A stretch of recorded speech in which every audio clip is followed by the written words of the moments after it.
The roadmap for the wildest ride in our lives is inside us thanks to our DNA. So would you be brave enough to discover where it leads?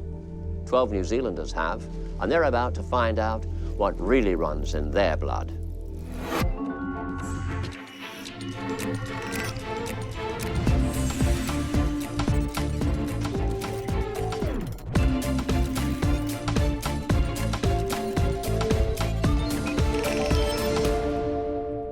Now, actors Nicole Whippy and Kirk Torrance are about to go back in time and find family connections to pilgrim settlers, clans, and ancient tribes.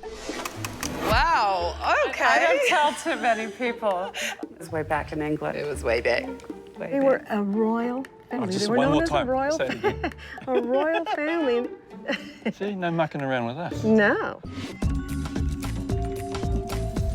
By choosing to decode our DNA, we can uncover family connections that have become lost in the mists of time. But the markers in our DNA can reconnect us to that past and newfound relatives all around the world. Actress Nicole Whippy has several twists in her family tree that testing can help to iron out. But before we reveal all that, let's hear what she knows of her family history.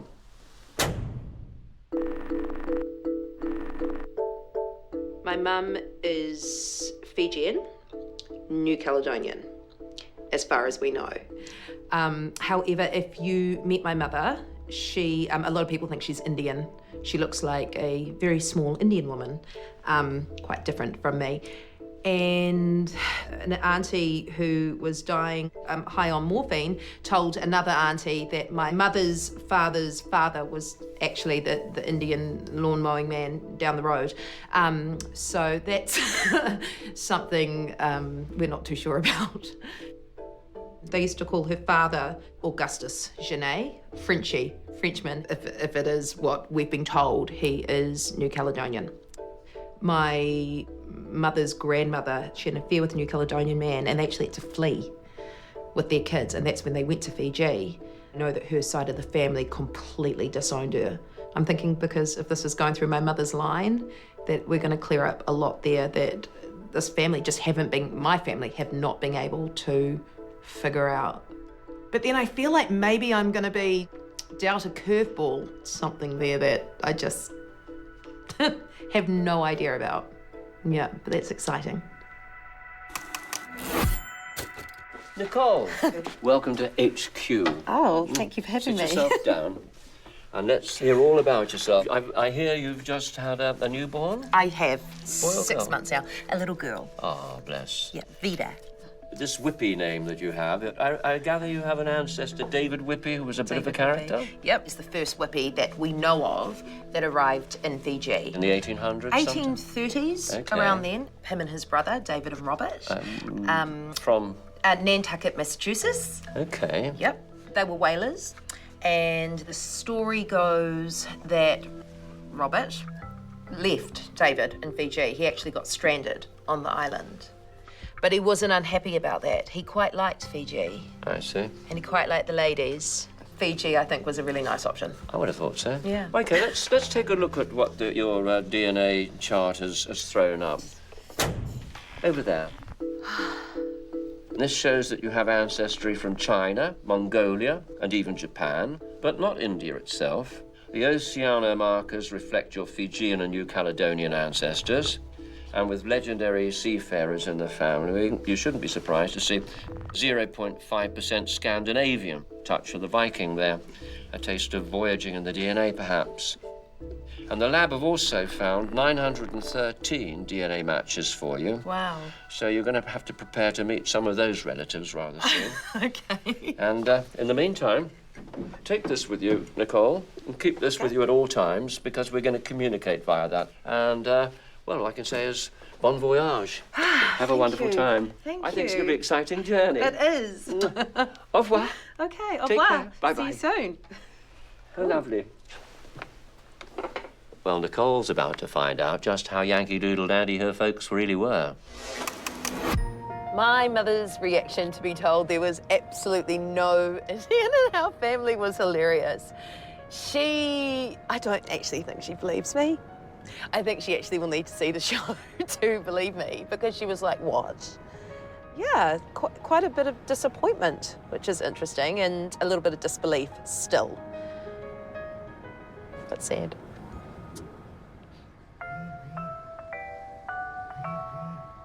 Look, sorry to interrupt, but I've got news that involves shopping. Aha, got your attention now, haven't I? You're descended from an ancestor by the name of Macy. Former whaler, Roland Hussey Macy, started a store with a red star for its logo. And that star was the tattoo he had on the back of his hand. Roland was your third cousin 5 times removed, Nicole. Okay. More on that very soon, but first you have to catch a flight to America. Bring it on.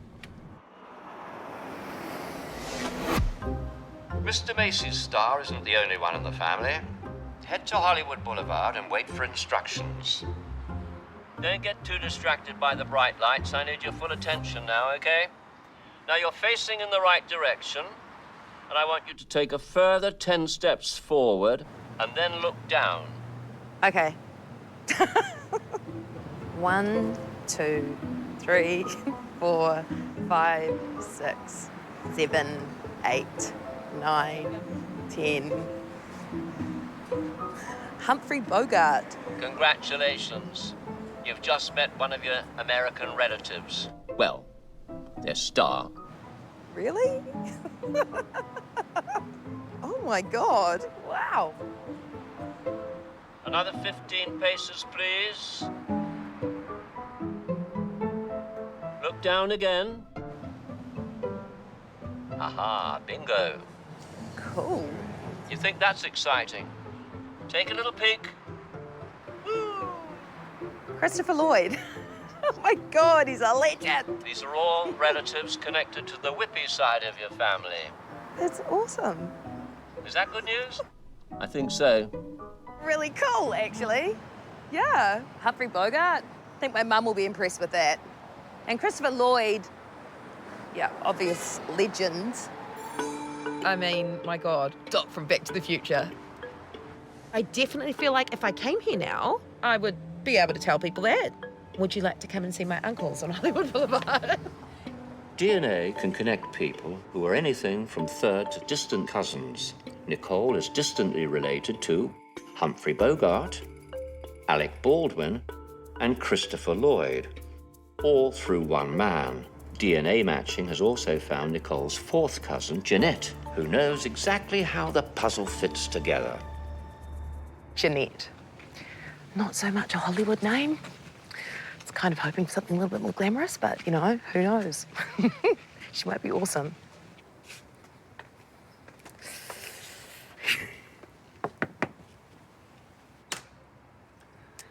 Hello, welcome to America. Hi. My cousin. I'm Nicole. Hi, Nicole. Hi, nice to meet you. I'm Jeanette. Hi, Jeanette. Such a pleasure. Please come in. Thank you.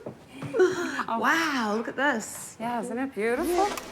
Coming up, Nicole discovers the legacy of a relative lost overboard on the high seas, while Kirk is about to discover he's got connections to the great bard himself. That is what's left of the actual Macduff Castle. Who actually did fight Macbeth? Yes.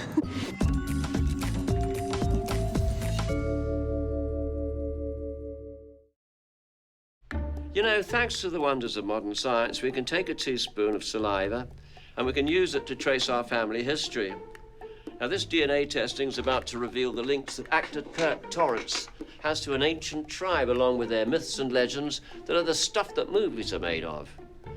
But first of all, let's see what he knows about himself so far. Well, yeah, we grew up in Dargaville, and you know, you're Maori or you're Pākehā. If you're Pākehā, you're Dalmatian or you're English or Scottish, you know, something like that. No, I grew up as quite a sensitive kid. Well, you know, I grew up in the 70s, so staunch was just becoming a thing. If you're a sensitive kid, you know, you got your beans. Me and my sister represented Northland in swimming. We were the first brother and sister to be in a Commonwealth Games team at the same time. Our first Commonwealth Games was in Edinburgh in '86. My sister was actually the better swimmer. It's a big word, that word family. It's something that's a protection for you, and it's something that gives you the ability to be able to do the things that you want to do without letting your feet leave the ground. I reckon my DNA will tell, I think it's pretty standard, actually. My mum's from Wairoa, so it'll be the whole Māori thing through Raro, Tahiti maybe. Dad's Scottish, so, there might be a few surprises there, but I don't think there'll be too much. Ah, Kirk, welcome to the DNA Ground Zero. Thank you, sir. Sit yourself down. We're about to take a journey of great excitement. Now, you've got a name Torrance, Kirk Torrance, and that's certainly Scottish. What do you know about that side of your family? Well, I know Kirk is Gaelic for church, and I know that the Torrance clan were just south of Glasgow. Torrances came through Dunedin, like every other Scottish person. I can't remember my grandfather, on the Torrance side. He died when I was pretty small, and I sort of vaguely remember a lot of strong Scottish-sounding women that I bumped into as a young person. Well, we've got a roadmap of your DNA around the world showing you where your forebears came from. Let's have a look at that. Are you ready? Yes. Cool. European DNA markers from your father's side there. And you also have East Asian markers. Your Polynesian ancestors migrated through Southeast Asia, Melanesia, and into the Pacific. And you have the slightest DNA traces from Africa. Yes. That's how come I can dance. Look at that. That's 3/4 of Africa. We've kept a few results up our sleeves. You'll find out about that on the road. And comparing your tests with global results has given us 915 genetic matches for you. I want you to take this, and you're going to go off on your way, and we'll give you some more details. And happy travelling. Thank you, sir. Nice to meet you. It's a great pleasure. Bye-bye. Bye-bye. Well, he's going to look the part in a kilt, there's no doubt about that, but it's not the obvious heritage that's going to surprise Kirk, as we're going back thousands of years to a place he could never imagine that he'd be connected to.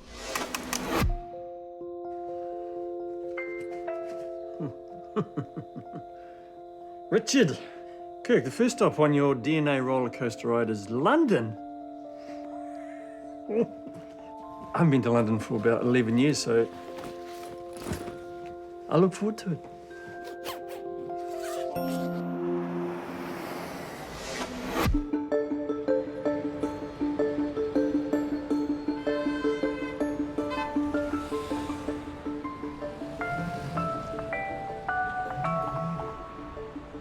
Kirk, find Big Ben, cross the river, look for a lady holding a daffodil, and you'll have found your first DNA connection. Break a leg. I have no idea what the connection is to London, really, other than Uncle came here one time as a clown when he ran away and joined the circus of Wairoa. But, could be anything. Oh, there you go, the lady with the daffodil. Hello, how are you? I'm good, thank you. I'm Kirk, nice to meet you. Nice to meet you. I'm Sharon. Hold hands. I'm your fourth cousin. Hey! Hey, cuz. Wow. So you're Scottish? I am. That's confused you, being in London. Yeah. So are you related on my mum's side or my dad's side? Dad's side. Yeah, nice to meet you. The DNA detectives have studied both family histories, and Kirk and Sharon's relatives had links to the villages of Fife and Dysart in the 1600s. The amount of DNA they share confirms that their families are likely to connect around 300 to 400 years ago. I'm a Dalrymple, that's my surname. Dalrymple.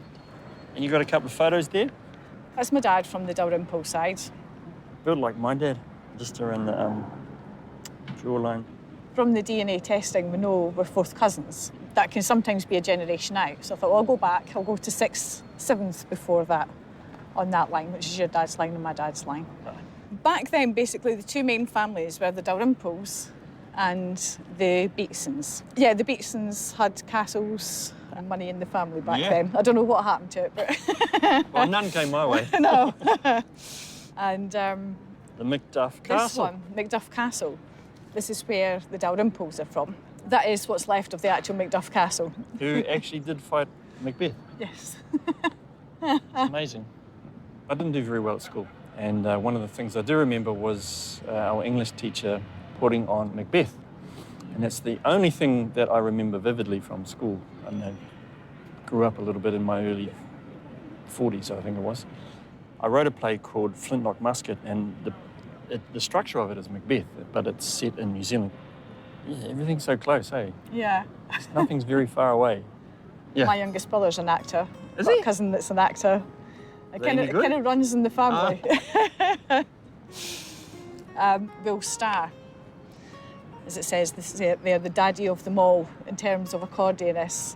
Something else from the family history. He was famous. I don't know if I was made to play, but I remember learning in the primary school and could play it. But I was sick of lugging the blooming thing home from school every day. Yeah. Yeah, my brother plays the accordion, and so do all his kids. Even the little one's got a little mini accordion. This one here's my grandmother, and that's her dad. Oh. They used to have a stage act, The Strong Man in Little Nell. And were quite regularly on stage, and even during the war, they used to go round to entertain the troops. Yeah. And my gran used to have to pretend to be a boy because girls weren't allowed in the...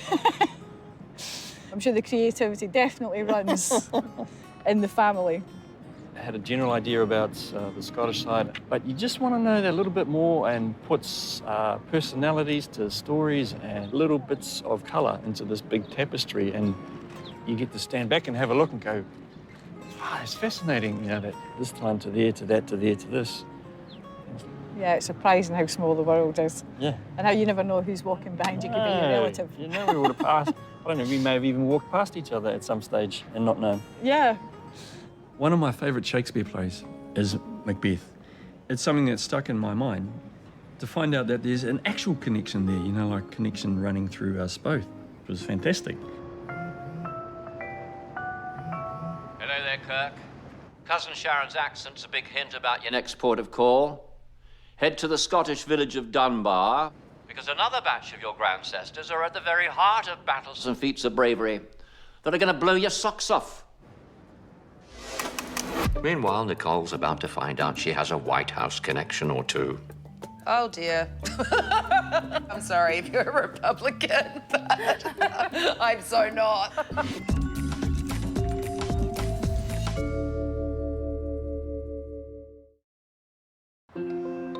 A DNA match has brought actress Nicole Whippy to Los Angeles, and she may have found a famous relative or two on Hollywood Boulevard, but it's Nicole's fourth cousin, Jeanette, who knows how all of this fits together.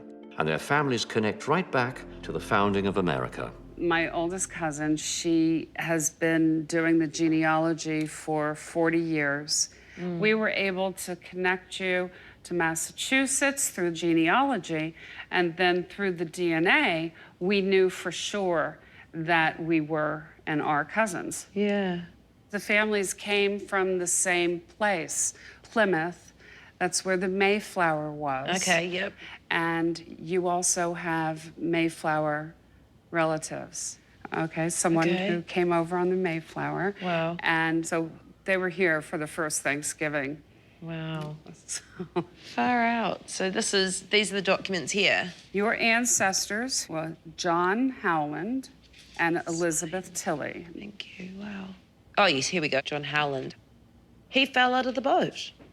Howland overboard. Nicole, or shall I say, hi there, Pilgrim. Your Mayflower relation, John Howland, who's also the subject of a painting by a very acclaimed maritime painter. His lineage links you to an American president, Roosevelt. Not only him, Ford, Nixon, Bush Sr. and Jr. Oh, dear. I'm related to Bush. I was going to say, I'm sorry if you're a Republican, but I'm so not. Wow, okay. I don't tell too many people.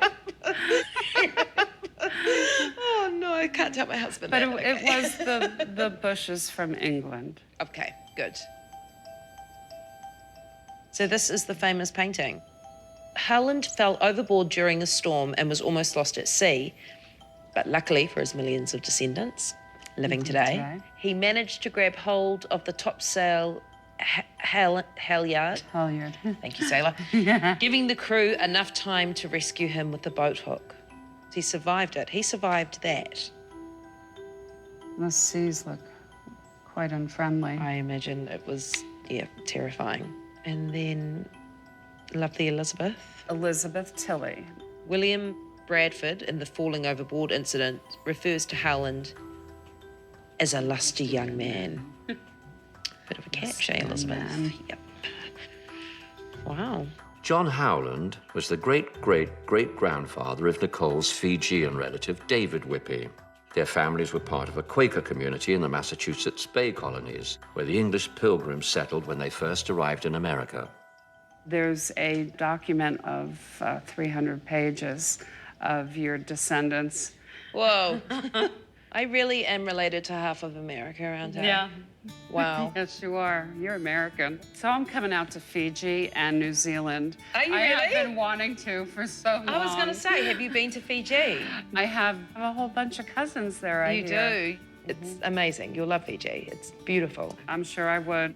You have a rich heritage. You're from the line of Mayflower. It's amazing. Yeah. And George Bush. Not that close, though, right? No, not that close. It was way back in England. It was way back. Way back. She was fabulous. All these stories that make you who you are. She knows them all. And now I do, you know. The Whippy family comes from Nantucket, but I would have never thought that it went as far back as the first pilgrims. It's quite overwhelming. Now it's time to head to Australia. A very close relative's waiting. They want your help to link up a long-lost arm of the family. There'll be more on that once you arrive in Sydney.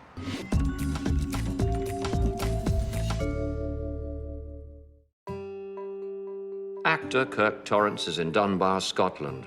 Now, the surname he bears is famous in these parts, but he's about to discover he's also a part of the renowned Dunbar clan. Hello, Kirk. Now, there's yet another legend in your past. You got connections to a very fearsome soldier. A woman, yes, called Black Agnes. So make your way to Dunbar Castle and keep an eye out for George. He may well give you the keys to the family castle. Although it's just remnants now, it stood 5 stories high. It was never taken forcibly. If you are related to Black Agnes, in 1338, she defended this castle against the English. Her husband, Cospatrick, the Earl of Dunbar, was away fighting up in the north with the king. So the English had thought maybe when the woman is in the house, it would be easier taken, but no. She, in her own right, was very, very aristocratic. The lineage is there. Great. Now, none of Black Agnes's children survive, but you do connect via the niece she raised as her very own. So that makes Agnes your 21st great-grand-aunt. Are there any Dunbars left here? Not many here. After the Battle of Dunbar, in 1650, the battle was lost. There was 10,000 prisoners, and they were marched down to England. Eventually, they were transported, and there's a famous place in Massachusetts. If you go across there, they'll tell you more about the Clan Dunbar than what we can, because our history, they went away, and they went to the new lands, you know, Australia and latterly to Europe. Maybe that's where it came from, I don't know. But that's where it is. They got dispersed all over. It was so they didn't fight again. Yeah. A lot of rebellious people in Scotland, you know. So. Yeah. They didn't want them getting their wind up again. Nah, well, that's right. It's a wonderful thing to know. When you think that you have no connection to any sort of historical thing, or, you know, you're so far away from everything, and then you discover that 20 generations ago, you're that close to it. It doesn't take much to be connected to everything. It's a great reminder that, you know, no man is an island. I'm sure you're dying to meet a real Dunbar, and we found a true clanswoman to tell you all. So prepare to travel to the Wild West, Tucson, Arizona, to be precise. Coming up, Kirk's Dunbar DNA links him to a relative whose kin got tied up with that gunfight at Tombstone, while Nicole finds a banished relative who's going to unlock a whole new family for her in Australia. Oh my God, it's so awesome.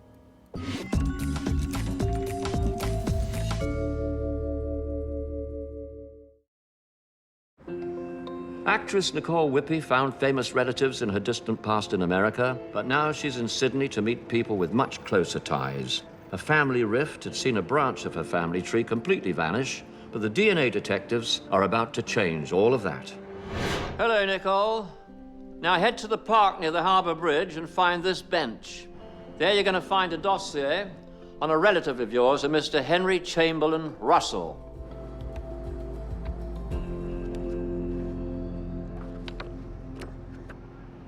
It's a script. Getting away with murder, the intriguing case of the diabolical assassin.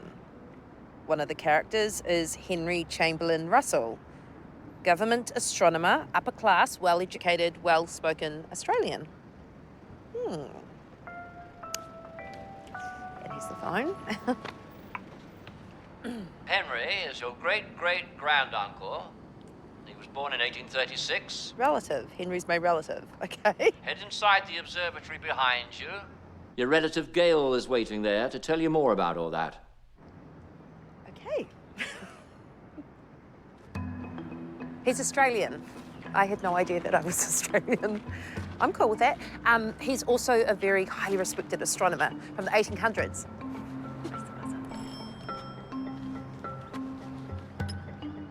Hi. Hey, Nicole. Yes. Oh, thank you. He travelled to the International Astrophotographic Congress in Paris on behalf of the Australian government. This guy is the real deal. He's like, you want to be related to him. He's awesome. Hello, Nicole. Hello. I'm Gail. Gail, yes. Nice to meet you. How are you? I'm very well, thank you. And you? I'm very well. Good. Henry Chamberlain Russell. Is our relative? Yes. My great-grandfather was his younger brother. Their father came out here as a captain of a convict ship in 1826. Oh, did he? And decided to settle here. But he was the captain of the ship. He was wasn't the captain. a convict He was not a convict. on the ship. We take note of that. Yes. He then became a member of Parliament in New South Wales. Wow. His children all had successful careers, I suppose. Henry Chamberlain probably being the most famous of them all. He had a fascination for mathematics. He got a job here at the observatory when it opened in 1858, doing scientific calculations. In 1870, he was appointed the government astronomer, a position he remained in for 33 years. He died in 1907, the same year as Frank Russell died, my great-grandfather. He wrote many scientific papers and attended conferences all over the world. He started the weather maps in the newspaper here in Australia. He was the first to come up with that idea of publishing the weather maps in the newspaper. Really? I'm fascinated by that. I think I would have liked to have met Henry Chamberlain Russell. A very fascinating man. There was an attempt on his life around about 1890. Why? I don't know why. Somebody sent him a parcel bomb, but it didn't go off when he opened it. But so, could you think of any reason why anyone would want to do that to him? I'd hardly think the government astronomer would be a threat to... unless he'd upset some other scientists, perhaps. Wow. So that's, in a nutshell, Henry Chamberlain Russell. He's a pretty prestigious man, isn't he, in Australian history? Turns out I have quite a few quite prestigious people in my family. Some of them I'm more proud of than others. Yeah. I can tell you about that later. I'm going to claim him. Good. He's a smart guy. He was a very smart guy. Oh, dear. Yeah. Well, a lot of the instruments here at the observatory, Henry either invented or built or imported. I'm really inspired by my ancestors. That's what I've discovered. This was Henry Chamberlain Russell's office. And knowing all this information, I'm really proud to come from that stock. It makes me feel like, you know, life is bigger. I have discovered that the devilish parcel contained a, and he spells it out, B-O-M-B, yes, a bomb. That one of his disgruntled staff, according to this play, left in his office. Please do not worry. I have disarmed the device and rendered it most harmless. Very smart man. The police fingered the office boy, George Faithful, for planting the bomb, which was made from blasting powder packed into a ginger beer bottle. But the case didn't stick, so it remains unsolved to this very day. Now, Kirk's just learned that he does connect to the Dunbar clan, but what with wars, pestilence and plague, that means Dunbar descendants are very thin on the ground in Dunbar in Scotland. So the DNA detectives have discovered a relative for him to meet in Tucson, Arizona. I'm going to meet someone with some sort of Scottish background in the middle of desert land America. I can't believe it. Wait, somebody in a hat. Hello. Oh, hi. You must Hi. be Kirk.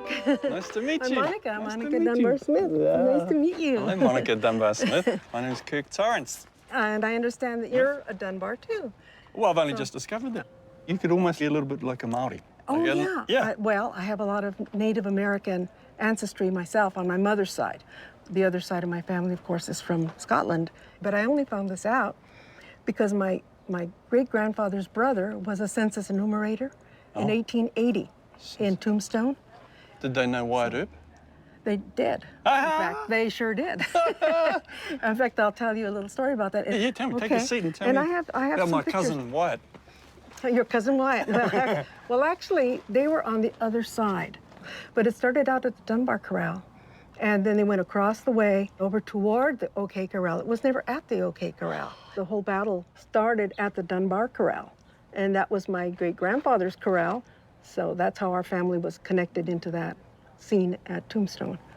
The rest is history, as they say. Oh, you don't see that in the movies. But to go a little bit for the Dunbar connection, besides the corral, there are quite a few other Dunbar families, you know. The Dunbars sort of disbanded, didn't they? They did. They dispersed throughout the world, actually. Yeah. So that's how you ended up. Your Dunbars ended up in New Zealand. Ours ended up in the Southwest, and people are just scattered far and wide. Yeah, almost 20 years now I've been involved with the Dunbar clan. We were the first Dunbars to come back to Dunbar because there were 0 Dunbars in Dunbar. We were honored like long-lost family. Yeah.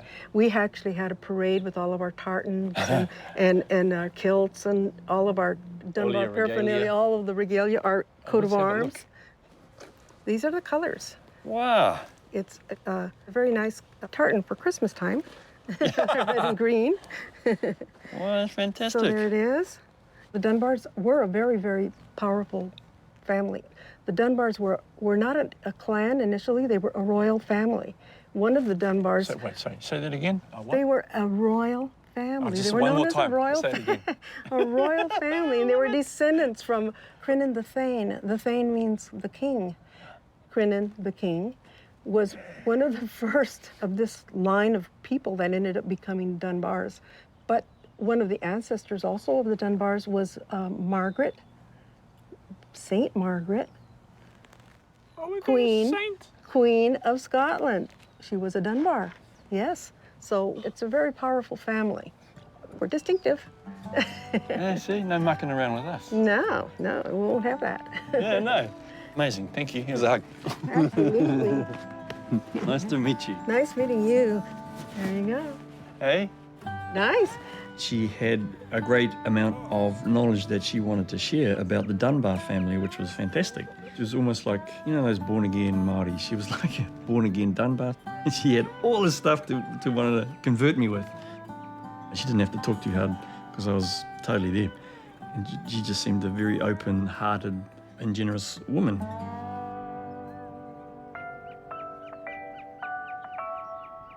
Kirk, it's been quite a ride following your father's dramatic DNA, but now you're heading back thousands of years thanks to your mother. Head to where The Lone Ranger was filmed and all will become clear. Kirk's DNA has tiny traces from his mother's ancient ancestors who were part of the B haplogroup. His mother's clan lived in Asia, but they had a bit of a taste for travel and the warmer climes of the Pacific seemed to appeal to some of them, so they headed out that way.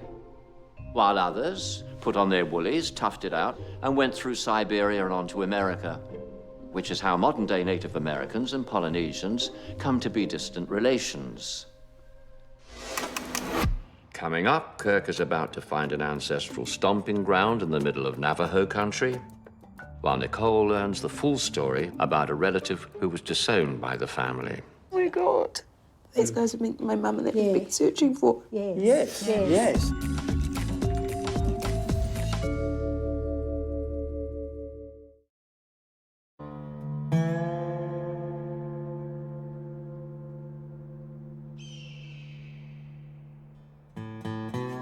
I never thought that I'd end up in a desert. Never. This is an amazing place. This vista opens up towards you and you think, holy haka. You know, it does stir up a little bit of something in you. Hello, Kirk.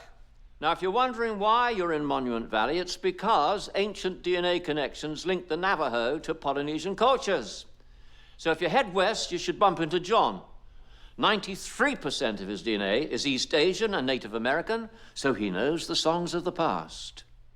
For us Navajos, we came about this area around about 1500. We came from Asia, they say. Went across the Bering Strait into Alaska, Canada, here. Some even went further down south from here. They call us the nomadic people that never settles, always moving. Polynesians moved about quite a lot too, you know, except that we did it in an ocean. The body has given to you just for a little while. At one time when you were born, you step your bare foot on this ground, you made your mark there, and that's how this Mother Earth recognized. The earth for us is called Papa Tūnuku. It's the female, and the sky is called Rangi Nui, and that's the father. In between, they lay so close together, the children, they were in darkness the whole time. And then one of the sons, called Tane, pushed them apart and created light and made the world and stuff. Lots of similarities, eh? The interesting thing about meeting John, so here's someone who was born and bred desert. It's just seeing him so part of it. He's like this Tuturu desert guy. I'm Polynesian, and I feel like I'm this Tuturu ocean guy. And the passion is the same. Valuable thing to Māori was a stone called pounamu. So this is a piece of pounamu. We've got a piece of pounamu for you. Oh, wow. Yeah, it's quite important to us. So it's from the South Island of New Zealand. Wow. This is awesome. Thank you. We do this thing called, it's called a hungi. Ah, Yeah. okay. You want to try that? Want to try a hungi, bro? Okay. And come in, forehead, nose, touch. Yeah. Ah. So we shared breath. Oh, I see, So we're I see. connected. I never done this before. So you're a hongi virgin. Okay. I just deflowered your hongi, bro. And you're the opposite of mine. Yeah, I'm a hongi slut. Yeah, cool. Right on. Cheers, let's go get a coffee. Eh? Everybody wants to know where we come from and who we're related to and how. Everyone's interested in their whakapapa. But to know it thousands of years ago, back to the Navajo stuff, finding that you're related to this magical place, that's the fascinating stuff. If you can travel back in time with this DNA technology, you know, it's a fascinating trip. It's pretty special.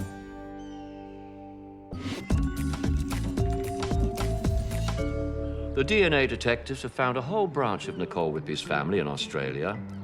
A family rift had seen them fall off the family tree, but all that's about to change. Hello, good morning. Look, follow this map, and you'll find a man named Trevor Watson waiting for you. He wants you to help him heal a rift created when your great-grandmother was publicly outcast from New Caledonia, just for following her heart. This must have something to do with my great-grandmother, Melanie Soulard. She had an affair with my great-grandfather, Eugene Janae, and they had to flee to Fiji. My mum and her sisters have been back to New Caledonia, tried to make contact with the Soulard family, but they've never really had any luck. Hi. I am. I'm really nervous. Hi, Nicole. Hi. I'm Trevor Watson. Hi, Trevor Watson. Cousins Helen and Louise. Helen, nice to meet you. Yeah, we are DNA related. Yay! Great. Fantastic. Let's go. Should we go in? Yeah. Nicole's great-grandmother, Melanie Soulard, was married to a man named Harry Watson, and Trevor and his family are descended from their children, while Nicole is descended from Melanie and Eugene Janae's children. So that's Harry Watson as a younger man. Oh, yeah. They had 3 children in New Caledonia. Before Melanie and Eugene eloped, There was a 20-year age difference between Harry and Melanie. And maybe Melanie wanted a bit more of a life than what he was able to give her. I thought so it works maybe, out yeah. that your mother and myself would be on the same plane, granddaughters of Melanie. Wow, that's amazing. You're all the same cousins. Yes. My mum went back to New Caledonia with her sisters because they're trying to find out more about Melanie and her family. They've had a lot of trouble and they just have come up against walls. Yes. Yeah. Melanie was ostracised by the families. They didn't want to know anything That's about what her. I They didn't heard. want to, yeah. That was a disgrace that she brought on a family. Here we have Harry and Melanie. Wow. I think this is the first photo I've ever seen of her. So she is my Great-grandmother, yes. Oh my God. That's so awesome. Why have I never seen photos of her? Melanie would have been the Catholic. Yes. Where divorce really would have been a no-no. It's Melanie as a younger. Wow. That is incredible. I've never seen, wow. My mother wouldn't talk about this at all, because as far as my mother was concerned, she left the family. William, Harry and Emma. And Emma. Emma's my mother. And Emma's your mum. Yeah. So my nan sitting the little girl. They were the three children that she left behind. We wonder how a mother could leave I know. children. I know. But- It being a mum. Yeah. I know Yes. that. Yeah, well. Oh, wow. These are amazing. Oh, sorry. Quite emotional. Just seeing her. And I feel really sorry for her. It was always such a romantic idea in my head that she'd fallen in love with someone else. I didn't even consider that she'd left 3 kids. No, That you would. Yeah. When I said, oh, wouldn't it be lovely to go to New Caledonia? My mother said to me, oh, Helen, look, I'd leave just well alone. She didn't want me to be hurt by the Soulards in case they didn't accept me. But I've been to New Caledonia and they were very welcoming with me and they contact me still. And this is what these guys have been, my mum and that have been searching for. Very exciting for us as well because we didn't know anything about the New your Zealand, side. Fijian side All at we knew all. was Melanie went to Fiji or Tahiti and not a great deal was known. Oh, that's so amazing. It's a jigsaw, it makes it exciting. Yes. So you're on Melanie's side, Stephen Timmins was a convict. I knew it. So these are all Australian people that you're all DNA related to. I know. I mean, this whole DNA thing, you know, that this is how we've connected up. This is the science of it. It's just like a key that's opened a door. I just feel like the whole world's about to open up for a lot of people, not just me. The last conversation I've just had with my cousin, Louise, who actually is my cousin, which is so cool, was that one of the Soulards in New Caledonia went to Suva, Fiji, just recently, trying to track down us. So that's pretty cool. I know that for my mother's family, it's a pretty big thing. I wish I could meet Melanie Soulard and ask her what happened. She was a real survivor. That's what's come out of this. But it's kind of like in our blood. What comes across with my ancestors is how brave and courageous they were. They weren't afraid of the world. They just did it all in a time where that wasn't easy. So obviously John Howland came on the Mayflower, one of the reasons why I'm related to half of America. Henry Chamberlain Russell, a esteemed astronomer. I'm really proud of them. And just being able to pass on those stories now to my daughters. I mean, they live on. Following marker connections can lead us to surprising places and family long lost to us. The DNA Detectives is proving that we all have a cocktail coursing through our veins, and yet it's just a matter of deconstructing the recipe. So why don't you join us to see who's going to be curious enough to take the test next week?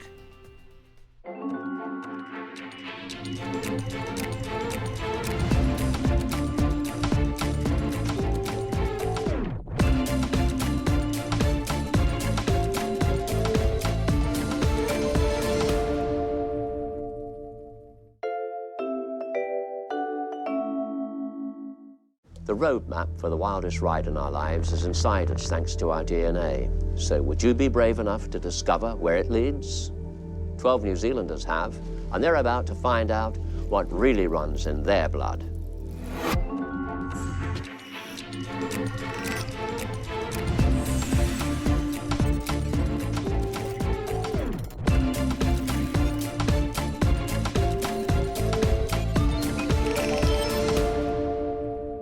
Broadcaster Willie Jackson and actress Siobhan Ruakeri both have colourful characters in their past, some they know and some that they're about to meet.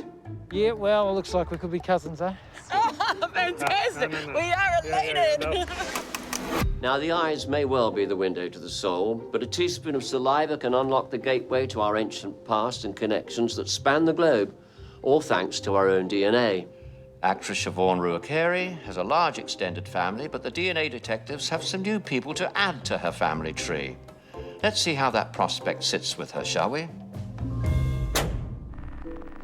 That messes with my mind majorly. I can't understand it. The fact that I can take this test and trace back my roots and maybe meet some people that I would have never, ever in my life have met if it wasn't for this.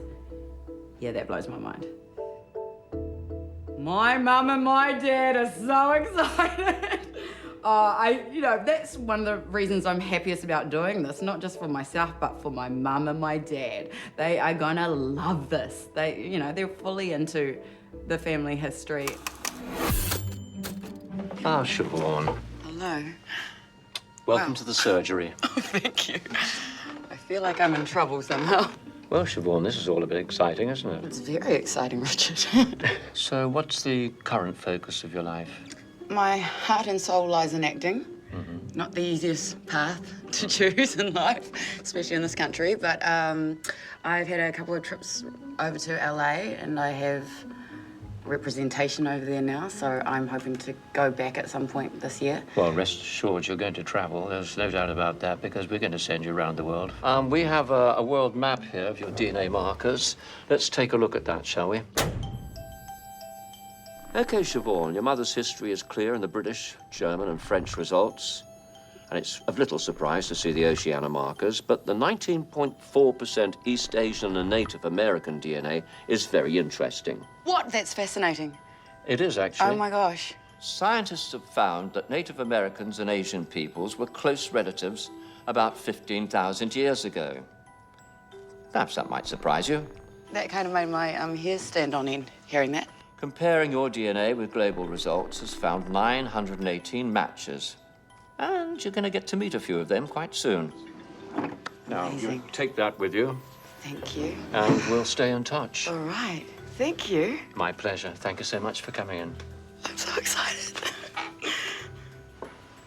Siobhan's DNA results seem to show that a love of the limelight may well be inherent. She has some very, very colourful relatives, one of whom was a pioneer of the screen slightly more blue than silver.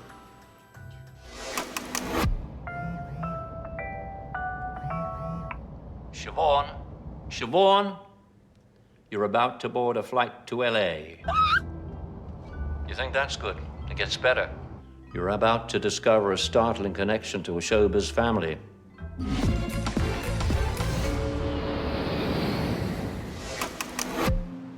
I've always been quite realistic about this, path I've chosen.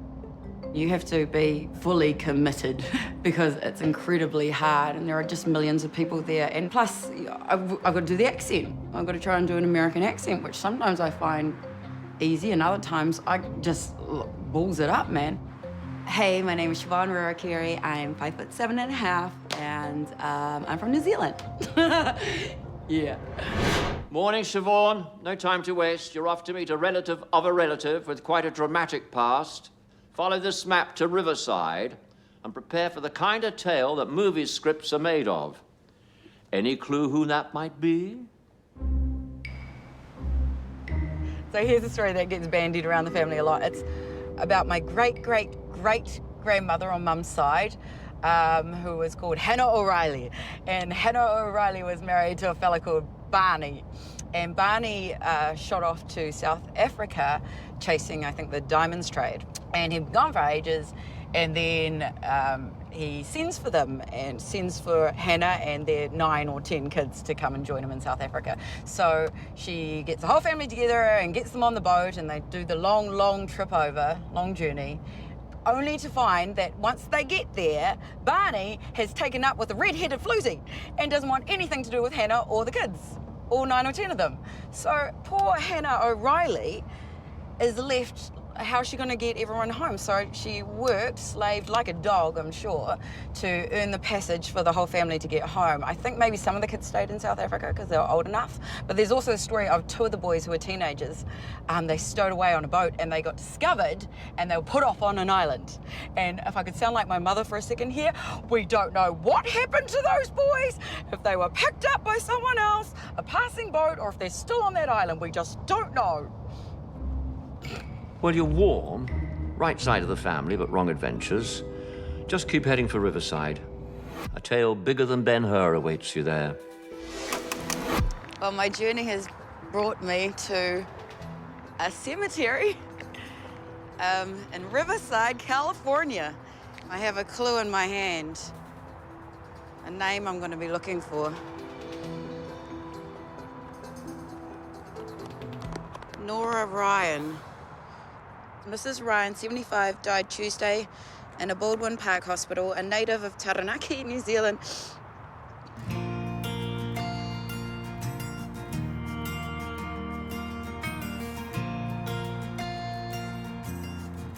That's my grandmother. This is your grandma? These are my grandparents, yes. Their son is my father. I'm Siobhan. Hi, Siobhan. We're second cousins. Nice to meet you. Nice to meet you. You're Steve Ryan. Steve Ryan. My father is Nora's son.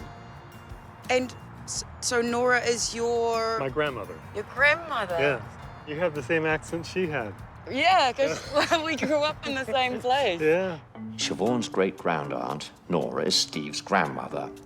Nora Hurley, he grew up in New Zealand, but boarded a boat bound for Hollywood in the 20s with her husband and children in tow.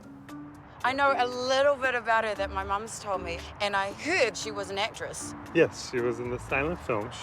What do you remember? The only film I know she was in was Ben-Hur. Really? In the first show of Ben-Hur, Yeah, the silent film version. The silent film version, right. In England. How on earth did she end up in Hollywood? She found her way into the films from talent scouts that showed up in Inglewood, New Zealand. Inglewood and Taranaki? That's correct. Oh my gosh, that's a little That's tiny where my wee town. father was born, in Taranaki. Somewhere in that area, they had a farm, and the talent scouts showed up, and she loved the theater, so she played piano, she sang opera. Wow. She liked the idea of coming to Hollywood when What she got here. an incredible journey. She was quite a character. She did not care what people thought of her. She wore the same clothes over and over, never wore shoes. That's funny because Yeah. I've got no shoes on right now. Normally, I don't have shoes either. My feet are quite calloused. So. Fantastic. No. We are Yeah, related. no. She was one of my best friends. She told Really? me to... That's such a lovely thing to say. Oh, she sounds awesome. Oh, she was awesome. Everybody knew she was awesome. I want to follow in your grandmother's footsteps. I really want to Cool. move to LA and... Yeah, pick up where she left off. That was so great to meet Steve today, my cuzzy bro, and to get more information from him about my great-grand aunt, Nora Ryan. I didn't know I had this relative who came to Hollywood and became a silent movie star. That's amazing. It's what I want to do with my life, and she did it. Like me, she came from small town, Taranaki. It's kind of like this full circle thing happening. I kind of think I owe it to Nora now, right? Keep the dream alive. Coming up, Siobhan discovers some sordid Hollywood history in her family tree, while Willie discovers the mysterious secret bringing him to Germany. I'm just hoping I'm not going to be related to you-know-who.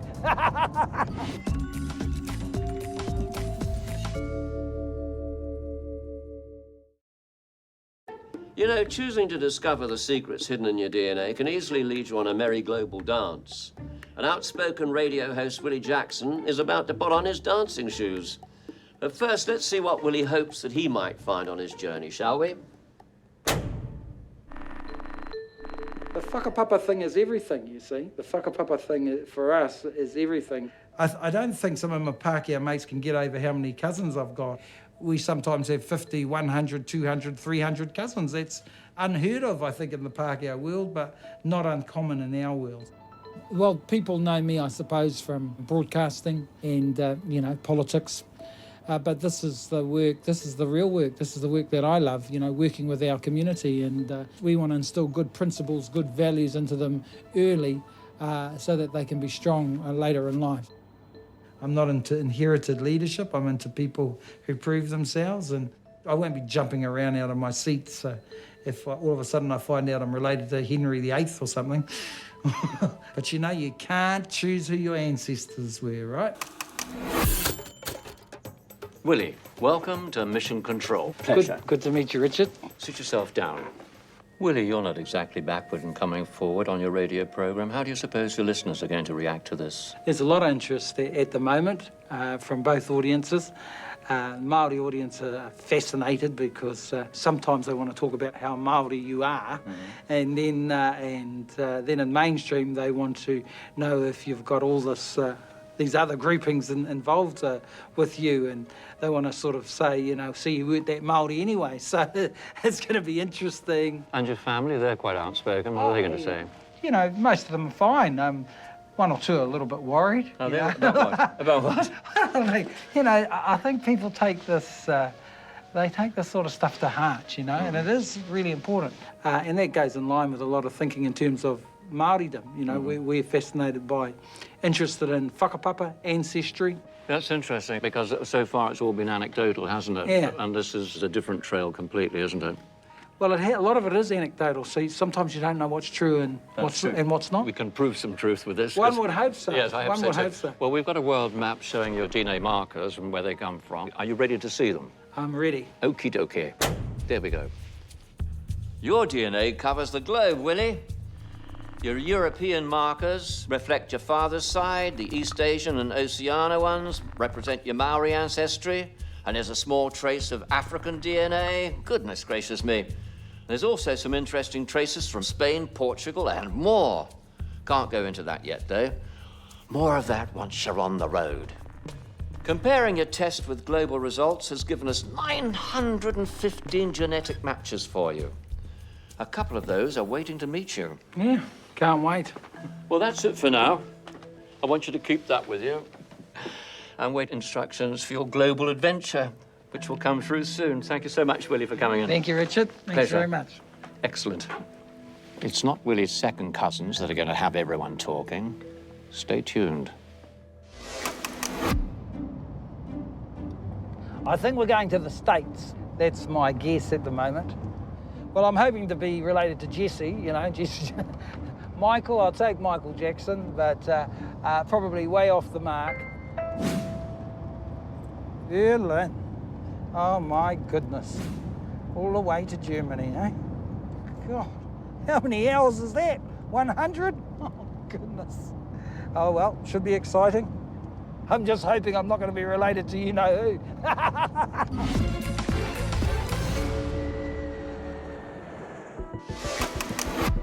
I am excited. I've always had an interest in my whakapapa, ancestry.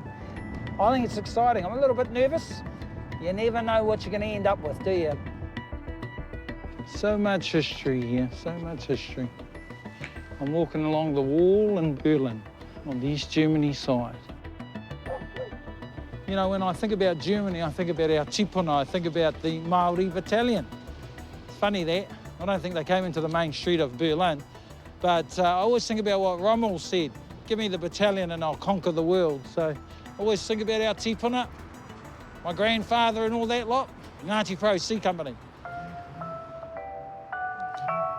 Kia ora. Willie, great news. Your DNA has revealed that you are linked to a small and distinct population. The Ashkenazi Jews.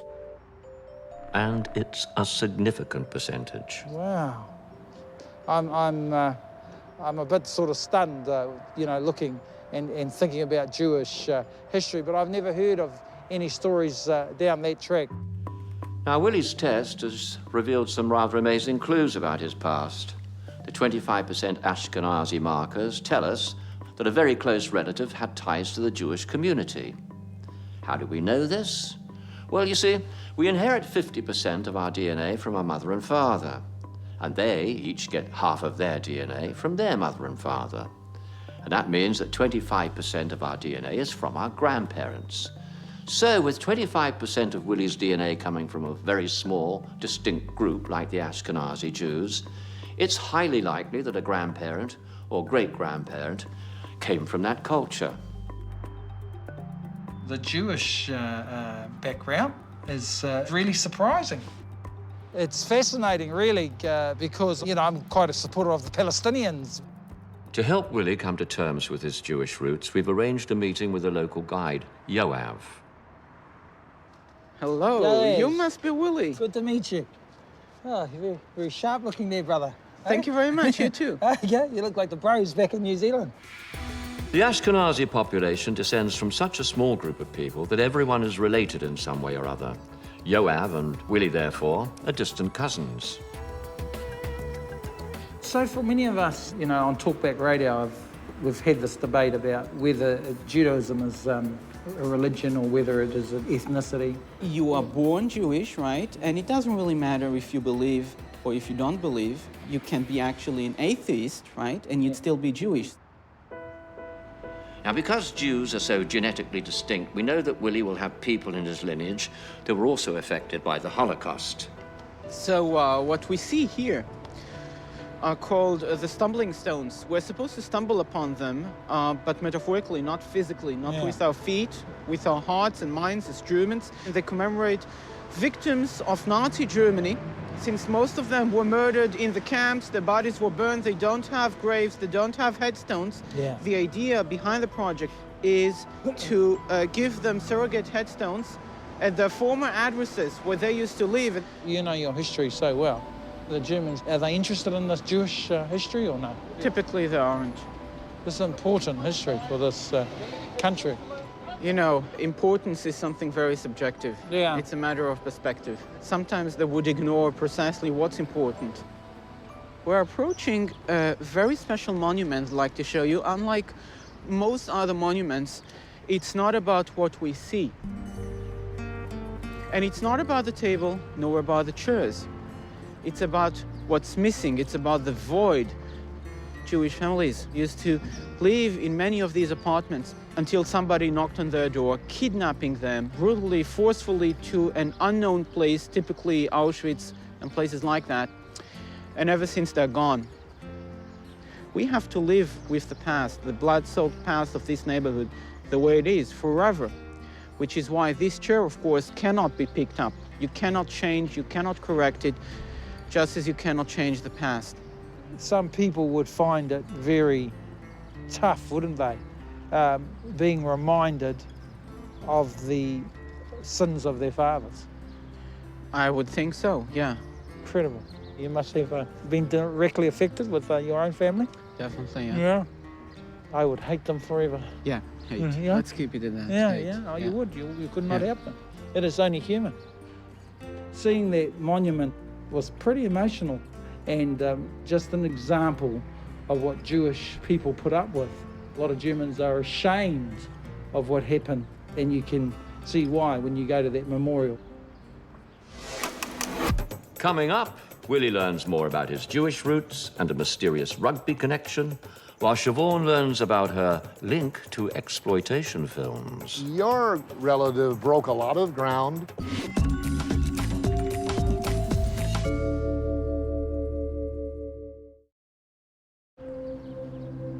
Willie Jackson's in Berlin because his tests showed that he has 25% Ashkenazi markers in his DNA. He's trying to get a handle on the basics of Jewish culture with the help of guide and distant cousin, Yoav. Having found out about your Jewish ancestry, what does that actually mean to you? You know, I'm still absorbing that. You know? You don't know how influential it is in terms of your life, do you? I mean, you can't choose your history, you can't choose your relations, can you? I don't think just because I have a certain amount of Jewish ancestry that should affect me in any way whatsoever. In fact, when I think about it, I think I'm quite proud of that ancestry. I think it complements me as a human being, but I was never brought up in the Jewish way. And like you, we go back generations. Okay. Thousands of years. We love tracing back our roots. Okay. It's very similar to the Jewish. And history means everything for us.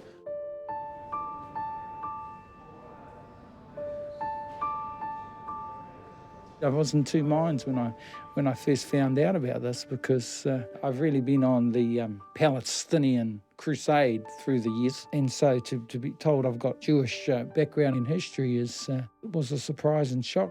There must be an influence from tipono, from ancestors on both sides. Half the world chess champions are Ashkenazi Jews. I thought that was amazing, really, to see. Chess has played quite a part of my family. My dad was a champion chess player, and my son's a champion chess player. We all played chess. I think there's something that you inherit from your ancestors, I really do.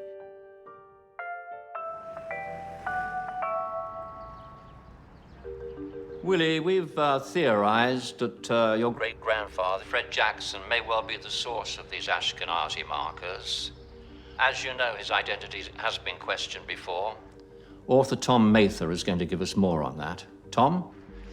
Hi, Richard. Hi, Willie. I first became interested in Fred when I'd written a book about the very first rugby league tour down to Australia and New Zealand. All that we knew that he was going by the name of Frederick Stanley Jackson, and clubs came forward and admitted that they'd played against Frederick Stanley Jackson, knowing that he was Ivor Gabe. So then I'd got the aliases, basically, none of which existed. Because when we looked at the census record, no Frederick Stanley Jackson, no Ivor Gabe, and all of that changed when I got an email from, would you believe, Fred's nephew, Glenn Gabe. He informed me that the family had changed its name from Gabe to Gabe. And when we looked at the census records for 1881, there he was, Ivor Thomas Gabe, born 24th of August, 1877. Ivor Thomas Gabe, alias Frederick Stanley Jackson. Yes, thank you, Tom. Willie, it's very clear that Fred Stanley Jackson was an international man of mystery, and there's more than a sneaking chance that those Ashkenazi markers came from him. The DNA detectives have found descendants of Ivor Thomas Gabe, one of his potential identities, and we're sending you to meet one or two of them. And we're going to gather DNA samples so that we can compare your results. So your first stop, mate, is London.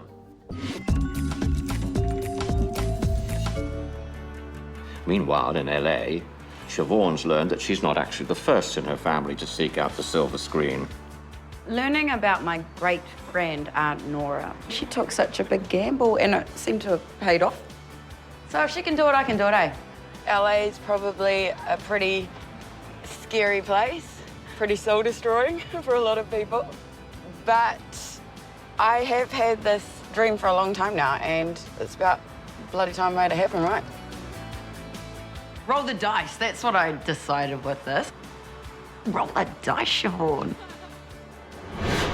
Hi, Siobhan. You seem to be very much at home in LA. There's no surprises, really, because you have another relative who made waves in Hollywood. Head downtown tomorrow. Brace yourself for some steamy and seamy stories about Dan.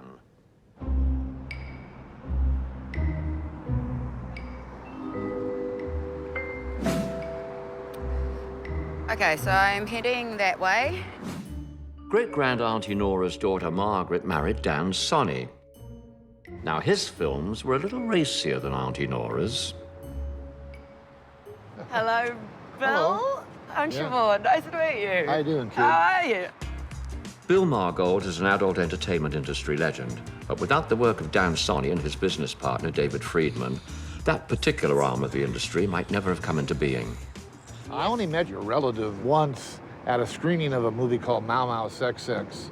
It was about the history of exploitation movies. And exploitation movies were movies that sort of gave you a lot of tease but didn't deliver the goods. Your relative broke a lot of ground with the help of Friedman, they were both like P.T. Barnums, they were both con men. Each time they pushed the envelope a little bit further. Yeah, so when they tapped into the idea of show a little bit of booby, they started making it rain. He left, I think, before the hardcore business really took off. Yeah, he was when it just began, right? Yeah. When it was He never did anything even remotely associated to hardcore. Yeah, thank goodness for my mother. Now, Bill wants Siobhan to get a sense of what her great-grand cousin Dan did. So a show reel of his finest sizzle, without the sausage, awaits her. Oh, hello. My goodness. It's really interesting to me because I have never even heard of this relative until I started working on the show. So it makes me think that back home in little old New Zealand, maybe my relatives who do know about him kept him quiet. Yeah, don't worry, Mum. I'm not going to go into that part of the industry. Yet. Coming up, Siobhan is about to meet a Polynesian connection while Willie Jackson learns that great-granddad Fred had another identity. He was very good at avoiding being photographed.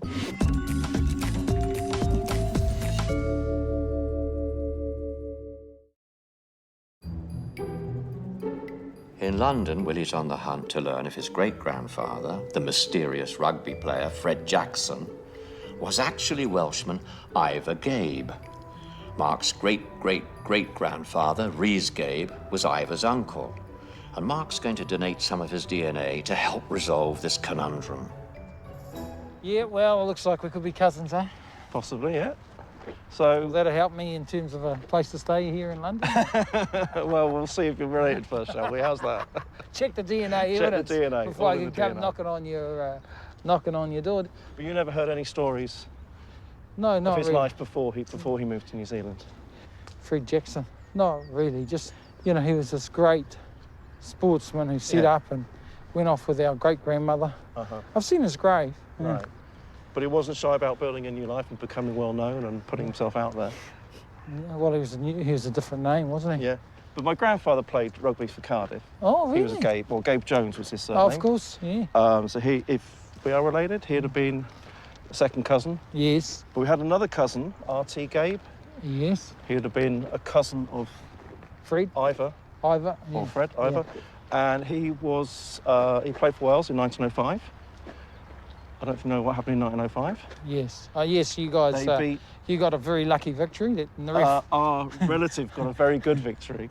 While the lab works on comparing Mark and Willie's DNA to establish once and for all whether Fred Jackson was Ivor Gabe, we've traced his early history, which leads us to Swinton. The White Lion pub was once the changing rooms for the Swinton Lions rugby league team.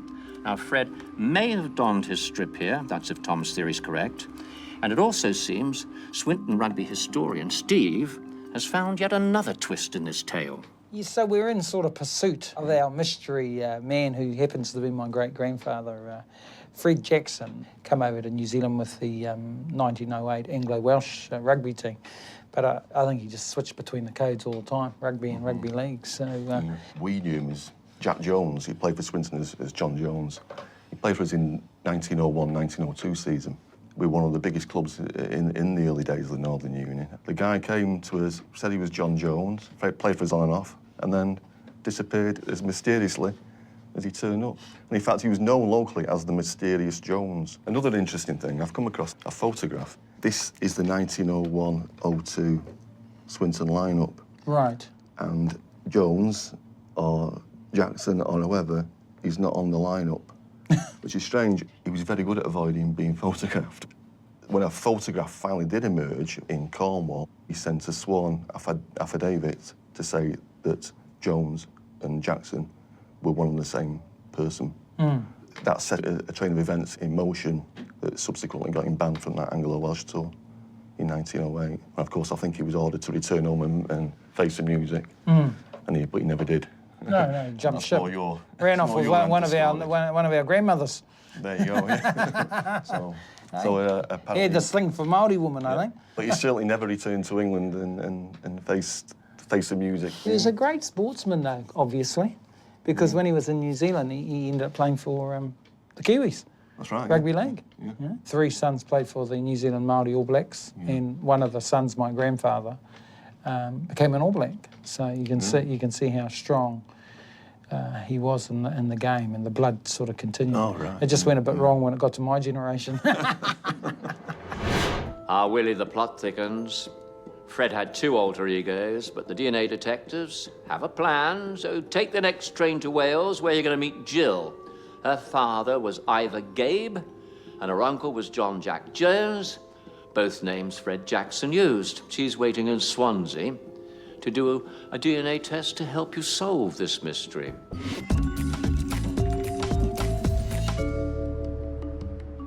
Actress Siobhan Ruakari has discovered that she's got silver screen connections in Hollywood, but if she follows the directions that I've sent through, she's going to meet a Polynesian relative who's mapped family connections back tens of thousands of years.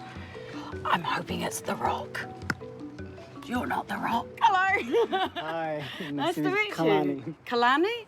Kalani, I'm Siobhan. Nice to meet you. Kalani, you live here? I live here, but originally from Hawaii. Kalani moved to LA many years ago, but he grew up in Hawaii, and his mum still lives there. Kalani, one of the coolest things I found out when I got my results was that I have a splash of Native American, which made me want to jump up and down, especially because my mum who is, we say Pākehā, she's white, she's always had this crazy affinity with the American Indian people. She loves reading about them. She kind of thinks she was one in a former life. So when I got that in my results, I was like, yes. You know, the first thing I wanted to do was tell Mum. And guess what? She's not the only one. There's a lot of us Polynesian people are getting these small bits of Native American. Yeah. We're also finding that Native American people might come up with Oceanian as well. And it's because we have the same common ancestor going back thousands of years ago, like 10,000 years ago. So am I Pocahontas or not? Probably not. Right. But we do come from the same group of people that went to these 2 different areas. Yeah. I got a different type of test where it tests my mother's mother's side. It's a direct maternal lineage, which is haplogroup B, and that's where Polynesian people come from. What was it called? Haplogroups. Haplogroups. It's like a tribe, yeah, but going back to just one woman. And that can go back thousands and thousands of years. Migration started from Southeast Asia. Her descendants ended up migrating further south to, this is Papua New Guinea. And then they settled here, Samoa and Tonga, and then eventually on to New Zealand, Hawaii, and Easter Island. All started with one lady. Yes, but the haplogroup B, even though Polynesian people come from B, a lot of Southeast Asian come from B, and also her ancestors went all the way to the Americas. Native American people also have haplogroup B. Right. So Siobhan's haplogroup B ancestors were the branch of the family who took a shine to the warmer climes of the South Pacific. And now we found some more recent relatives who feel very much the same.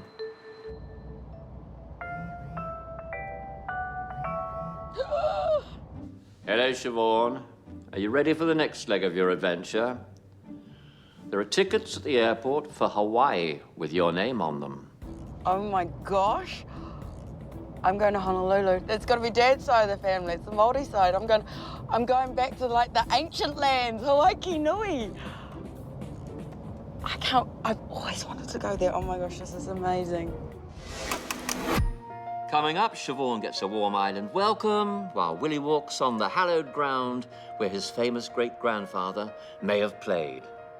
We're in the midst of history. Fantastic.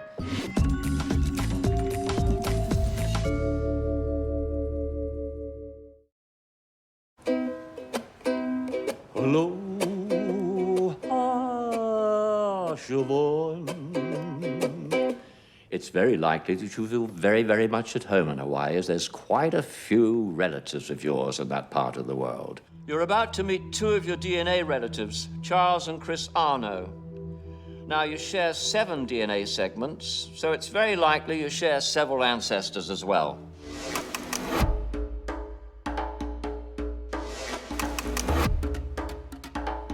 It's my first ever time in Hawaii, and I'm about to rock up to a complete stranger's house. The only information I have is that I'm meeting a Charles and a Chris, and I really need to pee, so the first impression of me is probably going to be some random chick rocking up and asking to use their bathroom. Aloha. Aloha. Oh, wow. Oh, thank you. Hello. Hello. Aloha. I'm Chris. I'm his father. Oh, hello, Chris. Chris and Charles. Charles. Yes. Lovely to meet you. Lovely to meet yeah. you. Can I use your bathroom? Yeah. This is my grandfather, Paul Mahulu, and this is me. Look at you, handsome thing. There's a connection. Yeah. You know. I saw your sign up there before, e komo mai. Yeah, welcome. And we say haere mai in Haere mai. Māori, you know, welcome, haere mai. Do many people speak Hawaiian here in Honolulu? Well, there's a revival in the language right now. Like my time, like my grandparents' time, it was sort of against the law. You couldn't speak Hawaiian. You couldn't speak it. Yeah, when my dad was a kid in school, they'd get the strap or they'd get they'd get into trouble. Yeah, it's sad because we lost part of the culture, I guess, you know, a little bit of it. But they're trying to revive it now. It's really similar to what is happening back home in New Zealand, you know. And my dad is 76 now, and he's taking classes every week. Oh, is that yeah, right? yeah. I guess if he can go, I can go. Yeah. Get along. So Siobhan's family keeps growing. Chris's other son, Josh, and his 2 daughters have arrived to meet their long-lost Kiwi cousin. So we've got something in common because we're both the babies in our family. Yeah. You don't look like much of a baby. It seems there's already a Maori connection in the Arno family. So I love that you have this. Yes. What can you tell me about it? I got this in Wellington. This is like the family line, and it's shaped like a heart, and each one of these lines is my kids. And down here, shaped like a hammerhead shark, because he asked me about mountains and, you know, my sacred animal, whatever, and, you know, where my family was from. Yeah. And I didn't really know too much about it. And I feel kind of ashamed that I didn't really, you know, get my culture down. And I feel the same way about being Māori, that I don't know much about it. But the older I'm getting, the more interested I'm becoming in it, yes. you know? Yes. I think that's really cool. That's I so like, cool yeah, to see that. 13 years, something like that. Yeah. Nice. To me, it's very, you know, it's very personal. And, you know, it represents my family. Yeah. And who I am. I'm really glad you had that experience. Like, Yes. I'm happy, proud that, you know, you came to my country and, you know. I am too. And, Yeah. you know, just to think 20-something years later, here I am talking with you. I know, it's crazy, right? Yeah. That is crazy. Yeah. That is awesome. You know, who would ever known? Oh, because of DNA. DNA. Yes, this is good. This is the life, actually. Do you think you've got a pretty sweet life? Yeah. It was a wonderful experience for me to hang out with them. They were really lovely. They had that, what I imagine Hawaiian people to be like. They just seemed very gentle and warm and welcoming. You look like my brother, Matthew. There's a definite similarity, especially on top. He must be really good looking. Oh, he's just like, he's a supermodel in New Zealand. Yes, Yeah. I knew it. See? Do you think I look at all Hawaiian? Could I pass for a Hawaiian or not? Oh, yeah. The first time I saw your picture, I thought you looked like one of my nieces. Really? And I was like, wow. So much so, yes. It's got to be a relative. So I've got a Hawaiian doppelganger somewhere.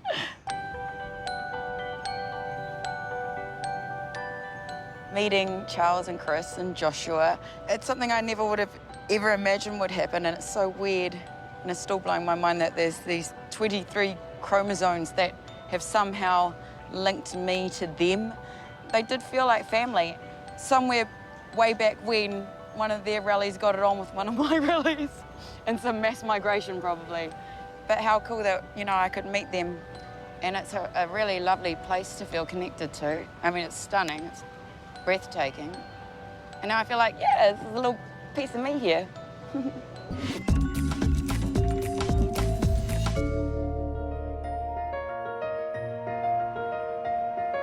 Now, Willie's in Swansea to gather a DNA sample. The DNA detectives have found Jill Morgan, who had relatives with the name that Fred Jackson used as a rugby player. And as keen footy fans, Jill and her husband Denzel are keen to help resolve this mystery. So there was this thought that my grandfather changed his name from Ivor Gape to Fred Jackson. Yes, the name. makes you think, doesn't it? Yeah. You know, because there's not a lot of Gabes around this area now. Do you think that your grandfather or your great-grand changed his name for some reason? It's certainly looking that way. Yeah. It's certainly looking that way.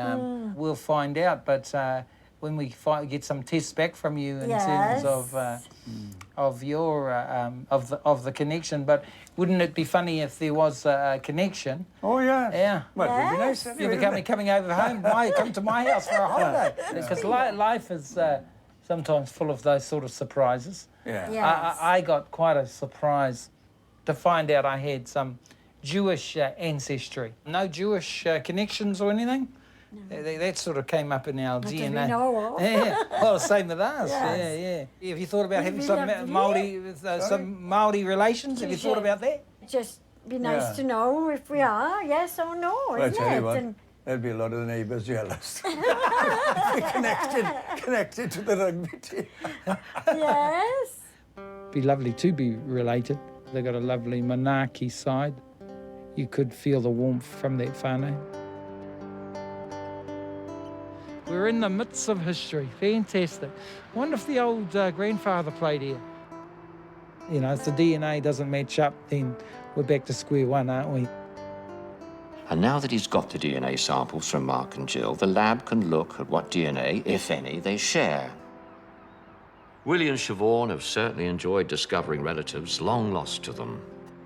And a further bombshell, thanks to our testing, is that Willie and Siobhan share 10 segments of DNA, which puts them at second or third cousins, which, unless they've been holding out on us, is going to be news to them as well.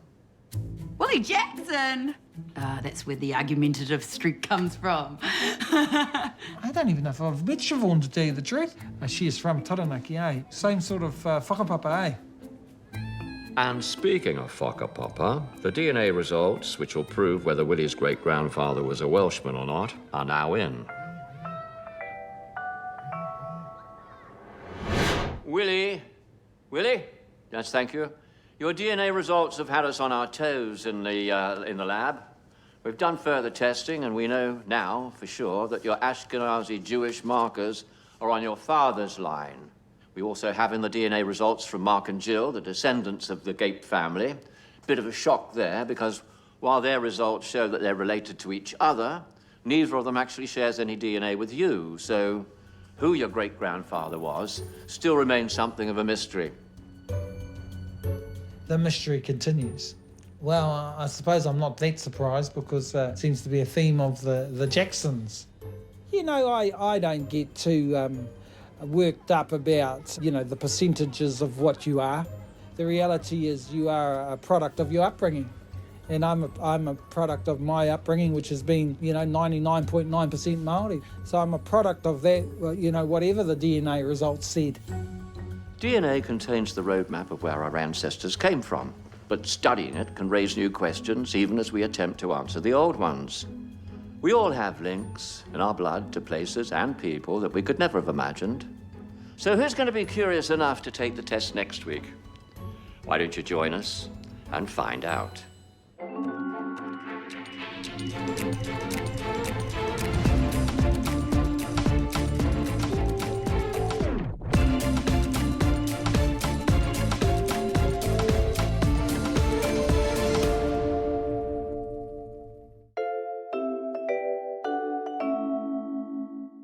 The roadmap for the wildest ride in our lives is inside us thanks to our DNA. So would you be brave enough to discover where it leads? 12 New Zealanders have, and they're about to find out what really runs in their blood.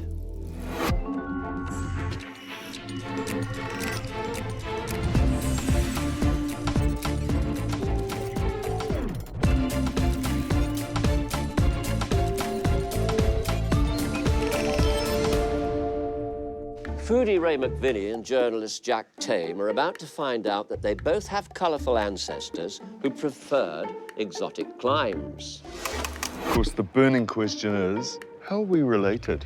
You look a little shell-shocked, Jack. It's cool.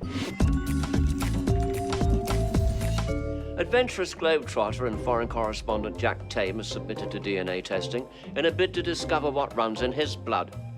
Now, Jack's cool, calm and collected when he's covering the breaking news, but how would he report on his own family's story?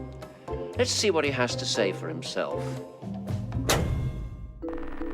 I've always been interested in my family history, and I love travelling and experiencing new places. I think, too, being a first-generation New Zealander, having my dad being born in the UK and my mum coming from Australia, it makes me kind of inquisitive about my roots a little bit, but I've always kind of thought my DNA background, at the very least, was just a bit boring. Everything from what I know about my background would suggest that it'll be pretty vanilla. My grandma is the single best travelled person I've ever met. She's 87 and she's heading to Iran this year. As you do. For me, I think that's where the travel bug comes from. For the last 10 years or so, ever since pretty much I got out of high school, I've spent almost every spare dollar on travelling because I love it. Hello, Jack. Hello, Richard. How are you? I'm fine, thank you. Welcome to the DNA depot. Take a seat, not mine. And you come from a family of academics? Yeah. We have computer science in the blood. In fact, my grandma was like a pioneering female computer scientist in Australia. My granddad was a Rhodes Scholar on that side as well, a mathematician. And then I kind of let down the team. Did you? Well, yeah, I don't do quite as much Sudoku. You've got a passion for travel. Yeah. Apparently, and you've been all over the world. When did that all begin, the interest in that? Well, I think from a very young age. My mum's side of the family were big travellers. My dad immigrated to New Zealand from Britain with my grandparents. They came here on an Italian liner in the 1960s. So I think from both sides of the family, there's a little bit of an intrepid bloodline, perhaps, where people like exploring, like looking around the next corner.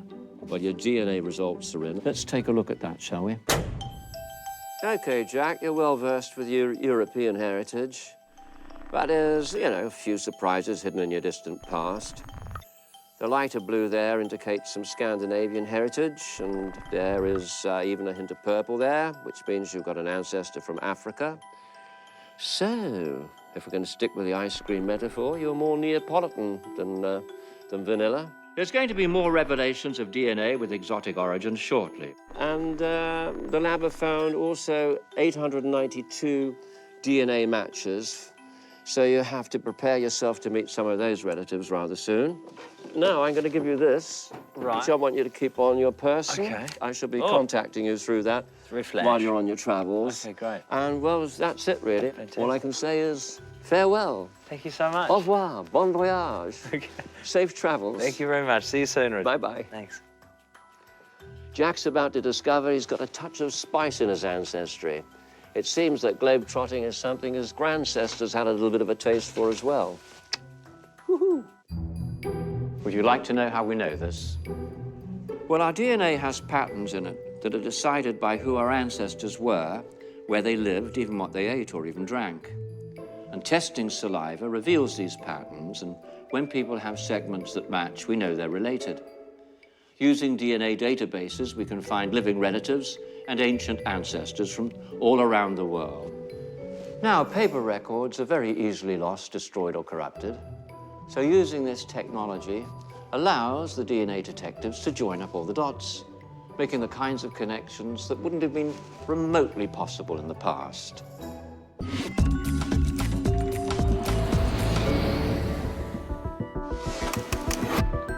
I call New York home. I call New Zealand home as well. I call both places home. But I remember the first time I came to New York, I was intoxicated. I remember writing in my travel journal, I want to live here, I've got to live here. I reckon if there's one place on earth where you've got people from every corner of earth, it isn't Paris, it isn't London, it isn't Rome, those are great cities, but it's New York. New York City is the most diverse place on earth, and that's what was so exciting about it. It's just a bit of a change from Christchurch. Jack is about to go on a treasure hunt. It's going to lead him to a genetic relative called Kelly, who's a bit of a DNA super sleuth herself. Jack, I hope you like puzzles. Head to the station with the right track and find a haven to visit. More to come. A haven. I reckon we might be going to Connecticut. It's only a hunch. It's only a hunch. Well, that's a good hunch, Jack. So I say get yourself on the train. All aboard. Woo-woo! We've been studying your bloodlines and found a painter called Robert Bernard. Robert was your third great-grandfather. And before leaving England for South Australia, he painted this masterwork in 1833. It was attributed to others until about 10 years ago when a restorer from the Yale Centre of British Art discovered Robert's signature on it. So you're off to New Haven to see it. There's a dossier on his life coming your way. So, bedtime reading for you.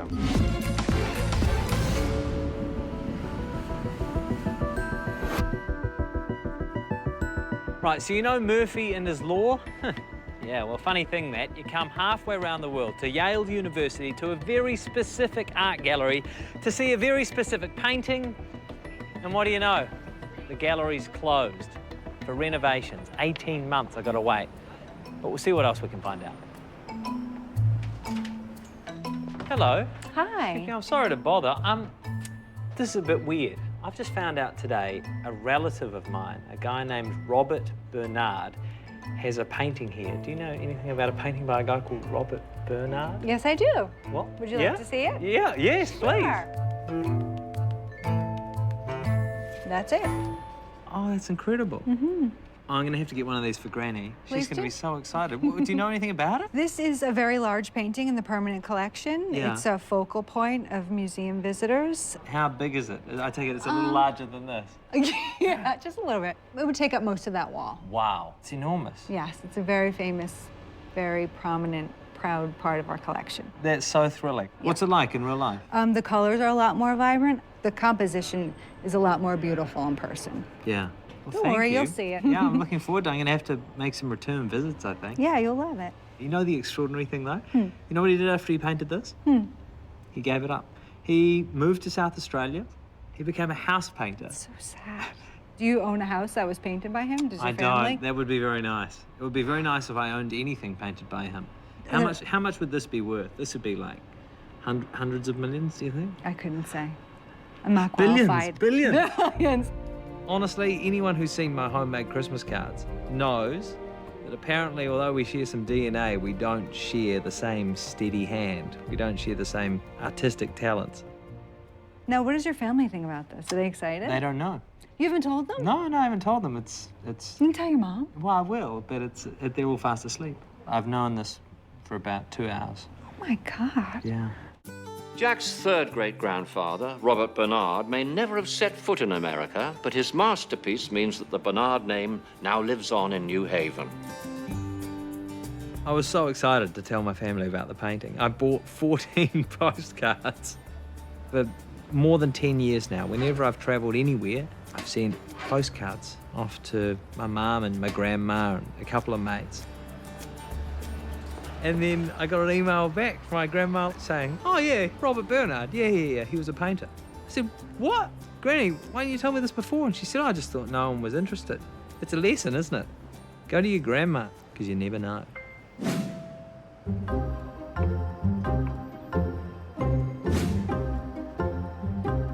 Okay, this is weird. I've had a text from a random number from someone called Kelly, who says a relative of mine used to work in this very building. His name was Harry.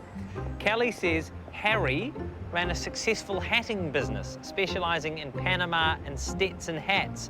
So it's obvious fashion is a bit of a family trait. Anyway, Kelly says she'll have more information about... Jack. The next relative in your DNA chain is an expert at using DNA to piece together genealogical puzzles. Now, Kelly calls the west coast of America her home. But she wants you to join her on a DNA field trip, so you're going to meet her in York. And that means you've got a flight to catch. So, while Jack packs his bags for England, our next victim, celebrity chef Ray McVinney, is about to discover what his test results uncover, including his connection to rock and roll royalty. You got in some good genes, didn't you?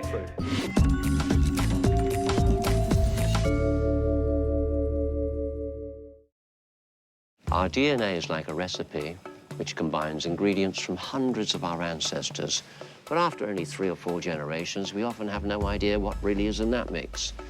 So, what is coursing through the veins of foodie Ray McVinney?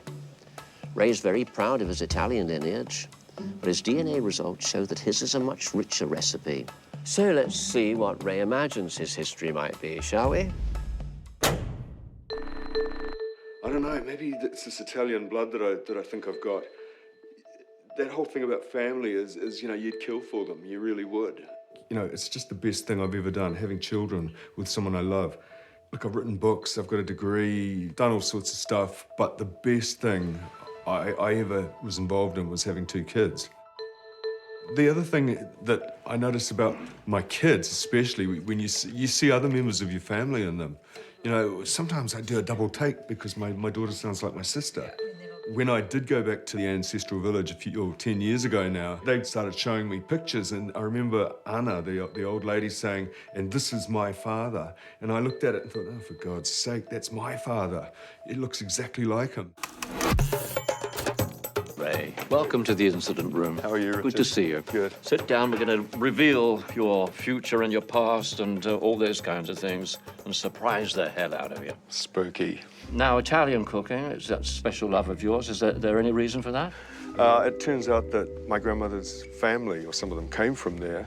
And in 2000, I was in the international jury for the Slow Food Award, and they shipped us all off to Italy. Okay. Well, it just so happened that the village is actually near where I was going to be, so we went there. Moved to tears. I've ended up with a great attachment to Italy. Well, we've got in our possession a map which shows all your DNA markers around the world. Are you ready to watch that? Absolutely. Okay, stand by. Okay, Ray, there's no surprise. You have a large helping of European DNA with an entree of Italian. Now, you can't help but spot the African elements there. Well, yes. Some people think that that relates to human migration out of Africa, but that's not the case. You've got ancestors from both sub-Saharan Africa and North Africa. And there's also a small percentage of Ashkenazi Jewish DNA. Does that mean anything to you? Yeah, it does, actually. You know how you have family stories? One of the family stories is that we had some Portuguese Sephardi Jews who were kicked out of Portugal in the, I don't know, when, 18th century or something. And I don't quite know where they went. Yeah, it's funny, I've got Jewish friends who look at me sometimes and say, yeah, you look Sephardi. Okay. So, whatever that means. So, where do you think you might be headed on this journey? Do you think Italy? I hope it's Italy. Italy would be good. You'd like to go to Italy? Oh, look, I would imagine that village is where we would go. I've only been there once and I thoroughly enjoyed it. Well, Ray, there's still a couple of surprises to come. We put your results into a DNA database, which has given us 923 genetic matches for you. We have relatives who are waiting to meet you, and we'll be in touch. Good advice. Thank you for coming in. Thank you. Bye-bye, Ray. Well, Ray may well imagine that he's going to be eating pasta in some small Italian village, but there's a tropical island halfway around the world where relatives are already preparing for his arrival. Tracking down your DNA, I mean, the whole science is absolutely fascinating. That they can actually do it. I mean, they can tell how much Neanderthal, I mean, you could probably tell by looking at me, but how much Neanderthal I've got in me, which group I was, you know, my ancestors were with when everybody left Africa. I find it absolutely fascinating.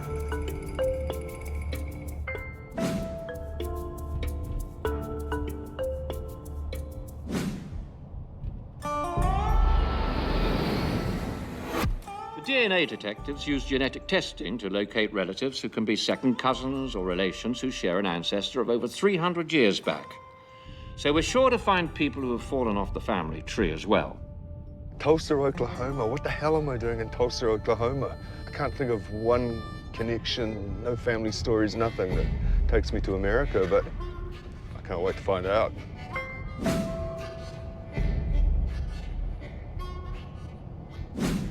Based on their DNA results, Daniel probably shares a great-great-great-grandancestor with Ray, but there's no question the DNA matches up.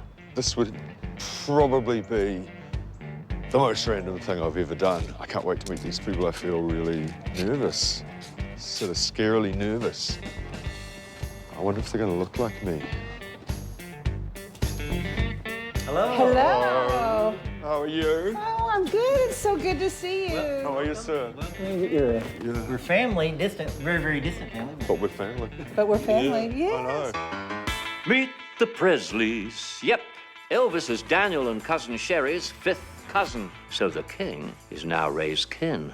When we were young, everybody always teased us because of our last name, and they wanted to know if there was an Elvis connection, and we really didn't know until Dan did the research. So you have a definite connection then to Elvis. How fantastic. The great-grandparents Daniel shares with Elvis were originally named Presler. They Americanized it to Presley when they came over from Germany in 1710. But Elvis isn't the only new relatives. There's a passel of Presleys. Daniel's Aunt Doris is here to give Ray the guided tour. And these are Presleys. This is the Presley clan here. Yeah, this is my grandfather. That's Marvel Presley. Marvel Presley, yeah. This is my dad, William Herbert Right. Presley. So I'm related to these people too? Yes, you are. I am. Because this woman just looks a little bit like some of the women in my family. She looks like my Seriously? sister's child. You know, it's very, very interesting. Well, the king, I like that a lot. Never heard of a Presley connection, not even a name that sounded similar. And the whole thing about it is that it's a fact. The DNA proves it. I'm so pleased about this. You got in some good genes, Yeah, didn't you? exactly. Ray's about to discover another DNA relative who made history, while Jack uncovers a spicy twist in his DNA recipe. You look a little shell-shocked. It's cool.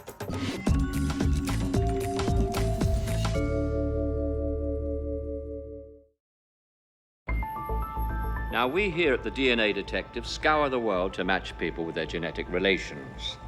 And we've sent broadcaster Jack Tame to York in England to meet an American DNA relative who's busy doing some detective work of her own.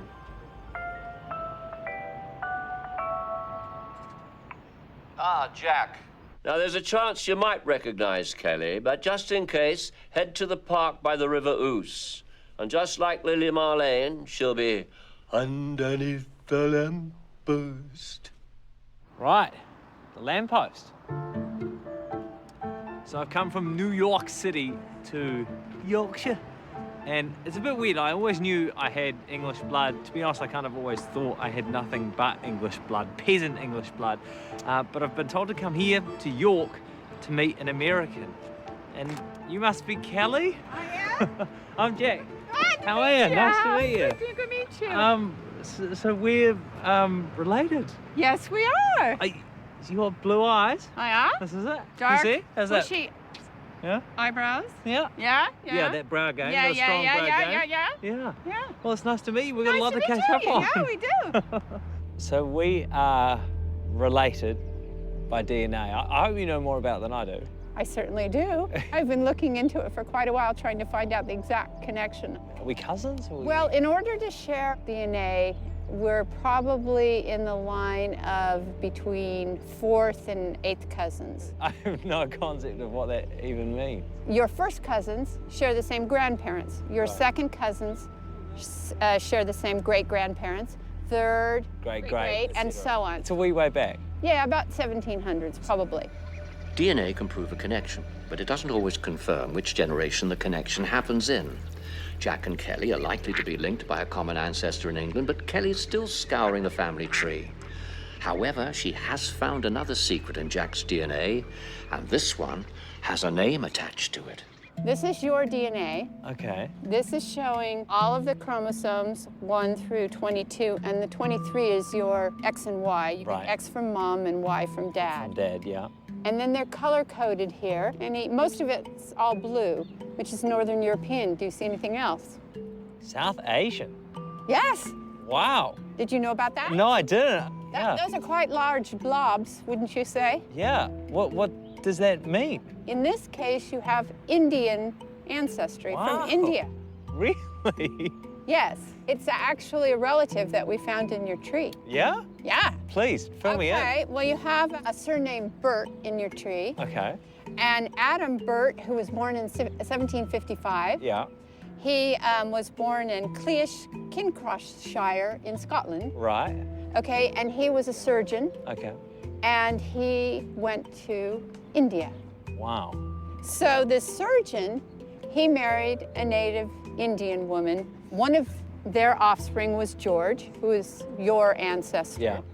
And then he immigrated to Australia, the son. That's so cool. Well, there's this like kind of rumor in the family about a little bit of Indian blood and, you know. And you go, yeah. I mean, the DNA nails it. And you have a perfect paper trail back to it. Yeah. No wonder I love cricket so much. That's amazing. You look a little shell-shocked. It's cool. History turns on the smallest margins, the tiniest margins, the sheer mathematics behind existing is bewildering. Yeah, the decision by a surgeon in Scotland to move across the world to Bengal, to settle in Calcutta, is the reason I exist. That's pretty spooky. What if he waited a year? What if he'd, chosen to go to another colony instead? It's amazing.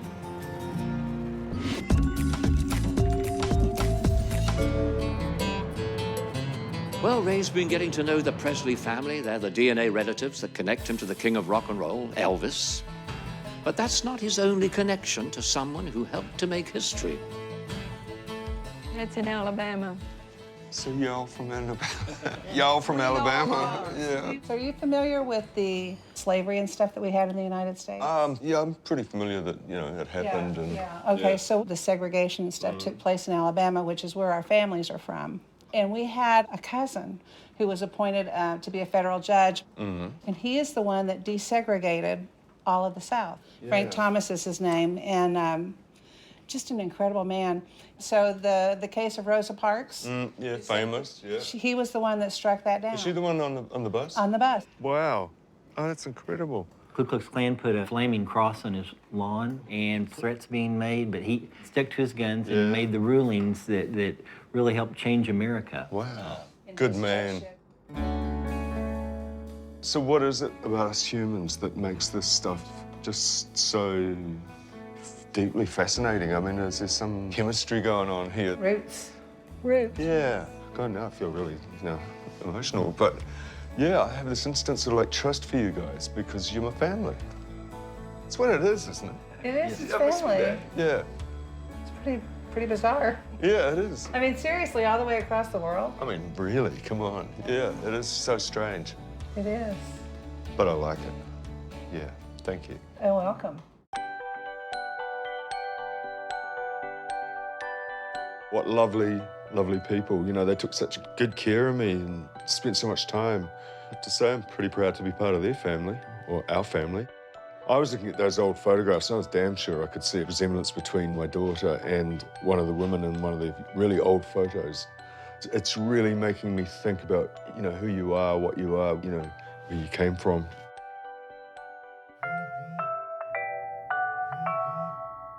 Hello, Ray. 1,000 apologies for tearing you away from Tulsa, but we have another set of family for you to meet and another flight for you to catch. I'm not going to tell you too much, but you could be on island time soon. Good luck. Island time? What the hell does that mean? Well, Ray, remember that 2.2% of African markers the lab found in your DNA? Bit of a shock? That's the previously hidden trace of an ancestor from 200 to 300 years ago. But of course, on paper, ethnicity isn't so obvious. And as generations pass, physical traits combine, just like sugar, cream or lemon in a cuppa. The blend that makes us who we are is a mystery until DNA tests come along and stir things up. Next, Jack will find himself behind bars while Ray's about to discover that he has relatives on an island in the sun. And you talk like Jamaicans. We are Jamaicans.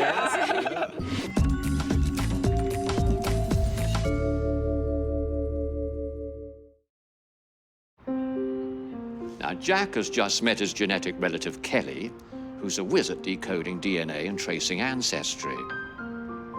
She's revealed his intriguing Indian roots. His fifth great-grandfather was a Scottish surgeon born in 1755 who moved to India. Told my grandma, we are definitely Indian. She said, it's good to have it confirmed. Grandma spent quite a bit of time in India. She went through the Silk Road last year. She was, oh, maybe last year was the trip up to Tanzania and Timbuktu. It's hard to keep up, honestly. The postcards I send Granny are nothing compared to the postcards Granny sends me. Jack, attention please, Jack. Look, it's time to go underground now. Now, the DNA detectives love reuniting family, so Jack is joining Kelly on an ancestry quest of her own. So, why are we here? I'm in search of my 5th great-grandfather. Your great-great-great-great-grandfather? Yes. Right. And he was in the York Castle prison? He was, along with his brother. For what? Highway robbery. Highway robbery? Yes. That's very 1700s, isn't it? Yes.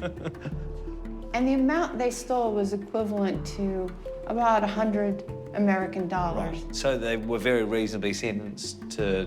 Death. From there, they ended up in America, a punishment even worse. Well, they had a choice. Yeah. They could die. Bad option. Yeah. Or they could be reprieved, sent on a ship to America. Right. And then sold pretty much as slaves for 16 years indenture. Wow. Well, it doesn't look like they would have had the most comfortable existence while they were still here, does it? Don't like this bed, do you? Yeah, you can't get that at IKEA. No. Wow. And it's wonderful to be able to come here and think that my ancestors were here. I mean, if you look at a typical family tree with all those names and dates in it, yeah. What difference does that make? You don't really connect to it. But if you go to the places and you start to learn about the lives of the people, yeah, that's what really matters. So if you're stuck in the 1770s here, I can see you going back another couple of hundred years and further and further and further. Well, I have done that. There's different kinds of DNA, but the DNA can clinch a connection. I've written a beginner's guide to genetic genealogy, which is online for free for people. A lot of the experts put it into terms that aren't accessible. Yeah. So I wanted it to be something that you could follow step by step and really get it. The stories take you everywhere. So you end up here in England, but before that, where were they? Were they Vikings? Were they Saxons? Were they Roman soldiers? Were they prisoners? You can tell that from the wide DNA. Jack, we found the location where Kelly's ancestors committed their dirty deeds. Head to Castleton, follow the map, find the scene of the crime. So, this is the place where the scoundrels in your family committed their crime. Yes, somewhere along this track, Francis and Thomas committed highway robbery. How is it then for you to come to a place like this and thinking that 250 years ago, a defining moment in your family history happened? It's emotional and sobering at the same time because, like you said, it all turns on a dime. You know, Yeah. about 400 years, you have 100,000 ancestors. It's amazing, isn't it? And they all had stories, and they're all people with lives, like our lives. Yeah, And we don't know anything about them. yeah. So just to catch a hold of a few threads starts to build a fabric that really enriches your life or anybody else who Yeah. chooses to follow it. She tell you what, she can tell a story. Kelly can. It's extraordinary how much work she's put in, how passionate she is about it. But she's clearly got a passion for history, and you can see why. It's amazing. I think, like a lot of people, I actually didn't know much about my family. I mean, I know about my immediate family, but just a generation or two further back, I really didn't know much. I love diversity. It's why I love living in New York. And it's so exciting to have something that's a little more exotic than Birmingham. No, nothing against Birmingham, but it's a rush to think, wow, some of my ancestors have had incredible adventures, and actually those adventures are in me. They shape me. All right, Jack, you've got another DNA relative back in the United States who's also deep into tracing ancestry. He's even written a software program to help with the cause. Head towards the mountains of West Virginia and follow this map. Hurricane. I have relatives in Hurricane, West Virginia, America. I don't know what to expect. Gonna fuel up with some superfoods though, eh? Body's a temple.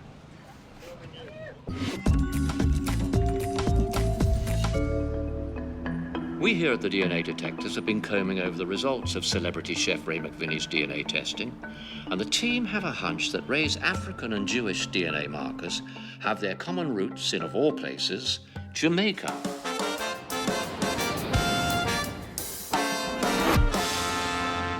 I have heard about the Jamaican connection before. It's an old family story that comes up now and again, but we've never dug too deep into it.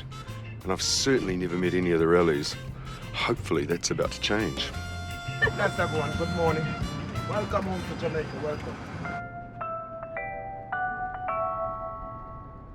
Hello, Ray. Your father's family had links to Jamaica 4 generations ago, so it's a very good place to start looking for some answers. 2 names keep popping up, McLean and Kentish. You're going to meet Diana, Susie, and Ingrid. They also have Kentish and McLeans in their past, and they're very, very keen to help you solve this puzzle. Ray. I'm Diana. Diana. And I'm Susie. Susie. Nice How to are meet you. Hi, I'm Ingrid. Ingrid. Welcome to Jamaica. Yeah. It's so good. So we're cousins. Yeah. We're cousins. Very, very distant, I would think. Distant, but hey, you know, yeah. And you talk like Jamaicans. We are Jamaicans. Been here a long time. Yeah. So, there was a McLean back in the 18th century in Kingston. I don't think he was born here, and I think the dirty dog skipped off and left the children and the wife. It is very Jamaican. Oh, really? Yeah. Okay. Did you know it was David? Did you know his No. first name? So I think it was David McLean. He was married to a woman called Kentish. Kentish, I know this name. Yeah, Kentish? definitely. Yeah. And then one of those McLeans married a Robinson. Right. And we are descended from the Robinsons. Right. Okay. I hope I'm not being, you know, annoying, but have you noticed how I keep looking into your eyes all the time? I'm trying to look at you, and yeah, it's most interesting. You can look at me if you want to. Yeah, we are looking at you. We are looking at you. Could be a little unsettling. Yeah. So we'll check the family tree at their house, but we're pretty sure we share a 3rd great-grandfather, David McLean. Now, I wonder if that's the part of the family the cooking comes from. We're making ackee and saltfish, which is our national dish. If I'd known, I would have brought my knives. I see expertise. Being in the kitchen, I really enjoyed it. And you can see that those 3 women have worked together just non-stop. Everything that we cook in Jamaica, we use thyme as one of the main seasonings, and Scotch bonnet pepper. Right, which is, of course, this one. Right. Really hot, but very nice flavors. And tomato. So you say tomato and we say tomato. We say tomato. We say tomato. Yeah. Let's call the whole thing off.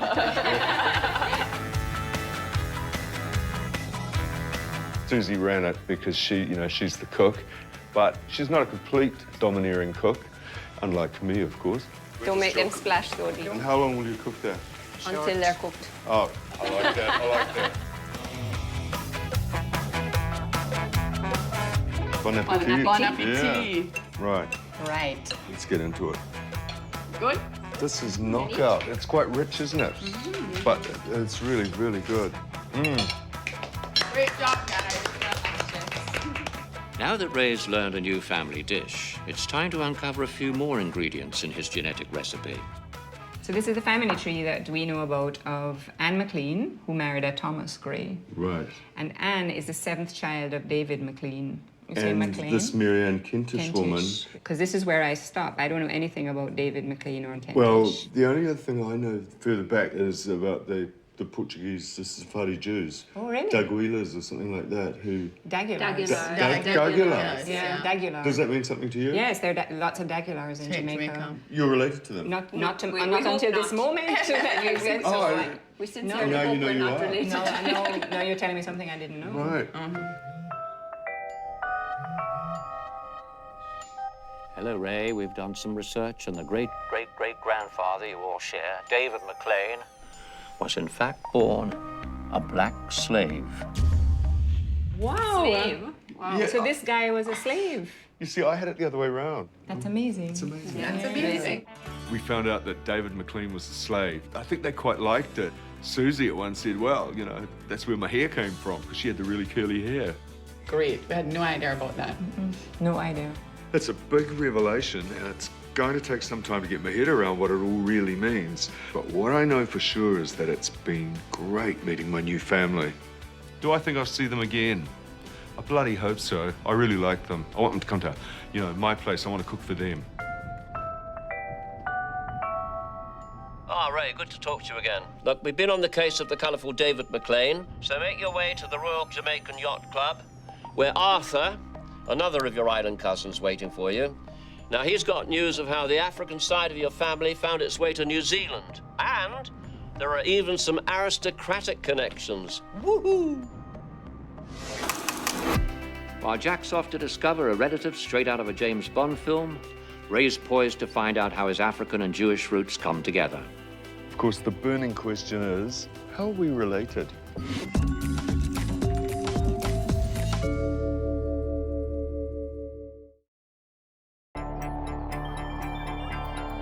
Ray's quest to piece together how his third great-grandfather, African slave David McLean, connects to New Zealand has brought him to Port Royal, home of the Royal Jamaica Yacht Club. He's meeting his relative Arthur, who's done a bit of sleuthing himself and put together the missing pieces in this DNA puzzle. Hey, Arthur, it's extremely good to meet you. And, of course, the burning question is, how are we related? I think it's your third great-grandfather, William Kentish McLean. That's the brother of my fourth great-grandmother. William Kentish McLean migrated to New Zealand. I wondered how we got the New Zealand thing going on. William Kentish McLean. He is the son of David McLean. Right. And Arthur, what can you tell me about David McLean? He was a slave, wasn't he? Right, yeah, right. yeah. But he was freed by his father, Hananel, and his mother, you know... because Hananel had those children with the slave? Yeah, three children. He freed them all, and her as well. Yeah. David McLean, he is the grandson of the first Baron d'Aguilar. Really? Wow. So there we have it. Baron d'Aguilar, the Sephardic Jewish grandfather to the Black David McLean, accounts for Ray's Ashkenazi Jewish markers. Yet another DNA detective's victory. Many Jamaicans cannot trace their ancestry to before the English occupation. After they were conquered, only the Portuguese Jews were allowed to stay. There's an ancient Jewish burial ground here, and they go back to the early 1600s. The first Baron d'Aguilar, I believe, would be buried there. Right, okay. It was completely surprising that the Jewish aspect went to Jamaica. I thought those two things were completely separate. But, you know, it's all just part of one big bit of weaving, really, isn't it? I learned so much from Arthur. Jews came here fleeing the Inquisition and anti-Semitism in Europe. Apparently, Port Royal was a haven. It doesn't sound like one. The floor of the synagogue was covered with a layer of white sand, which is how the Jews muffled the sounds of worship in case they were discovered and denounced to the Inquisition. So I'm having a look here to see if I can see anything. You know, David McLean, the slave, was a d'Aguilar. That's the Jewish connection, of course. I can't see anything. Maybe they're here and they're not under the name that I expected. Maybe they're here. Yeah, I mean, you feel very sort of connected with the past, which is what this is all about.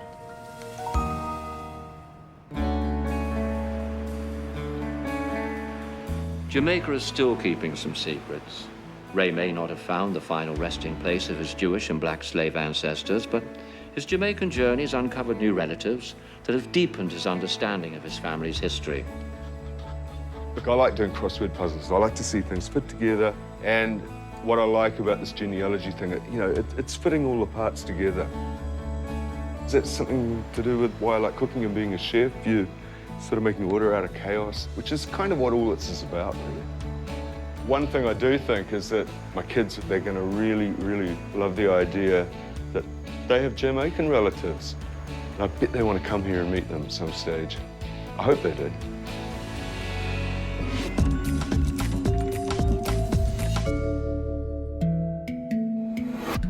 Meanwhile, back in America, Jack's exploring Hurricane, West Virginia, population 6,000. And one of them is his genetic relative.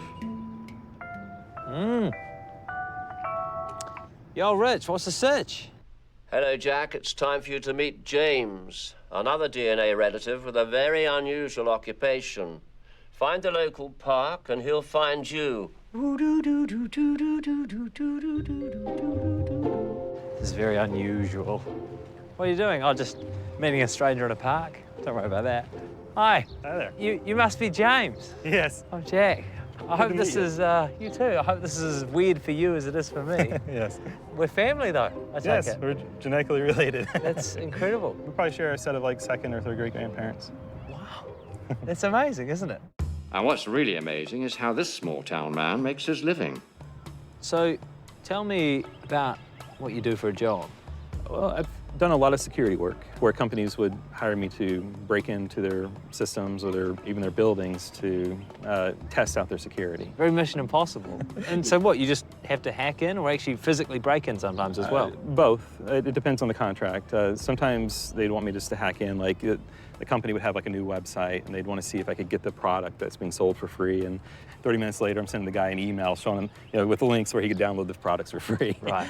But James also uses his computing skills to bring people together. I've written a lot of software that helps adoptees figure out their genetic relations, like figure out who their parents are is the goal. Right. So you write programs to help people who've been adopted find their parents? Yes. Why did you get into this? My wife, at one point we discovered that her birth story didn't match up to reality. Right. And we never received any kind of official confirmation that she was adopted, but we started to suspect that very strongly. So started to employ the DNA techniques to try to figure out what her family tree is. That's what got me into it. How successful have you been so far with this and finding people's parents? I've been able to find a lot of shared ancestors, like grandparents, great-grandparents. Some people have been able to find their parents. It's a little bit more rare. How do you feel about meeting other family members? It's interesting. I mean, the DNA testing is like, even family that weren't unknown, start taking the tests and you kind of reconnect with them a little bit, make Facebook friends. Yeah. We're not like doing Christmases together or anything like that, but. Not yet. Isn't it amazing? I mean, imagine what his business cards look like. Professional hacker, he gets paid to hack things. It's very Edward Snowden, it's very James Bond. He told me very quietly when the cameras weren't rolling that so far of all the security jobs he's been hired to do, he hasn't met one where he hasn't been able to breach the security in some way. So it's not a bad little record. Coming into this experience, I really thought we were just vanilla. I thought you could trace everything back to England and that was the end of that. It was kind of two-dimensional, but having gone through it all, we're a bit more nuanced. We're a bit more interesting. I never thought I would have relatives in America. I certainly didn't think I'd have a big splash of Indian blood. I know it sounds big and kind of existential and, what is the origins of the universe? But it's been an experience of perspective. I've come to appreciate just how insignificant all of us are, but just how extraordinary us existing as us really is. Now, the study of DNA is a fascinating science that opens our eyes to how connected we all really are. And the DNA detectives is proving that we all have links hidden in our blood to places and people we could never have imagined. So, who's going to be curious enough to take the test next week? Why don't you join us and find out?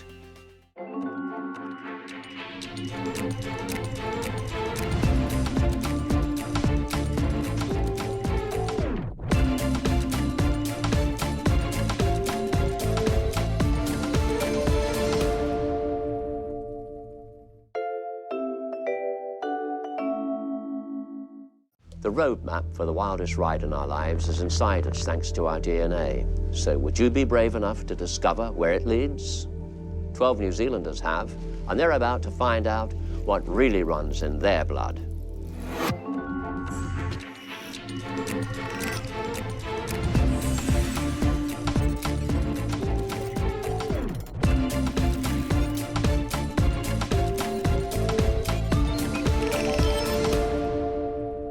Weatherman Sam Wallace and actress Amanda Billing are seeking the truth behind old family myths, from rumours of royal connections to the origins of mysterious dark colouring. So brace yourselves, it's going to be a fascinating ride. Oh, it's just so sad and messed up. What part of me's Italian? Analysing our own DNA can uncover markers that show where we've come from, and following those markers can lead us all around the world and connect us with relatives we never even knew we had. Action-mad weather presenter Sam Wallace is no stranger to danger, but he's never dived into his own past, and that's about to change. His DNA results are in the lab, but before we reveal those, let's see what the man himself knows about his own history. Family for me is everything. It's the bones of everything for me, you know? It's where I get my sense of humour, it's where I get my lightheartedness. I can be lighthearted on telly because I've got the support of my family, you know? So it's almost like the family has been my framework in which to work around. I still don't really know where I'm from. There's a lot of olive in the skin, so despite being Pākehā, I suspect there's been a milkman snuck in there along the way. From speaking to my mum, I think the boat came out from Scandinavia. That's one of the guesses. The other guess kind of goes towards Dad's side, which is more Scottish and English. So is there a William Wallace in there? Who knows? Ah, hello, Sam. Richard. Welcome to the Nerve Centre. Lovely to be here. Are you ready, Sam? I don't know. How are you feeling? Apprehensive. There's talk of you having maybe some blue blood in your family line? There's Danish blood in there. Well, I think there's Danish blood in there. And some of the rallies have been throwing some stories out there about a man called Boris Larsen, who was royalty. Mm. That'd be nice, because he's a rich man. Well, there's a few queens in my family as well, actually. I believe so. We're going to show you a world map now of your DNA. If you look over in that direction there. The lab has found your DNA has 60.9% British and Irish markers and a high percentage of Northern European segments, which means ancestry from Iceland, Finland, Norway, and Sweden. You also have 4.9% Scandinavian markers, which gives weight to those Danish family stories you've heard so much about. But there's still a couple of surprises to come. Comparing your DNA results with others around the world has found 924 DNA genetic matches. Really? Yeah. And I feel pretty sure you'd like to meet a few of them, wouldn't you? Well, that's all you actually need to know for now. You keep this device at hand. Okay. Okay, and your travel details will come through shortly, and so, bon voyage. Thank you so much. Wish me luck. Sam might need to pack a silver spoon, as it appears that his Danish cousins aren't the only royalty showing up in his DNA. Maybe it'll be Denmark, that's Mum's side, or Dad's an English Wallace from Cornwall.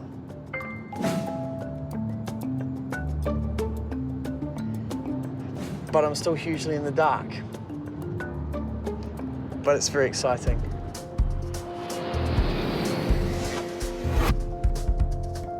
So we've done Bond Street, Piccadilly, Mayfair, all quite prestigious places on the Monopoly board. Not a bad place to be.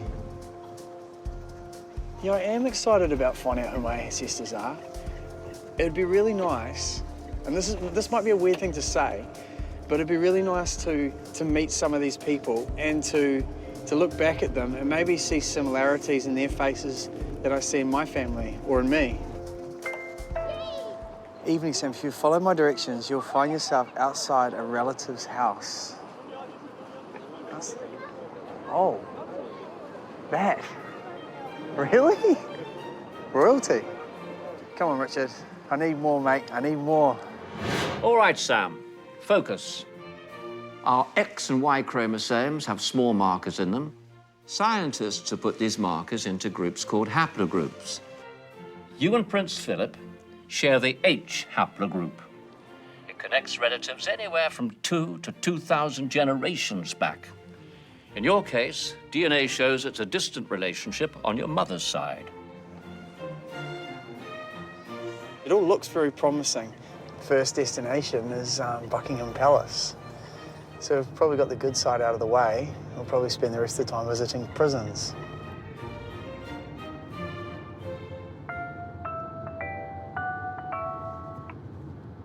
Sam. Records show that your Wallaces lived in England in the early 1500s, but then the paper trail goes dead cold. However, your DNA tests contain hints about where they lived before that, so you're heading to Scotland. Scotland. We're going to Scotland. Amazing.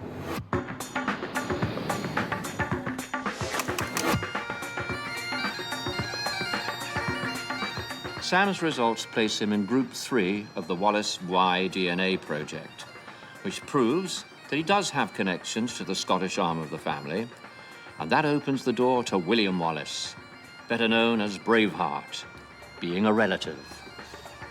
And that's what makes DNA so interesting, is that you finally get a chance to kind of go beyond the family tree and actually, you know, track down some of those historical parts of your history. We've also discovered that Wallace didn't have any children, so Sam can't be a direct descendant, but it is possible they share ancestors. Sam's in Elderslie, Braveheart's birthplace, to meet the conveners of the William Wallace Society and learn more about this legend. William Wallace, cheers. Wallace. Cheers. Lunch. I am a Wallace. What's your excuse? What are you guys here? I think it's just being a patriot. You know, it's an extension of what you feel in there. I think when Braveheart came out, most folk, who's William Wallace? You know, and they maybe went on to educate themselves. I had never heard of William Wallace until I saw the film Braveheart, Yeah, right. and then went straight to the library and took out everything, because that history is deliberately being suppressed. It is not allowed to be taught in school. So is everything behind Braveheart, is it truth, or has the story been embellished? All these things happened. At the end of the day, it's a film. But for what we do, it's made it easier for us because William Wallace has been reincarnated, really. There's a letter which William Wallace had, which was given to him by the French king, and it was basically giving Wallace authority to go and see the Pope, to obviously plead for Scottish independence. That was taken from William Wallace when he was captured in 1305, and it's been in England ever since. David Ross, who was our ex-convener, started a campaign to get that particular letter back, and the letter's now back in Scotland. 700 years, that's quite a project. Yes, it was, yes. Can I get a photocopy and put it on my wall? Like, every Wallace would want that. You certainly can. It's funny, eh? Like, it's one of these things that the more you kind of learn, the more you realise you don't know, and the more you want to know. Yeah. Well, don't feel left out, because you're just learning on this trip. We've only been learning maybe since we left school, because we had to educate ourselves. Right. Our Scottish history is who we are, it's where we come from. That runs through our veins. It's the most important thing about us, is the fact that we are Scottish. This is our country. They're so passionate about Scotland. They're so passionate about preserving documents and the history of William Wallace, and here I am as a Wallace, and it's not something I've really investigated or looked into. And I feel like all of this is kind of lighting a fire within me to go and research and go back and to learn as much as I possibly can. Coming up, Amanda discovers she has ancestors with a taste for adventure, while weatherman Sam Wallace is on the trail of potential links to William Braveheart Wallace. Here it is, Wallace Castle.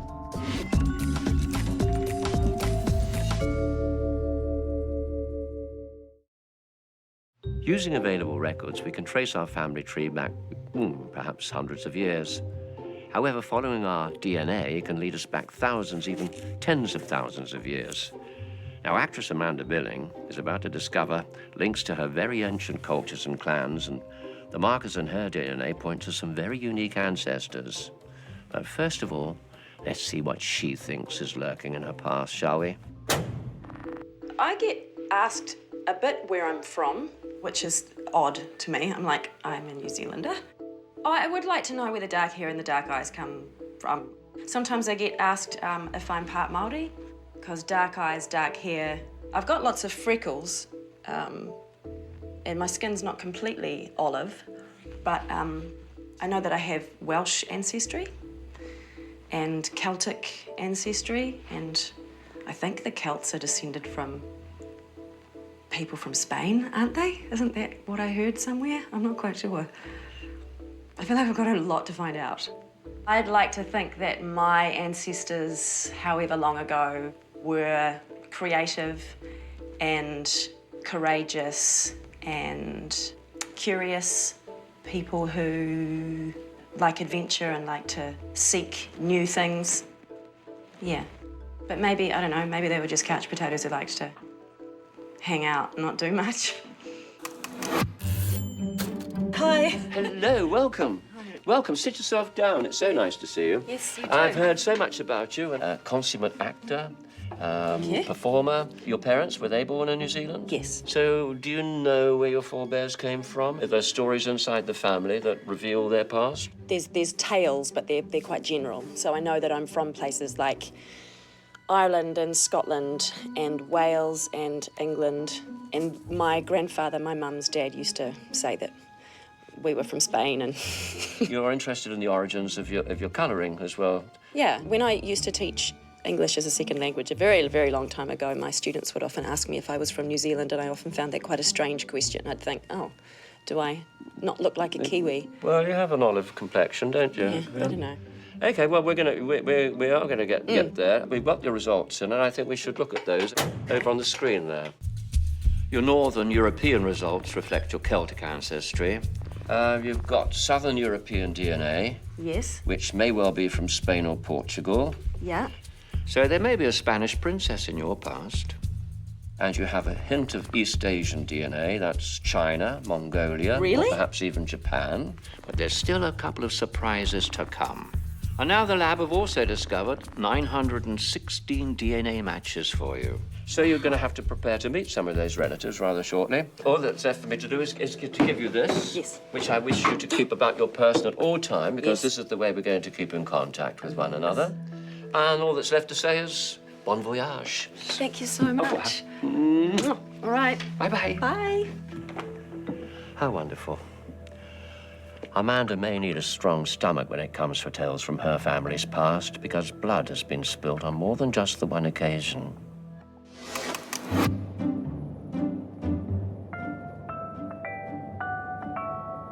Okay. Ah, hello, Amanda. I know you'd hoped that your relatives would be brave adventurers.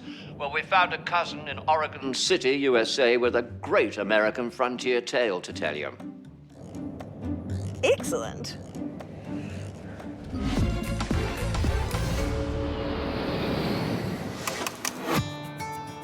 These days, Oregon City is a bucolic town on the outskirts of Portland.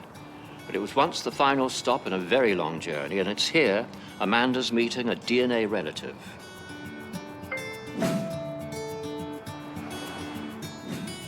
I'm about to meet a cousin of mine, and I don't know what kind of cousin she is. I'm wondering if we're gonna get along, if the conversation's going to flow, or if it's gonna be awkward, because, I don't know, you meet your family and you just assume that you should click, but who knows? Here's an elk, and here's my cousin. Hi. Hello. I'm Amanda. I'm Jessica. Nice to meet you. Nice Welcome to meet to you the States. too. Thank you very much. Are you excited? I am excited, and I've been a little bit nervous. Really? Yeah. Well, it's kind of different meeting family. Yeah, totally. But for us to be related, it would have to be probably through the Irish, Scottish, English side. Okay. New Zealand had a migration pattern in Europe the way the United States did. Yes. So it would be really easy for a family to, one go one direction and one go the other. Yeah, it's a frontier thing Yep. that we have in common. Adventurous relatives. Go west or south. DNA markers show that Amanda and Jessica share ancestors around 300 to 400 years ago. Now they're putting their heads together to find the branch of the family tree that connects them. My tree stays in the United States going back to 1629. Wow. We are supposed to be related 3 to 5th cousins, which we could be about 4th. Okay. It's an estimate. And for that to work, it would have to be about a 4th to a 5th great-grandparent in common. Well, one of the names that jumps out on here, and there aren't very many, is Saunders. Which, in my case, is about 11 generations back. Yeah. So, 11 generations does not work. So we're probably related somewhere in this area of time. Having a look on here, there's Anne Wilson. Anne Wilson was living in Pennsylvania in 1800s, and her father and mother also were living in Pennsylvania, and his name was Joseph Wilson. Yeah. And so that's as far back as I currently have on that family. Okay. But we're looking at 1740s, 1750s.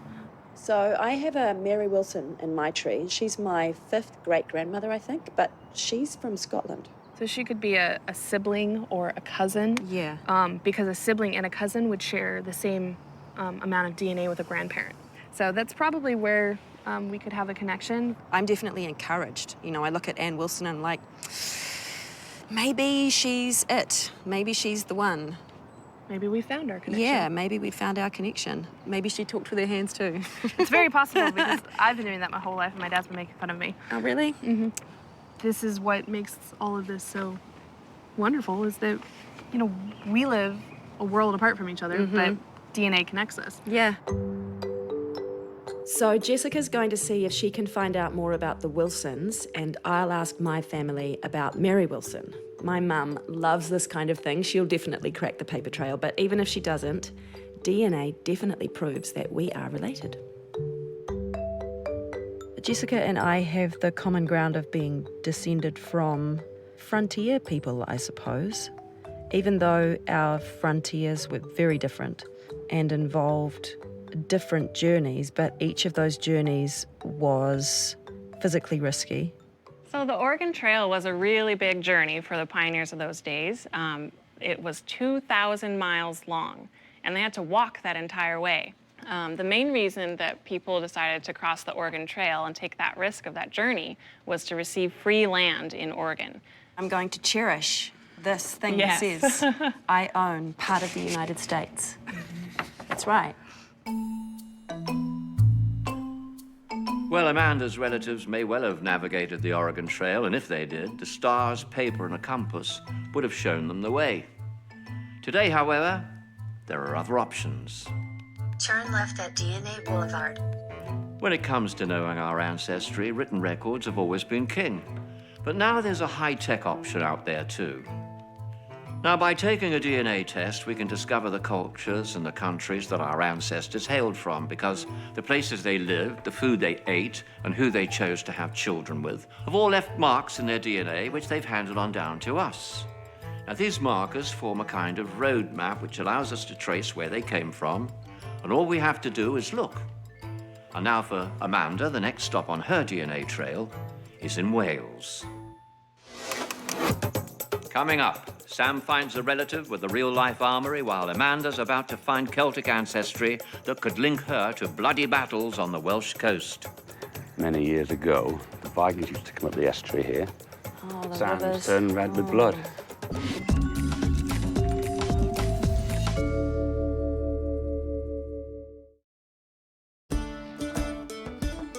Actress Amanda Billing has often wondered where her dark colouring stems from, and we, here at the DNA Detectives, have found an explanation. And it's a story that begins in Wales. I knew that we would come to the British Isles because I know for sure about some aspects of my ancestry. I didn't know that I had Welsh ancestry until a few years ago when my mum told me, and I thought, well, that kind of makes sense. Hiya. Hello, who are you? I'm Amanda. I'm Hi. from New Zealand. What part of New Zealand are you from? I live in Auckland, which is the big city in the north of the country. Your name isn't Bell, is it? No, Billing. Billing. My relatives are in Auckland. Are they? Archbishop Stanton. No. No. I'm a bit ignorant about that stuff like that. Beautiful place, though. Yes, it is. My grandfather, my mum's dad, he was a great one for pulling your leg, and he would say that we were Spanish. Dark hair and the dark eyes and the sort of olivey skin. And he used to say, Spanish princess or Spaniard and all this kind of thing. Amanda, your southern European markers may be from the Basque region of Spain. DNA testing has found evidence that the Basques went to Wales about 7,000 years ago and are responsible for the dark Welsh looks. But wait, there's more. Find Red Wolf Bay on the Isle of Anglesey. Mark's working on his boat there. He knows how the bay got its name, and that leads to a feisty branch of the family girl.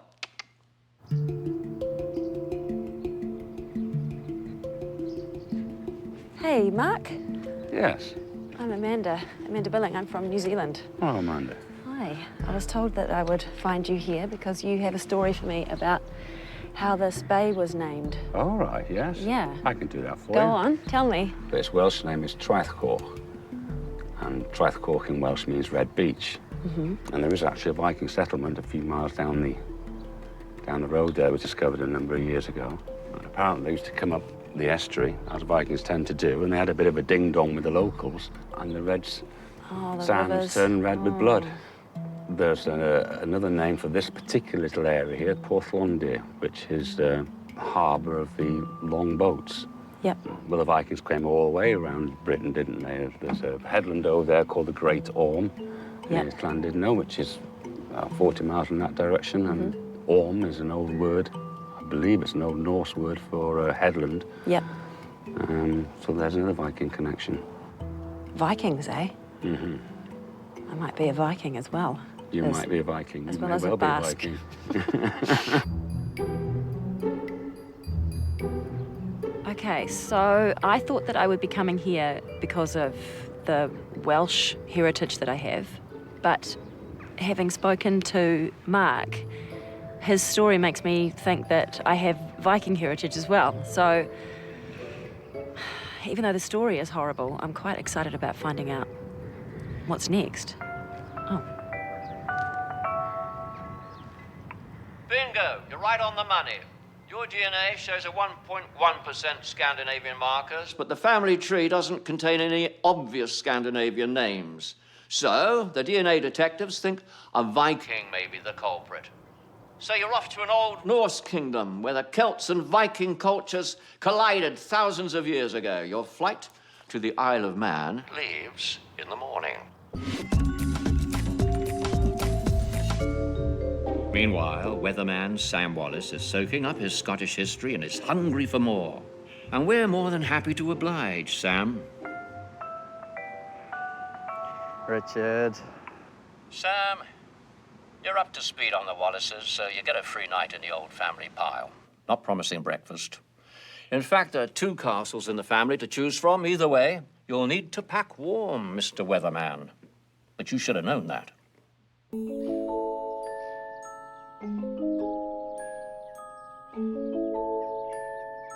Yeah, here it is. Wallace Castle. I think this is the most elaborate joke I've ever been set up for. I guess I got big-headed. I thought, I thought the Wallaces, oh, it's going to be lovely. You can only imagine. Check that out. It was still pretty neat thinking that some of the rallies had lived in there. I like that. Yeah, thanks, Richard. I think I'll try my luck on the next castle. Option 2 is Killeen Castle. It belonged to the Scottish Kennedy clan that one of your grandsesters married into. You share DNA with those who've called it home, and you can claim it just a little. It's not too bad, is it? In terms of a castle, it's about exactly what you want. It's got everything. It's got the parapets, the moats around the front. You've got sea views, cannons. It's lovely. These Kennedys were of Celtic Norse stock, so there's a touch of Viking in the mix. That could explain some of the Scandinavian markers that were in Sam's test. Killeen Castle is also where Lord David Kennedy, the current chief of the Scottish Kennedy clan, was conceived. Keeper of the castle, Gordon, has offered Sam a bed for the night, along with a guided tour. Hello, welcome to Killeen Castle, Cydmilifalshire. In case you're wondering what that means, look down at my feet. 100,000 welcomes in the Scottish Gaelic. I love it. In you come. All right. Well, what do you think of this? This is amazing. Yeah.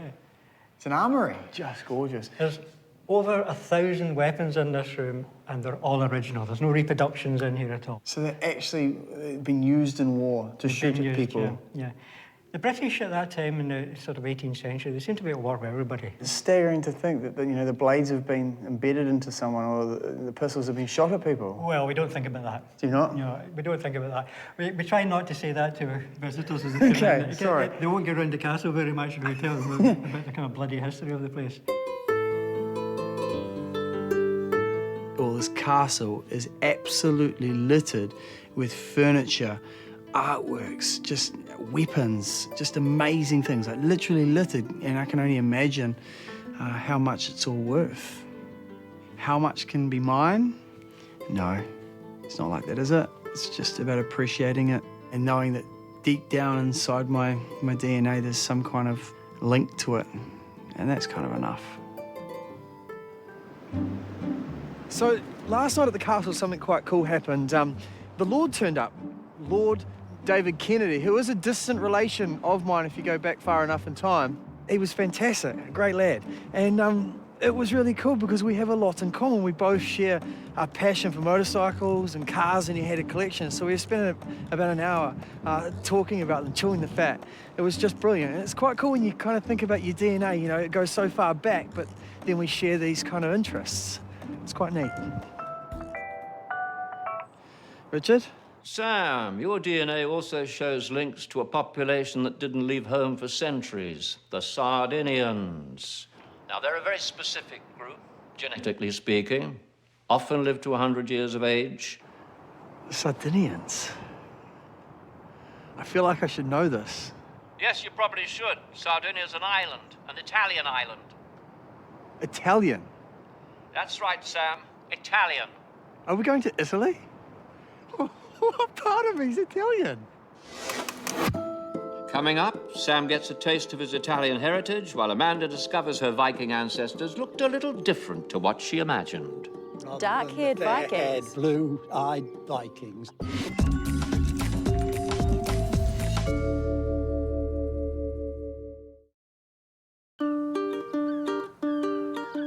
Amanda knows she has Celtic forebears, and her DNA test revealed traces of Scandinavian DNA. Her Scandinavian and Celtic forebears could well have met here on the Isle of Man around 1,500 years ago. My DNA is a mishmash because people went on journeys. And I know that sounds obvious, but that ignites my imagination. I think, oh, okay, so where did they go? Why did they go there? Who were they? And of course, I can't answer those questions, really. But contemplating the answer to those questions is exciting. Now, the Vikings aren't around to give you a welcome, which, given their traditions, I think you should be supremely grateful for. But go to the main square. Local guide Frank is primed to give you the Viking Royal Tour. Hi, Frank. How are you? Very well. Now, I'm very good. Where are we off to? Now, Frank's written a book on the Isle of Man. Well, one of them, anyway. There's a lot to cover. Stop one is Peel Castle for a little bit of Viking history. So, this word Viking, what does that mean? Where does it come from? Vic Yeah. is from the harbour, the creek. They tended to be calling it going a Viking or a Viking when they were off on their marauding parties or exploration parties from Norway. It got applied to them as a group. Before the Vikings came here in the 9th century. 9th century, yes. This was a Celtic stronghold. Oh, very much. It was a totally Celtic world. Yeah. And it hadn't been affected as England and other parts of the UK were with the coming of the Romans. They never came here, other than perhaps in a minor way, to trade. It's the stories that grab me. And I recognise in a way the value of every single human being's life and that their story is important just simply because they've lived it. He was poisoned for not taking part in a plot against Elizabeth I. He probably would have had his head cut off either way. It's the stories about my ancestors that I would go looking for rather than the intricacy of the family tree pattern. What is this? This looks like a henge. No, not quite. Oh my gosh! What? Which beneath a low cairn of stones, the richly adorned body of a Viking settler was buried. Sacrificed and buried with him were a woman, his horse, and other livestock. Yes, this was one of a number of Viking burials. We've had two ship burials, one at this end and one right at the north of the island. The Vikings were coming into the island first, about the year 800. Yes, and so this is But by about 850, they were settling. The house down the bottom, that's Balladool House, and that it can be translated, the Bala is place of, and the Dool can be, Doolish can be dark, and in the sense of the dark strangers.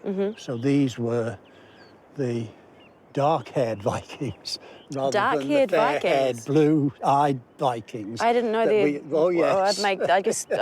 It's my ignorance. I'd Yes, just and make you the had assumption that red-haired all ones, Vikings no. were red-headed or Well, blonde. there was a whole series of as it were, tribes working in that area. That mix, really, that's the thing here. You've got that mix of Celt and Viking. And Yes. that's what makes the island what it is, really. Yeah, and that's why I'm here, because it's about the Scandinavian DNA that constitutes just a tiny part of my DNA. It's possible that a Viking, I don't know, maybe a dark Viking, maybe a blonde Viking.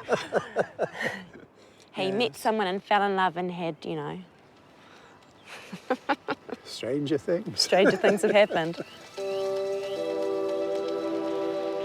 Before I came away on this trip, I really didn't know anything about Vikings. I had a picture in my head of what they looked like, you know, their boats and helmets with horns on them, which of course aren't historically accurate. I know that now. I was pretty ignorant, really, of most things to do with Viking culture, and now I feel very privileged to have come so close to it by going to that Viking burial ground where there's this ancient history, and to be spoken to about it by someone who's so knowledgeable. It's such a pleasure. It sparks my interest. Makes me want to know more about these things. And that, of course, is the Viking from that gravesite. Duel, with the various bits of metalwork and so on that were found accompanying him in the grave. Yep. I feel, I don't know, a kind of kinship. And it's really nice. I look at every human being that I see in a different way now. It's not like, are you my cousin? Well, it kind of is. I'm looking at them going, are you my... Just pay much closer attention to people. If you open up discussions like this, I think every single human being is interested in not only in themselves, but where they're from and who their people are.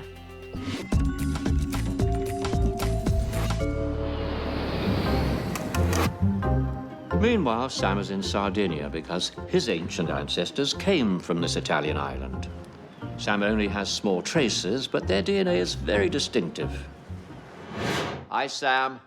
Tomorrow you're having afternoon tea with an old relative, but in the meantime, make yourself at home. Do I feel Italian? No, I don't think I could feel any further away from home, to be honest. But in saying that, I really like what I see. It's a charming place to be. So, a long way from home, these guys have got sea urchin pizza, which we probably know as kinner pizza. You can see it. It's the kinner there and there.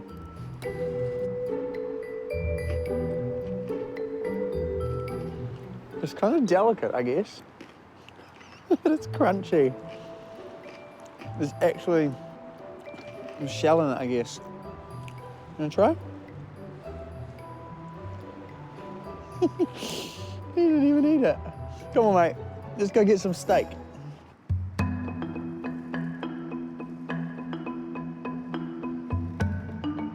Some people have the opportunity to get online and trace their heritage like that and go through documents. I mean, this is next level. We have the power to travel around and find whatever we can find, you know, whether it's a living relative or the gravesite of a dead one. I mean, that's an amazing opportunity. It's pretty cool. Wow. This is a Scrambler Ducati. And this means a lot to me, this bike, because I co-own my bikes with my dad. It's something that we've always bonded over. We've been discussing what bike that we wanted, and my dad has mine set on this bike. So we've turned up in Italy, and the first bike I see is the bike my dad is dreaming of right now. So that's pretty cool. A world away, but those little threads of DNA doing this again. Coming up, Sam meets a grandsester who's 110 years old, and Amanda uncovers the tragic circumstances that brought one of her forebears down under. Because, you know, if this hadn't happened, I wouldn't be here.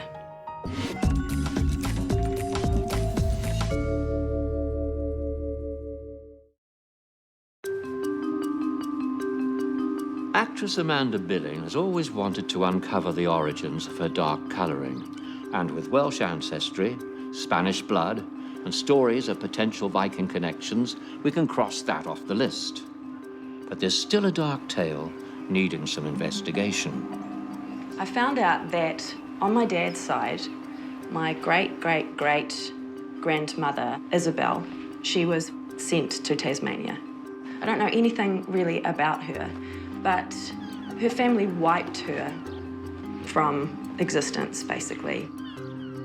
She will have been a teenager on a boat in the early 1800s going to Tasmania with a whole lot of criminals. That's just mind-boggling. Amanda, the cards were very much stacked against Isabel. She was found guilty of incest, and after she bore a child to her father, an aunt alerted the authorities.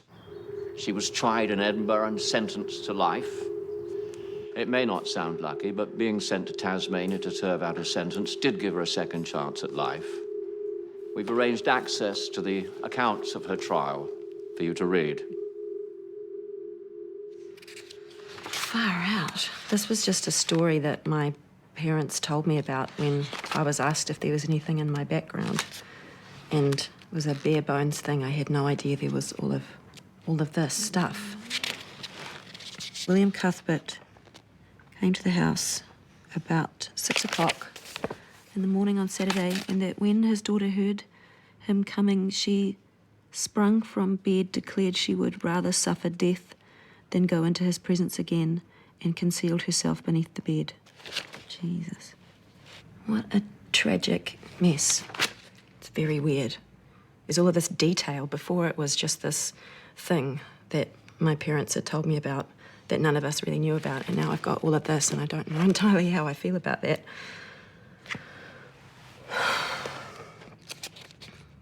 And I don't know how my family's going to feel about it either. It's weird. Because, you know, if this hadn't happened, I wouldn't be here. William Cuthbert has, in the meantime, absconded, and I have not learned where he has gone to. She's sent away. A long way away from him. It's so sad. Oh, it's just so sad and messed up. Far out. I don't know what I think and feel about it. Far out. Because if it hadn't happened and my great-great-great-great-aunt hadn't said something, I wouldn't be here. But it's awful. But thank God she went to Tasmania, and thank God she met her husband. And had my great-great-granddad, I think. Thank goodness.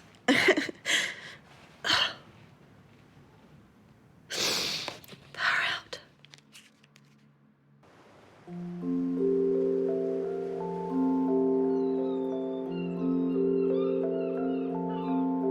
Meanwhile, in the Sardinian capital, Cagliari, Sam is about to meet Nona. They share a haplogroup, which means they have ancient ancestors in common. And now Sardinians are renowned for their longevity, and Nona is 110 years young. So we've written down questions and we're just working our way through them. What is the secret to live up to 110 years? Ho vissuto in Sardegna, sono sempre stata a casa mia e adesso venuta da mia figlia. Morto mio marito, sono vissuta. The secret is that I've always lived with my husband on my place, and now I live with my daughter who looks after me. Beautiful. Sono stata sempre I've never been serena. spoiled. I've always been happy, serene. Serenity is the key of life. Serenity. The key to life is serenity. And I don't know if I've got that yet. I got frantic. Seafood, alcohol, cigarettes. I just got frowned at. Vino. Oh. Never drank wine. Ha mai fumato sigarette? Aqua, water. Water. There was a small part of me that wanted her to say, I drink, I smoke, I don't exercise. But she didn't. It all made perfect sense, didn't it? What do you think about the world nowadays? Cosa pensa ai nostri giorni? Disastro. Ha! The world is a disaster. We have bad situation more than beautiful ones. She's been through 2 world wars, and Italy was affected. Has that affected her? Is this a bit rough to ask? Maybe this question's a bit unfair to ask about the wars. I don't know. No, well, let's see. Ho vissuto 2 guerre. I went through 2 wars. Yeah. Quando scappavo al rifugio, quando scappavo al rifugio, portavo il bambino. I remember when I had to run away in the air raid shelter with my little baby. I said, I remember the houses nearby my place falling apart after the bombs bombed out, whereas my house was never destroyed. Can't we ask one more question? She's been amazing. Yeah, meravigliosa. So good, just amazing. She said the world was troubled, and she says the world is a mess. What does she think we need to do to make it a better place? Più amore. Amore. Better love, more love. The world needs more love. World needs more love. I got that, amore. Certo che c'è gente cattiva in questo mondo. There are a lot of evil people, bad people around the world. A lot. So we need more love. Thank you all so much. Grazie. So nice. You're my favourite. Hey, I'll tell you what we're going to do now. We're going to do a selfie. Have you got the camera? A selfie con la nonna. One more. Oh, you're gorgeous.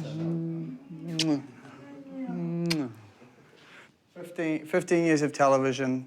That is the best thing I've ever done. Oh, that's great. She's amazing. I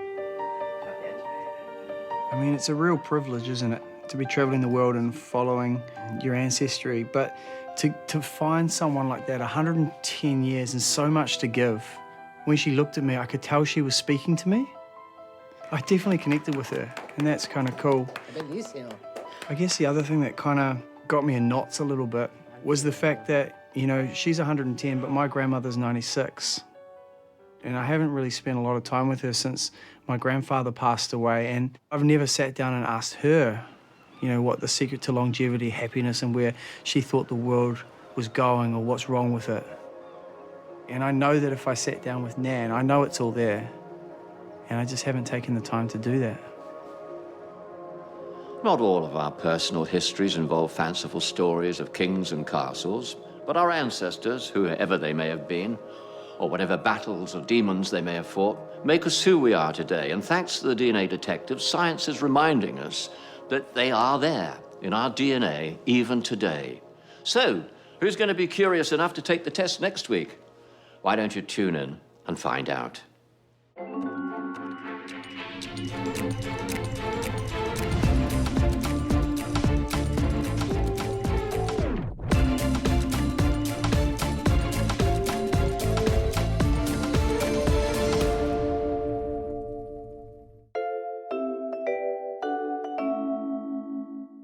The roadmap for the wildest ride in our lives is inside us thanks to our DNA. So would you be brave enough to discover where it leads?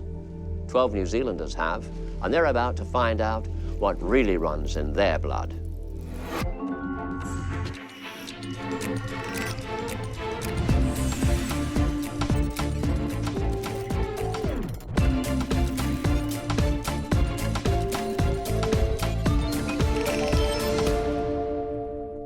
Now, modern science can sometimes reveal more than we'd like to know.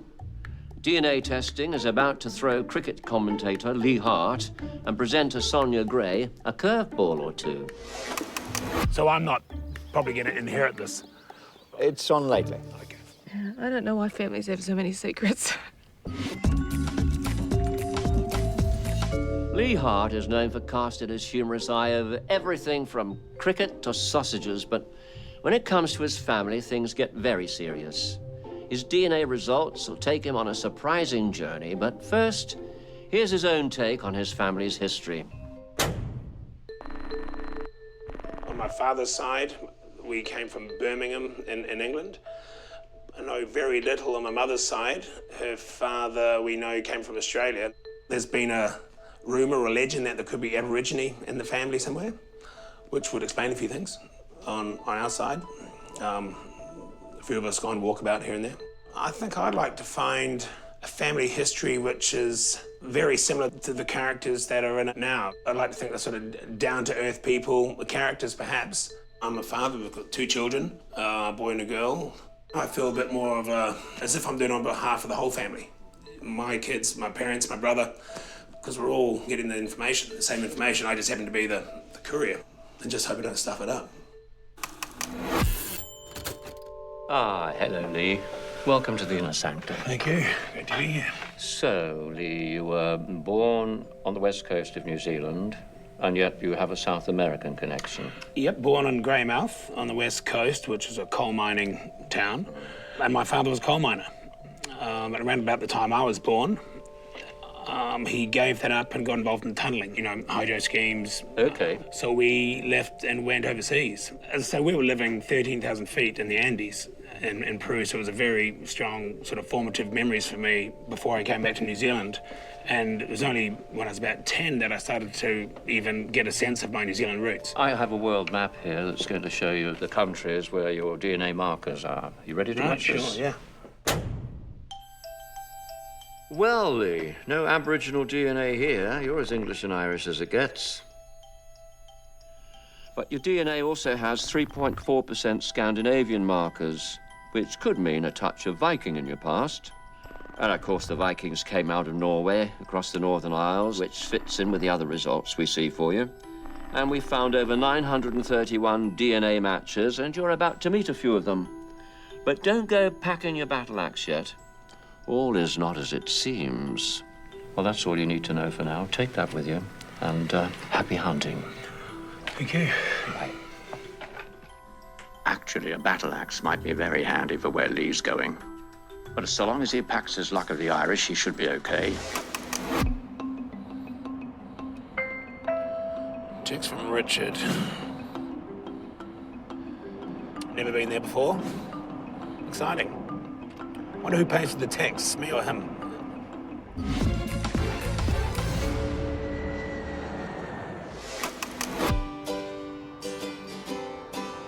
To be honest, I wasn't that surprised that I might have Irish heritage or DNA. My mother's name, maiden name is Crowley, which I think is Irish. But what was more surprising is that we never actually followed that line. Ah, Lee, your intel is correct. We are following your mother's DNA, and it leads to a lass named Laura Houston. She's your 3rd cousin, which means you share a great-great-grandfather. Hi, Laura. How's it going? Nice to meet you. I'm Lee. I understand we're related in some way. 3rd cousins, perhaps? Yeah. Related through DNA. I can't wait to find out actually what sort of traits we may have in common, etc. Okay. Should we grab a drink? So, Laura, what made you do a DNA test in the first place? Going back in Ireland for your ancestors is quite difficult because we don't have very much census records because there was a fire in Dublin and obviously it was all paper census records. Right. So the fire burnt all of the census records. So DNA enabled you to sort of tap into thousands. Exactly, go in a lot further back. You're not trying to find a kidney or something, are you? I don't need a kidney, my health. So I've always worked for companies that have been doing genomic sequencing, which is another reason why I was very interested in getting my own done. Great. Do you know if we're related to anyone famous over here, like Bono perhaps or something? Or? No, but we're actually related to Anya, one of the singers from the here. singer? Yeah. So she's my full 4th cousin. So it's a good chance I could be related to her. Yes, definitely. And she's from Donegal, so it's all a very similar place. Fantastic. Because I did imagine when I embarked on this journey that perhaps I could be related to someone really famous, relative Elvis Presley, perhaps. You know, might have explained why I put weight on in the 30s, you know, my 30s and stuff. You know, but he obviously carried on and died. But That's a small world, isn't it? Enya. Have you any musical ability yourself? Questionable. I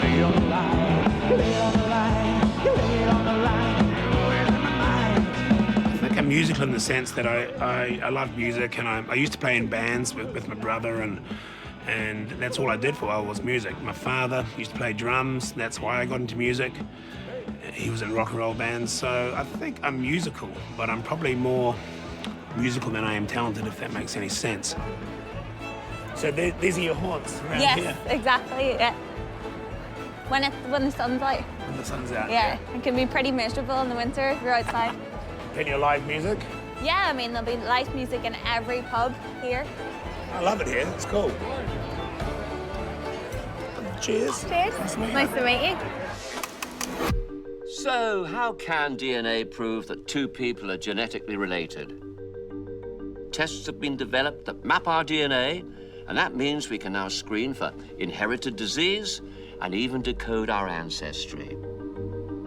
By comparing one person's DNA to that of others, we can find out whether they share segments of DNA, and if they do, that means they share an ancestor. Coming up, Sonia meets a long-lost relative and discovers her link to greatness, while Lee's Irish eyes keep smiling.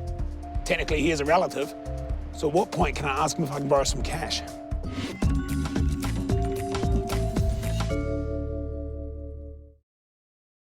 Now, as a former model, Sonia Gray certainly knows about keeping up appearances. And now she feels totally connected to her African heritage, but it wasn't always that simple. She's had to piece together fragments of her family history and doesn't know as much as she'd like to. We can help to fix that, but first, here's what she does know about so far. We all want to feel a sense of connection, and I think family gives you that. Yeah, I grew up with my mother and her side of the family, and I didn't grow up with my dad at all. He came to New Zealand when he was 17 on a scholarship. My sister and I have always been interested in one day being able to meet family on my dad's side. Sometimes in family histories, there's things you don't really want to remember. You know, I'm sure life wasn't very easy in rural Zimbabwe. But even if we could have anything to fill in, whether it's from hundreds of years ago or someone living or anything, that's more than what we've got now. Hi, Sonia. Hi. Welcome to the control center. Thank you. Sit yourself down and let's hear all about you. Now, I know that you do this lotto wheel. I do the lotto draw, yeah. You do, and I have to say, investigating your DNA is a bit of a gamble. You never know where it's going to take us. So what do you think you know about your ancestry?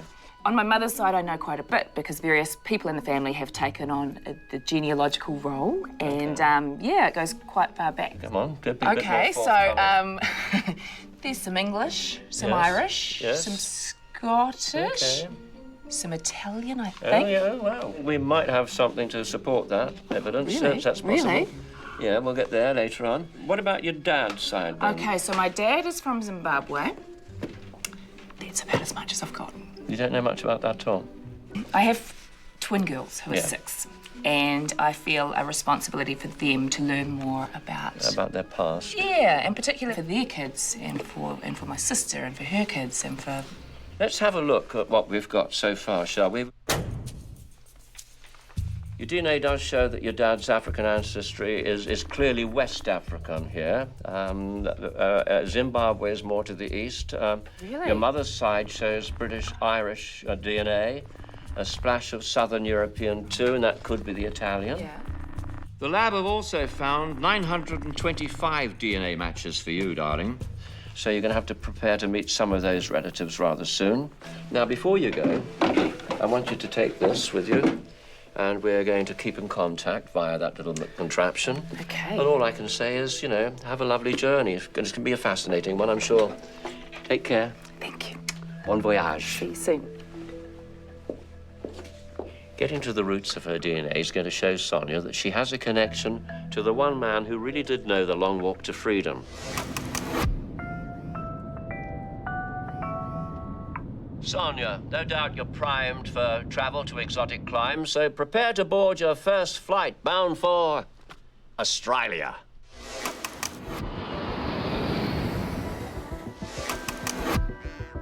So I've been racking my brain and I have no idea why I'm here. On Mum's side, they've done a lot of work tracing the family tree and I have never heard of an Australian connection. And Dad is from Zimbabwe, but maybe part of his family is wound up here as well. I mean, either way, having family to visit in Melbourne is nothing to complain about. All good. Sonia, follow this map and you'll find Richard, your third cousin. Best of luck there. Okay, this is it.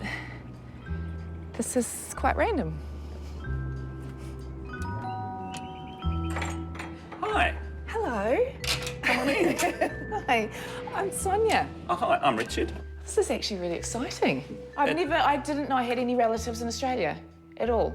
I didn't know I had many relatives in New Zealand. Well, there you go. This is crazy. Obviously, we've been linked. Yep. We're related, but who knows how? I do know how. You do? Yep. Oh, okay. Yeah. You relate to my father's side. How do you know that? Well, I have compared your DNA to mine. Oh my... The wonders of scientific technology. Yeah. You know, we're not, cousins or anything. We're probably about 5 generations away. Okay, so we could have shared the same great-grandparent? More likely, probably great-great-great-grandparent. Like my grandmother, she was adopted in 1894. We don't really know what happened before 1894. Right. And that's why I suspect you might come into the picture. Wow. It's not going to be on my dad's side. He's full African, and I don't think that's... No. So it's going to be on my mum's side. And what's great is that on both sides of my mum's family, people have done a lot of work. We've got this book, James and Catherine Leach, which were my great-grandparents from Bingley, Yorkshire. Ah, nice. Does that ring any bells to you? We certainly do have a lot of our relatives from the UK, and so there could certainly be a link. I'd love to read this one day to see... Yeah, I'm sure I can get you a copy. I think you should... We'll go through and we'll have a little look to see if we can make any connections, but you should think about coming to New Zealand at some point. There are some people I would love to introduce you to who are just as passionate about this sort of stuff as you are. It's so good to meet Richard. Such a lovely, welcoming guy. Now, this whole mystery of how we're connected will take a while to get sorted out, but I have so many relatives on Mum's side that are just as keen about tracing their past as he is. And in the meantime, I can share some pictures from the new family he's found. Oh, this is my message. This is where I'm going next. Sorry to interrupt. Now, I may have mentioned exotic climes earlier, and I wasn't joking. There's a plane leaving shortly for South Africa, and you need to be on it. Oh my God. Oh, I'm so... I love South Africa. I have a very strong connection to it, and that is... Oh, I feel a bit tingly.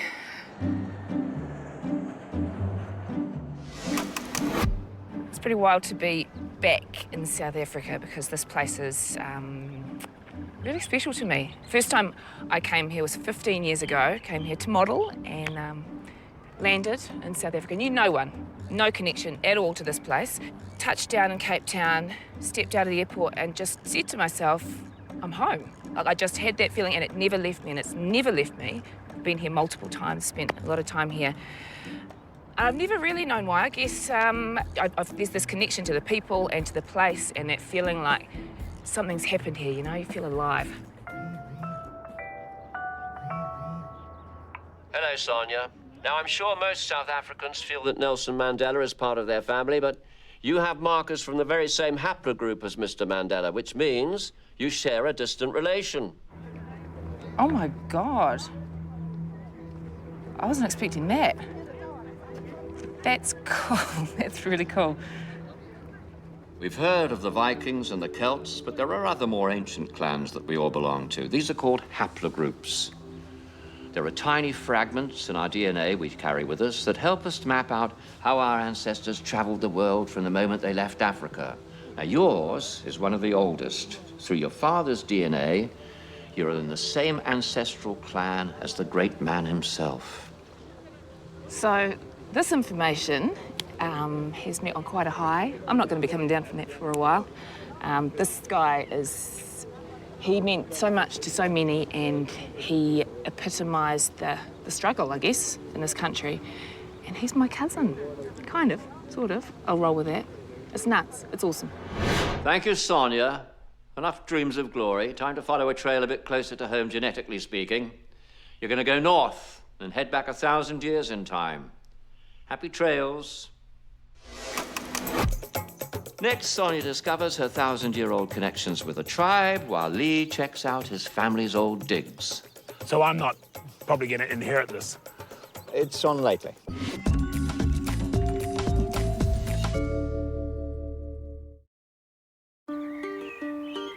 Broadcaster Lee Hart's DNA has taken him to Ireland. He's already met a third cousin, but that's just the tip of the iceberg, genetically speaking. Lee, your link to Ireland's very strong. You know, there's even a small island linked to the family. Hundreds of years ago, your relatives became known as the Boyles of Inishkeel. So if you head there, you're going to find a caravan with your name on it. A caravan with my name on it. That's fascinating.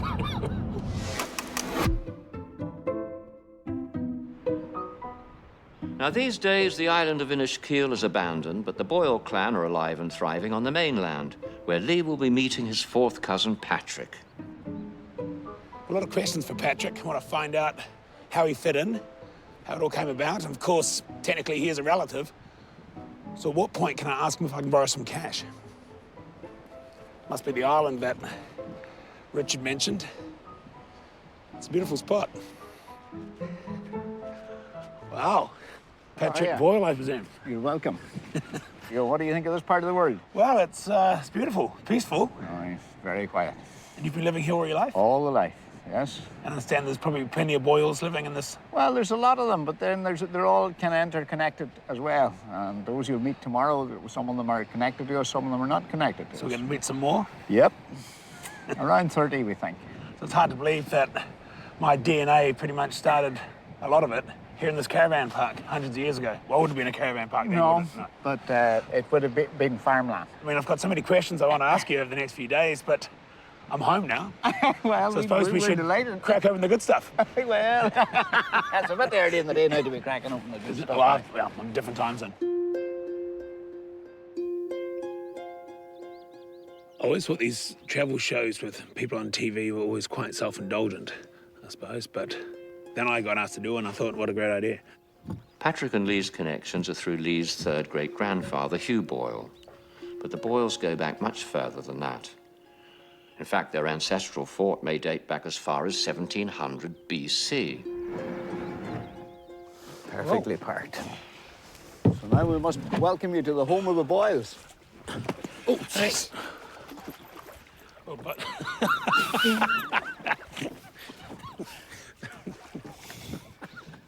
That was a good presentation.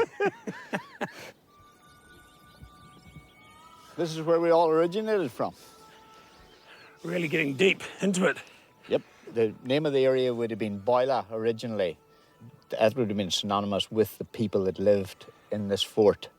And you can see from the sign there that the last guy that had a big battle here was Conor O'Boyle, and he was killed here. So the Boyles, the name obviously came from... From this place. From that. So this essentially is the centre of it all, where it all started. Mm-hmm. Incredible. And how old is this? 3,000 years. 3,000 years.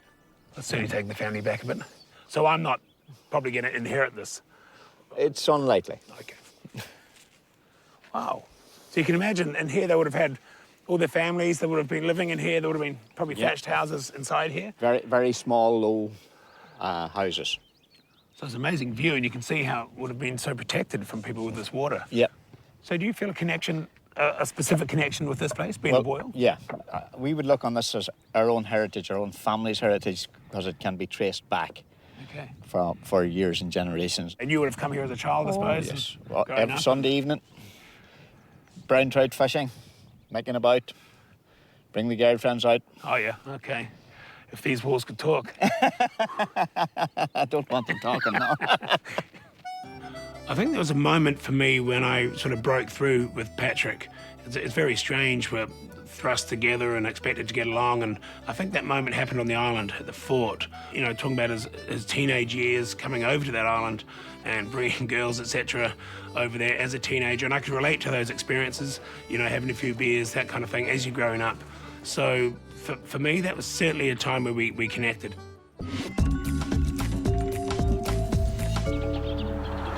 Actress and presenter Sonia Gray knows a lot about her mother's background, but she's learned virtually nothing of her father's, which is an African heritage. And so the DNA detectives are going to introduce her to her long-lost family history.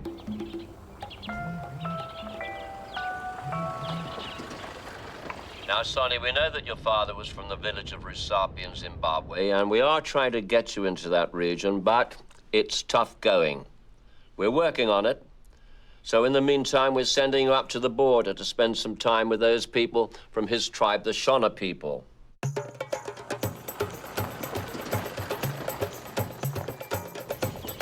We've arranged our rendezvous at an ancient village site that's been restored, Sonia.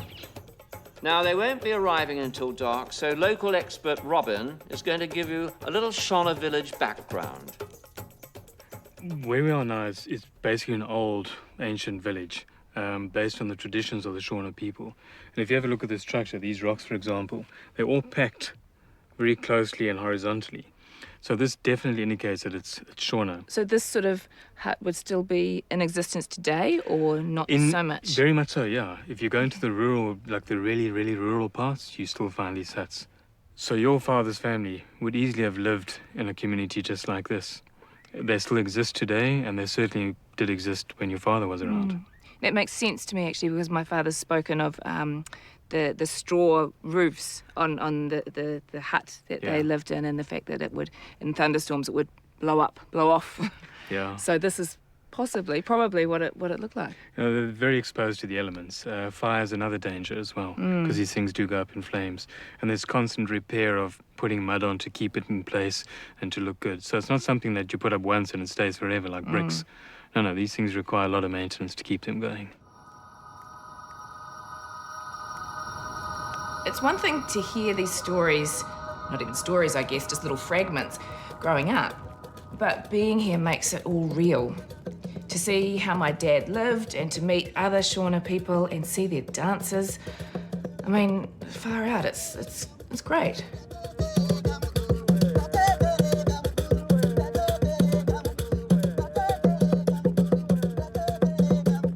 What they're celebrating here is the ancestors, and why they're dancing is to teach their children, their youngsters, about their ancestors. And it's not just for the Shona people, but the Shona people have their origins in a place called Mapungubwe.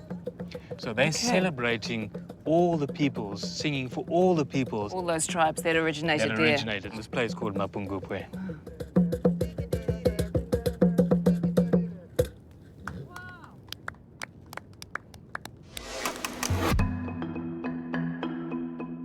Mapungubwe has been uninhabited for hundreds of years, but it was here in 1937 that the earliest settlements of the Shona people was discovered.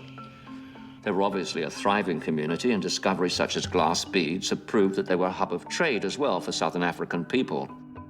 Through her father, Sonia has direct DNA connection to the people that once lived here, a site which is guarded by rangers like Johan today.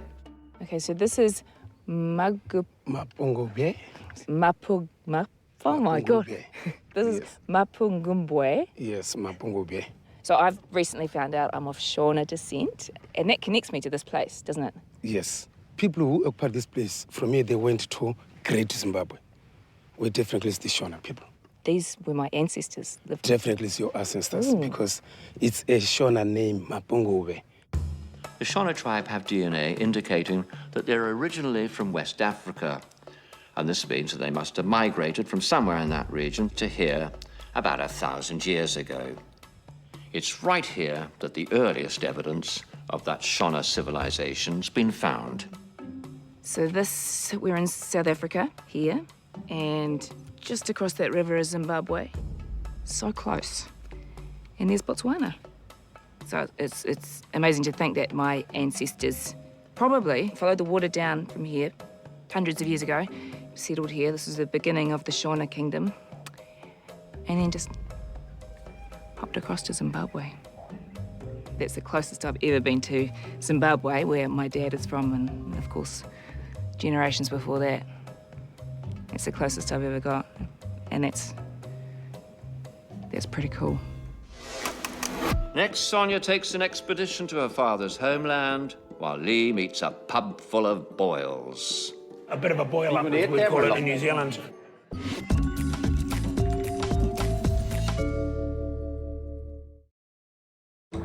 From DNA testing, Lee Hart's discovered he has Irish connections, and through his fourth cousin, Patrick Boyle, he's discovered that those connections may date back as far as 1700 BC. And these strong family ties are going to take us to the island of Inishkeel. My third great-grandfather, Hugh Boyle, born 1819, was born on this island. And this is the person who moved to Australia and consequently to New Zealand. Perhaps this is the church where he had communion or got baptized, who knows, but it's fairly run down now. The guy that would have been related to you that was buried here is just there at the edge, and he was a bishop. So he's unmarked. Is there any reason it's unmarked? No, it's just gone now. So that's interesting. So I've got a relative who was buried here. Yep. So another Boyle name there, Ellen Boyle. We're not sure how she fits in, but surely part of the same family. And this symbol here was also, is that pagan? Yeah. So we were pagans. Well, I don't think so. You must remember back at that stage, the pagan feasts were all linked into Christian ones. And let's not confuse pagan with bogan. Bogan's a different thing than a different thing pagan. altogether, yeah. Lee, time to meet some livelier relatives. If you head up to the cafe, you're going to find some hungry and thirsty Boyles waiting for you. You're going to shout them around or two, I believe. So we've got a few Boyles here now. And a bit of a boil up, as we call it in New Zealand. It's great. You look at the old faces and you think, oh, yeah, there's a connection there because they're old. But when you see a young child, you suddenly realise that the DNA that's in my children, as well as me, is also in these people. This story is going to carry on for many generations, you know, and kids remind you of that. That's what it's all about. So now that we're all here, who's got a couple of grand I can borrow? Yeah, well, good luck with the fundraising, Lee, for the renovations. You're going to need a good chunk of change to fix up the old family home. Now, Hugh and Mary Boyle's traditional cottage from the early 1800s is still standing, though. Just.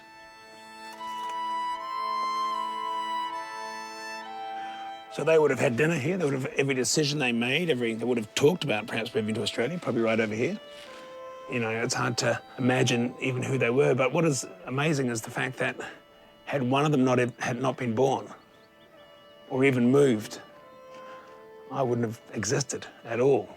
So that's what's amazing. So that's the only thing that really matters, is the fact that a good deal of my DNA began here, or was here. Bit of work, I'll probably fix it up and move back here. Maybe put some aluminium joinery in the windows there and cover steel roof. Yeah. It started to sink in a little bit that I certainly do have a DNA connection to this place. And in many ways, it's a small town that is not that dissimilar to a small town where I was born, Rananga on the west coast. I can see why people that left Ireland many years ago would have felt comfortable in New Zealand in certain parts. It's peaceful. The people are simple in the best way. It's a simple life. Plancha. War. Thanks for your help, mate. Fantastic. The thing I'm most pleased about is the fact that the people I've met through this experience have been good, down-to-earth, normal people, and they've got normal number of fingers on their hands, which is a bonus.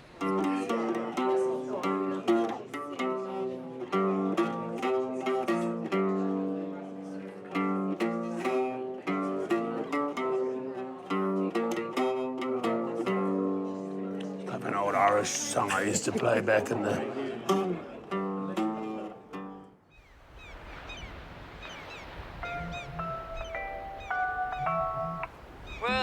Well, I hope you're well rested. Your DNA test shows that you have Stone Age cousins from over 40,000 years ago. More on that once you land. Croatia.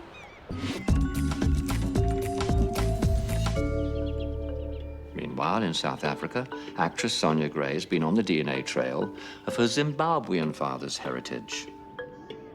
So my dad's people, the Shona tribe, were here in South Africa thousands of years ago, but they wound up in Zimbabwe. And I've never been to Zimbabwe, and I know it's a lot different now than when my dad was there, but I would still love to go to his home. You know, it would mean a lot. You go a little bit left. A little bit left. You hold that. Sonia, now it would be foolish to deny that recent years have been tough on your father's homeland. But despite the restrictive travel rules, we found someone who's going to take you across the border into Zimbabwe. Cool. I'm going to Zimbabwe. Yeah, I'm going to Zimbabwe.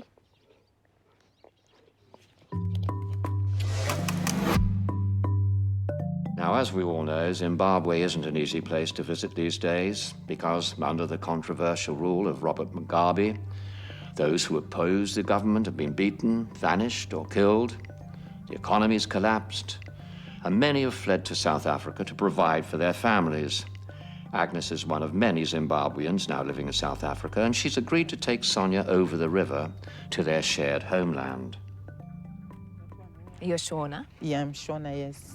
So my dad is Shona, of Shona descent. Can you tell me some short, basic, very basic, Shona words like hello? Hello, Makadi. Oh, yeah, that's hello. Makadi. Makadi. Yeah, Makadi. So if I said, Ndiripo shangu. It's I'm fine. Okay.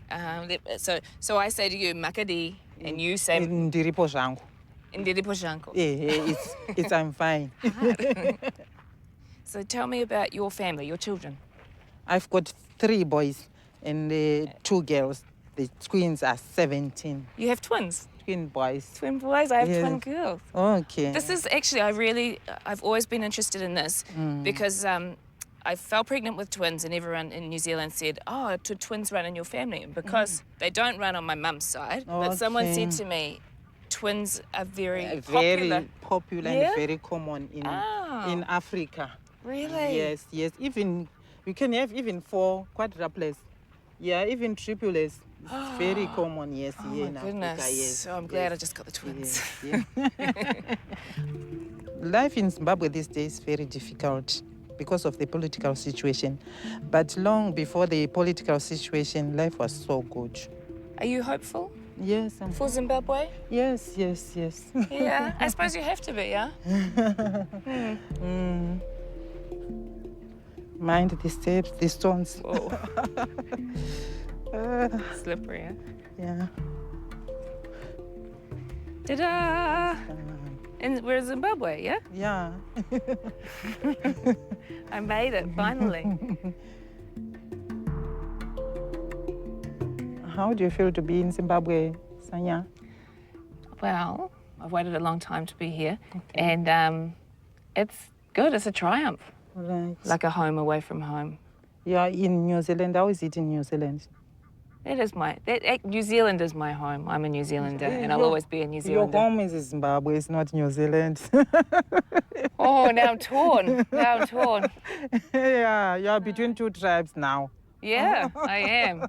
That New Zealand tribe. Yeah, and Zimbabwe tribe also. It's interesting, isn't it? That whole, your identity, especially when you've got 2 halves. Yes, but it's no problem with that. The most important thing is to know where you came from. Yeah. Yeah, your backgrounds. You know, it's interesting. A friend of mine before I came here sent me a Maori whakatauki, I think it's called, like a proverb. All right. Your past is your future, and your future is your past. Yes, and exactly. I feel like that here, and it feels like that's important to your people. Yes, It's very important.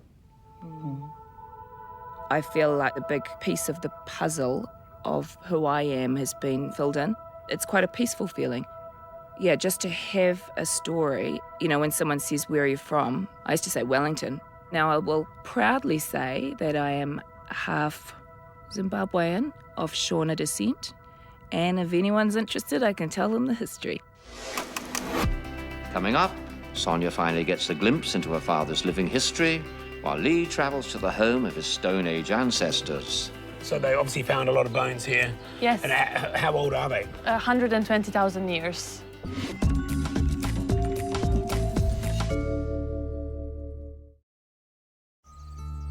Lee Hart's already met his Irish relatives, but now he's about to go back further in his family tree than he could have ever imagined. It's a journey back to the Stone Age in Croatia. It really is beautiful, I can't believe it. One of the most peaceful places I've ever been to. And it's great being away from technology and having none of that sort of life interfering and...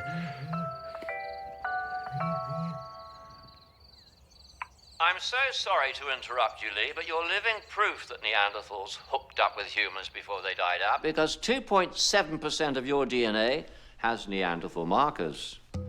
Now, since you're related, you're off to visit the family man cave in Krapina. Now, it's not as tidy as the Boyles' old place, but then again, it is 40,000 years old.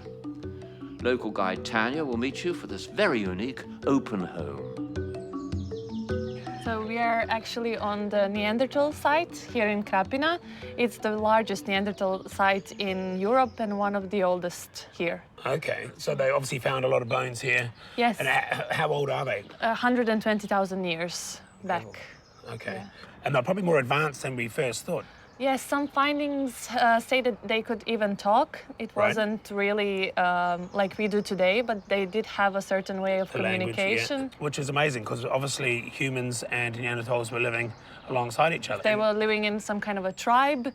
They had rituals together, burying and things like that. So, which explains a bit, because I apparently have 2.7% DNA of Neanderthal in me. I'm not sure if that's a lot or not, but it suggests that perhaps at one stage there was a combined family vacation with the Neanderthals. And okay, it's amazing to think that right here where we're standing, there would have been families, you know, living, sleeping, eating right here. Yes. It was a great experience being at that cave for a number of reasons, mainly because it was such a beautiful spot. But secondly, that's where they found all these bones. So I can imagine the guys maybe 150 years ago or 100 years ago when they found those bones, what a remarkable historic discovery it was. But then, of course, the history itself, that you had people very similar to us living there, you know, eating, living their lives like we do right there in that spot. And that was actually quite mind-blowing. Because I've been tracing my DNA around the world, I've been to Ireland, and I was wondering if I was going to feel a connection with any particular place.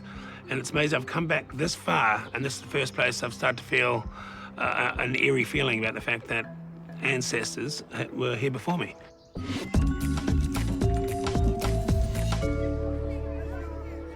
Back in South Africa, TV presenter Sonia Gray has followed the path of her father's tribe and even crossed the border to step inside his home country.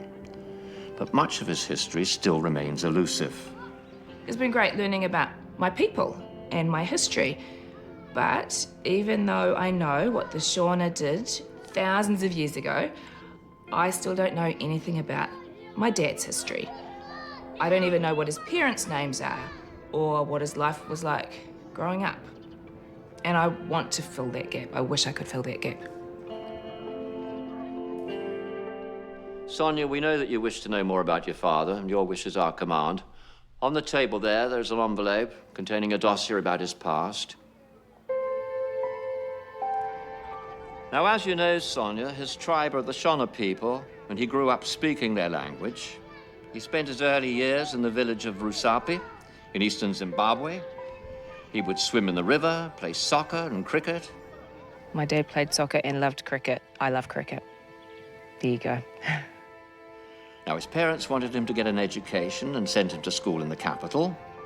His father's name was Cephas. He was a policeman, a hard-working street cop. He enjoyed his job and was very respected. Pretty much knew none of this, so this is all a revelation.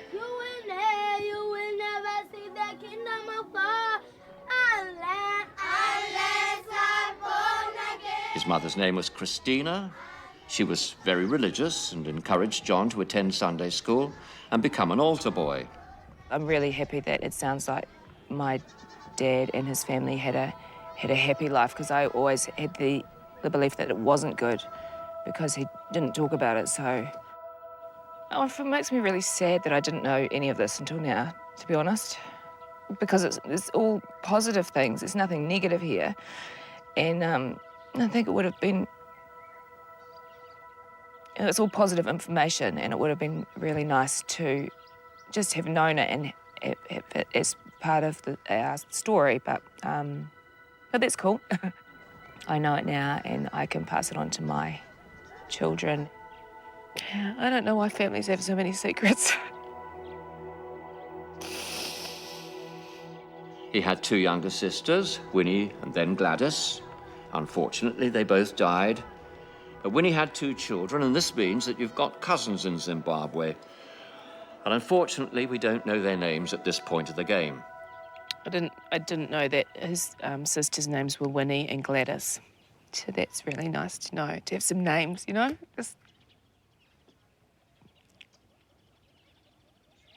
Yeah, this is really important to me.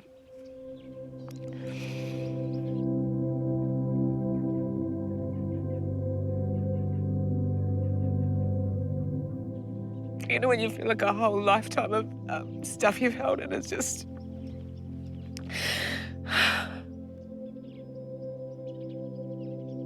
This is all good, though. This is all really good. It's very positive. It's just,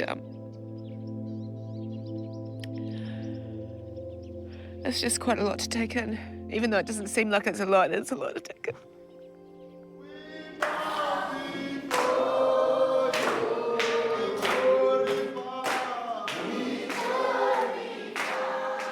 There are certain things about my father that I've struggled with, and coming here, I can see that perhaps those things are cultural differences that it sort of hadn't ever occurred to me that he would have still. I can really see that it must have been such a huge change for him to come from a small town in Zimbabwe to Wellington, where there was no one that looked like him, and to have to start a new life. And maybe it's easier just to not talk about, to almost forget the past and not talk about it, because you're creating this new future, because you just need to survive in this whole new culture. So I think hopefully I have a better understanding of that and appreciation of what it must have been like for him.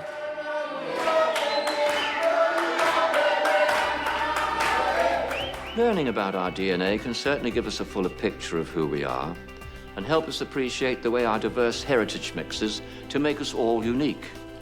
Now, we all have a cocktail coursing through our veins, and it's just a matter of understanding the recipe. And the DNA detectives have shown just how complex, exotic, and nuanced our wonderful 12 New Zealanders were. That's the end of this series. Thank you for joining us. We hope that you'll join us next year.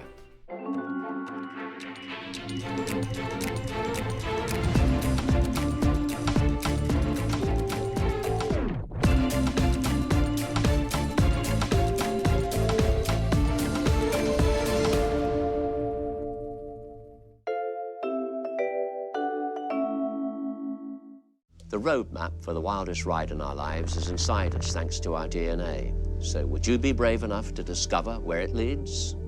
12 New Zealanders have, and they're about to find out what really runs in their blood.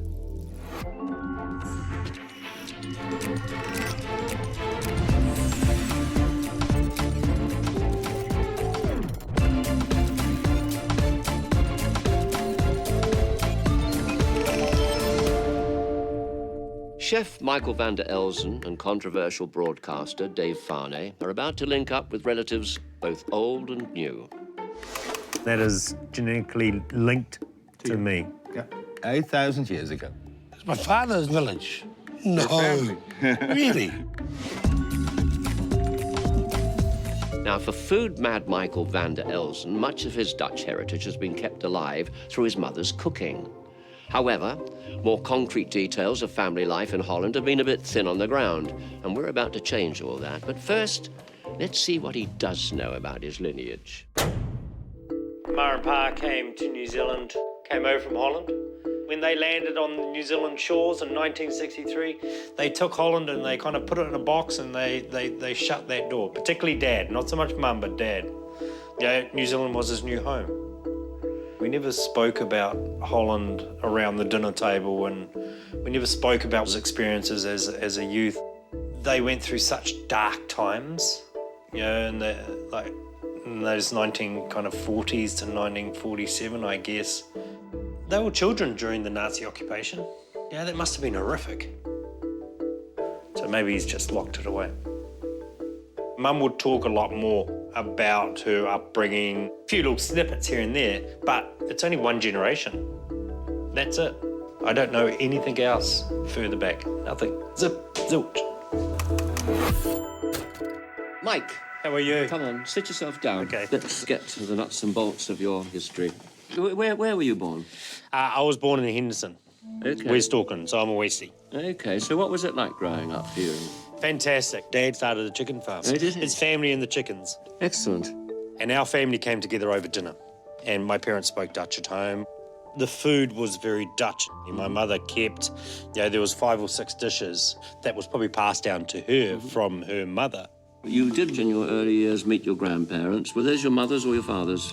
Mothers. I would have been 11. Did you suck information out of them? Not really, because I could understand Dutch, but I couldn't speak it. And they couldn't speak English? They couldn't speak English. We'd just sit there and we'd just kind of nod and smile, a little bit of smiling, and that was about it. And your father's side of the family? You know? Never met them. And you know nothing about his childhood or? Never came out. His history never really came out that often. OK, we've got your tests and we're going to take a look at those if you watch the screen over there.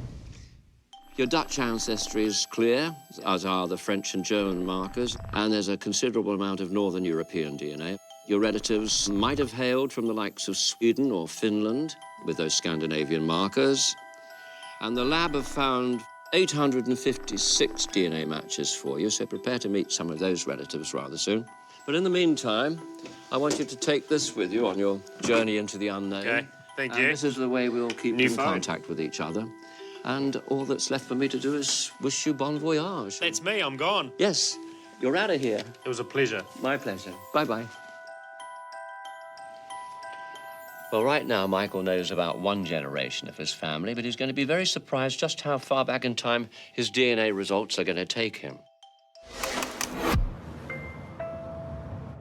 Michael, you're about to fly to the home of hippie culture. Be sure to wear some flowers in your hair. The home of hippie culture. The hippies in Holland, Scandinavia, Sweden. There's lots of hippies in Sweden. There's hippies everywhere. I wonder if you'll send me another clue. More info, please. Send. San Francisco, of course. But as far as I know, but absolutely nothing to do with San Francisco. So why am I here? What part of my DNA has pulled me to this awesome town? Hello, Michael. One of your fourth cousins is preparing a traditional dish to help welcome you into the fold. So grab a cab and follow this map. Will they be Dutch? Will there be Dutch in them? Will they be a hippie? Apparently there's lots in San Francisco, not that I know that. I thought I was going to Sweden, yet here I am.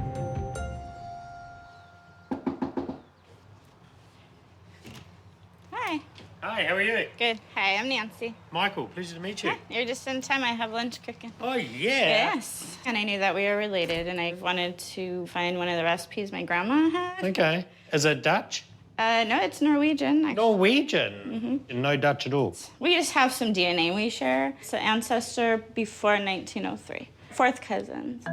Nancy and Michael are likely to connect through Michael's 4.8% Scandinavian markers and her Norwegian ancestry because around 100,000 Norwegians emigrated to Holland in the 1600s. And this was cooked by your mother? My grandma. So this is Norwegian, so what's the dish called? It's called kumla. Okay, so what's it entailed? Potatoes? We grate the potatoes. We're going to put them in the bowl. Should we do that now? Do you have a grater? I can look and see. Okay, because then I'll just grate it. I only have that one. No, oh, it's quite fine. Are you sure? Okay, let's blend it. What? Chuck it in the blender. Turn that on. Oh, yeah. I'm used to going to people's house and going straight to the kitchen. I've flown halfway across the world To just come make into your kumra. kitchen and make kumara. Kumra. Kumla. Kuma. So I'd say this in? Yeah. Now when we eat, we can blame you. Okay, no problem. Okay. Do you know a search angel? Do you know what that is? No. So that's somebody who they help adoptees reconnect with their birth families. I love to do research and stuff. It's my passion. And I use DNA as a tool to help me find someone's birth parents, right? We get a lot of cases where it's a baby that was left, like a foundling case where they were left on the steps of a church. Really? Mm-hmm. You know, somewhere where they don't have any information.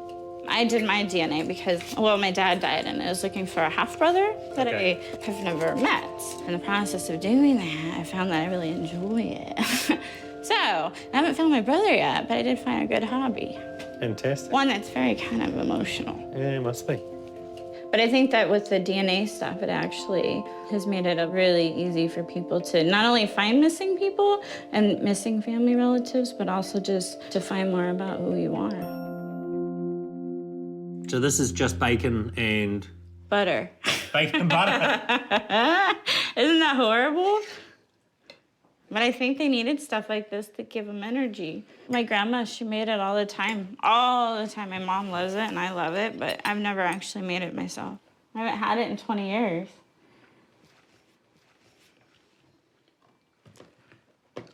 It's quite stodgy.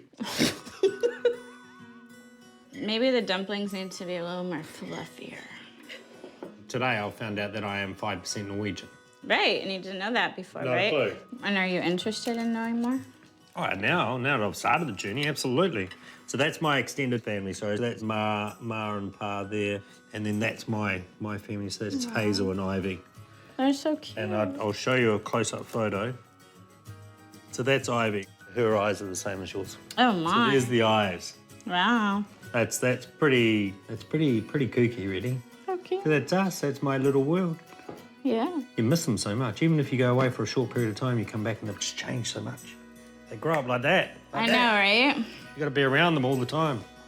My mother's last name was Vogan. Okay? Vogan. Yeah, so her father was Vogan, and when they came here from Norway, and I think it was like 1865, they came over on this ship, but when they left... Victor Vogan. Mhm. Victor Vogan.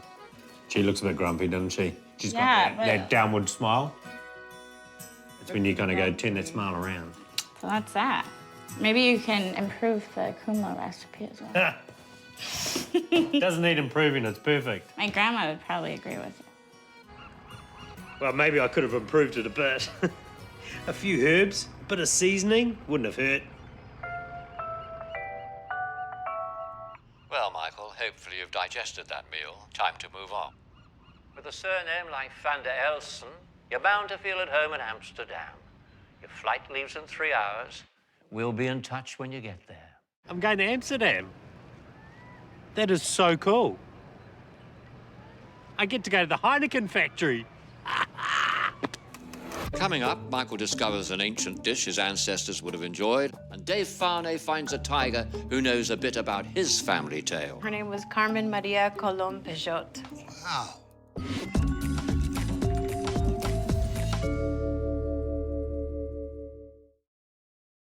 Now, there are those who claim that what's in our DNA runs to the heart of who we are. And actor, writer, radio host Dave Farnay says that he knows what's in his DNA, even before the lab have analysed it. So, how does Dave see his heritage? I don't really think it's going to tell you too much about me that I don't already know, which is basically I'm Samoan and that I'm a thoroughbred. No mixed blood around my family history. I'm quite sure of that. My mother was adopted. Doesn't change the fact that my DNA is still pure. You know, she's done a great job, and so has my father, looking after these thoroughbred children, of which there were 4 of us. And in fact, her and my father, they're like kings and queens to me. I thank them for a lot of things. I have the most immense respect and love for my family. Towards my own kids, I'm pretty relaxed. I love having kids, first and foremost. There's always great joy. We all laugh. Family, to me, means you'll always have someone to laugh with you. Well, this is going to be a crazy journey for them, as well as me, and I look forward to it. Dave, come in. Hi, Richard. Sit yourself down, my dear man. You're a difficult person to define in many ways. Were you born and bred in Samoa? No, I was born here in New Zealand. Okay. And then did a bit of time in Samoa, and then back in New Zealand. And what are your interests? Sport or? Sport, definitely. I do like contact sports, and I like lawn bowls as well. No, stop it. Yeah, I really because that's a bit girly, isn't it? No, it's really intense. My father, he got really angry with me because I almost beat him in a tournament, and my brother was there, and he said, "If you beat Dad, you know what's going to happen." So I threw the game. So you don't know whether to beat him or patronise him? Yeah.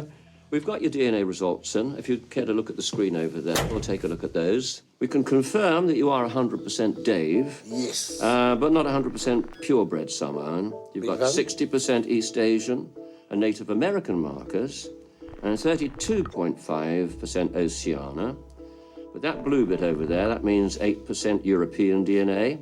Really? Do carry a small percentage of Ashkenazi Jewish markers as well, so there's some surprises there. And our laboratory have found 913 DNA matches for you. It's going to be a few bolts from the blue, so I want you to keep that about your person at all times, because this is the way that you and I are going to keep in contact with one another. Lots of laughter, I hope, along the way, and lots of surprises. Well, come on, cheer up. Oh, well, I'll be in touch. Good man. Happy trails. Okay, thank you. See ya. Bon voyage. Right now, Dave's in the dark about what's in store for him. But there are two cousins from his mother's side of the family who are waiting in the wings to reveal his links to Latin America and the Lone Star State.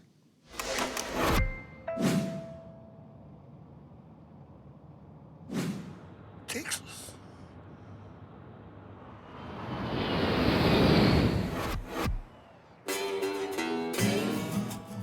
%, European. Goes to show that even thoroughbreds sometimes have slight hiccups in their makeup. Very slight. Okay, Dave, find the state capitol building and look for a woman with tiger stripes. She's going to introduce you to the poet in the family.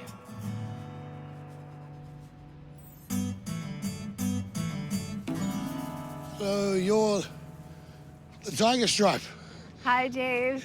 I'm your fourth cousin, Samaria. Samaria. Nice to Oh, meet hi. you. I like your ink. Thank you. Thank Yeah. you very much. Welcome to Austin. So we're fourth cousins. We are fourth cousins. All right. Do you know on the mother or father's side? I got information. Maybe you have some Ashkenazi, Russian Jewish, maybe Eastern Asian. Eastern what the? Or my mom is Puerto Rican, so she's got native Puerto Rican. So I don't know if it's the native or through the Jewish. Either or. It's nice to meet you. Now, Dave and Samaria may have just met, but Polynesians and indigenous Americans first crossed paths centuries ago. By DNA testing skeletons, we know that Polynesians first met and traded with South and Central Americans over 600 years ago. I like art projects a lot. And this will be nice to put our picture in it and say, oh, that's when I did a documentary with my fourth cousin. How did you get into the DNA thing? Well, I knew some stuff about my mom's heritage and some things about my father's.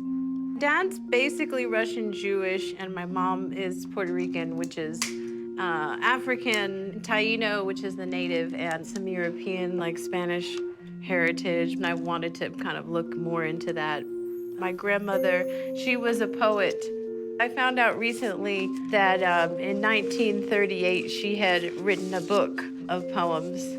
She's mulatto, which is half black and half white. Wow. Her name was Carmen Maria Colón Peixoto. I grew up not knowing that at all about her. Getting the DNA test led me to find out this about her, all the things that she went through, having been from slave heritage and whatnot. Yeah, how about you? I'm surprised that I'm not wholly from Samoa. Meeting you is quite freaky. Yeah. Quite freaky. Freaky in like a horror movie kind of way, or? Well, I never had expected to have a cousin that's like you. Yeah. Yes. It's beautiful. And it makes me wonder how everybody is related somehow. It's a nice feeling. That one. I think that you can make that work for you. Yeah. You think your wife will like it? Why'd you have to ruin a good time? Hey, I'm having a good trip. Now you ruined it. Hey, where can I get a hat? She is so cool. I really did feel like we're a family in the end. Yeah? She's got a Samoan spirit. It's not nice, eh? It's all right. Well, it shouldn't be like it's that. It's okay. Yeah, but they're European. I don't know if it works. I wish I had another day. It would have been fun to meet people that she loves, and it would have been good. That looks good. Yeah. Oh, serious. I'll take this one. Come on. Do people wear cowboy hats in Samoa? Yeah, all the time. No, they don't. Really? They do. Yeah, I didn't think when I woke up this morning that it would have been as cool as this, but even though I can't see the family resemblance, you know, I now sort of figured out that, yeah, it must be, you know, somewhere along the line. I never thought Puerto Rico. Well, it's beautiful. You should visit. Yeah? Yeah. Excuse me. Sorry to interrupt, Dave, but another cousin's ready to meet you in the high deserts of California, where you're going to discover the significance of the number 39 in your family.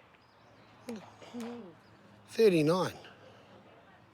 Coming up, Dave's about to meet cousins who want to share some major league connections with him. While Michael could be a man from Atlantis. Maybe your ancestors have witnessed that dramatic happening. Wow.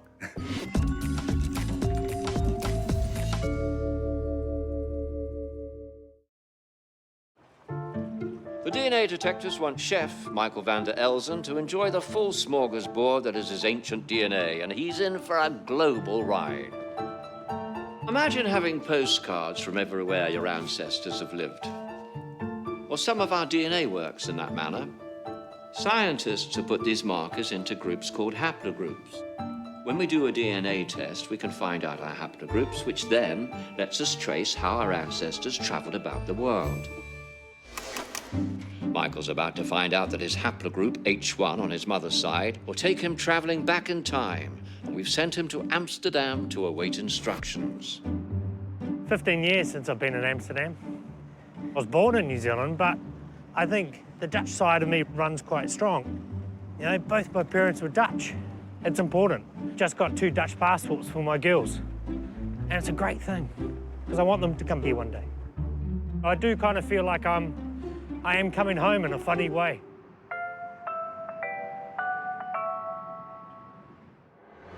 Okay, sorry, Michael, no time for beer tasting. Head for the coast. There's a rough sea between you and your very, very ancient past, because we're sending you to visit your ancestors' backyard. Now, when I say ancient, not hundreds of years ago, but 8,000 years ago, to be precise. 8,000 years ago. It's outrageous. The ancient postcards in your DNA from your mother's side have led us to conclude that some of your ancestors came from Doggerland. It's a place few people know about today, but it was once a thriving community of hunter-gatherers.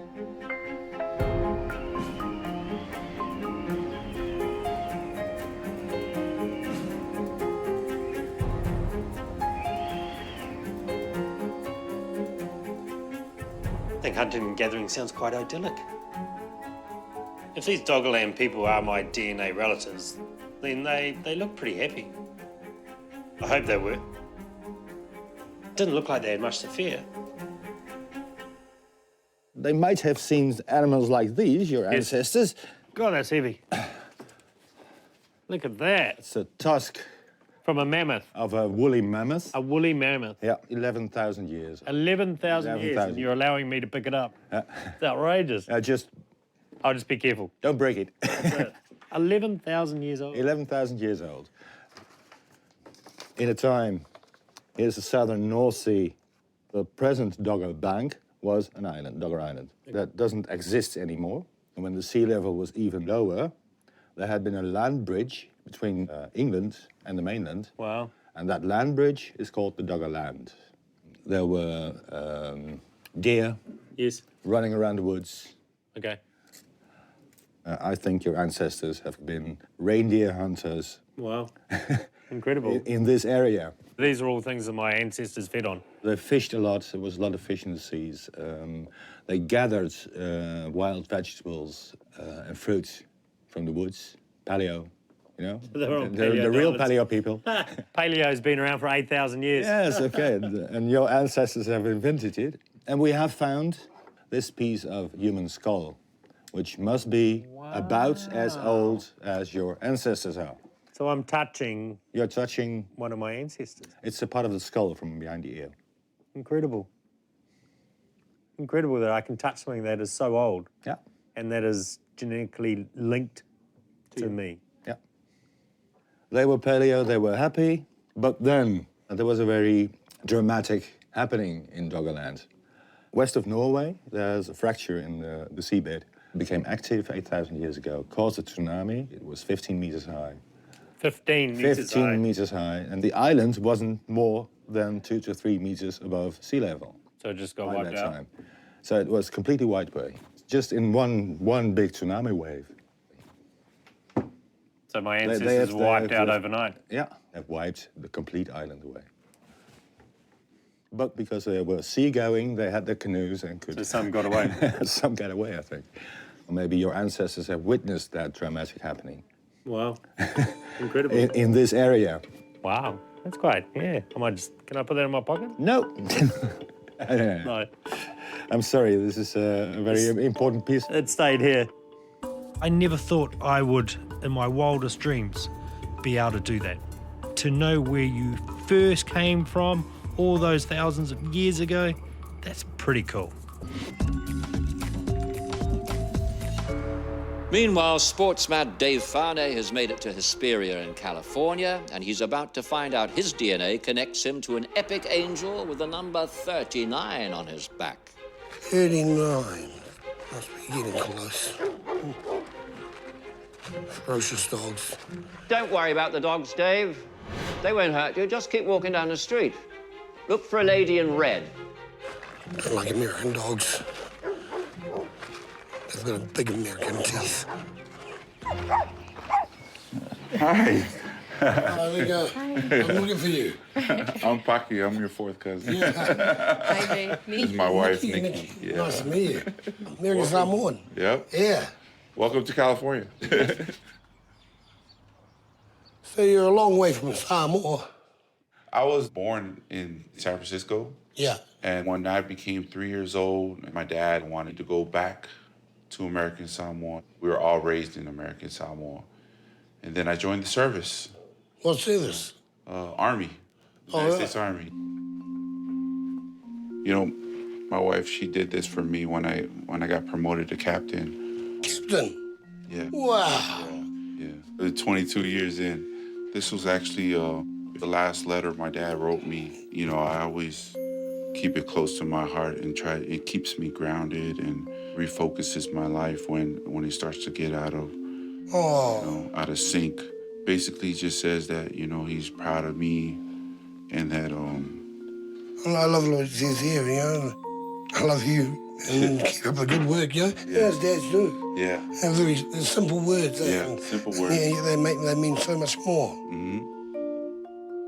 Oh man.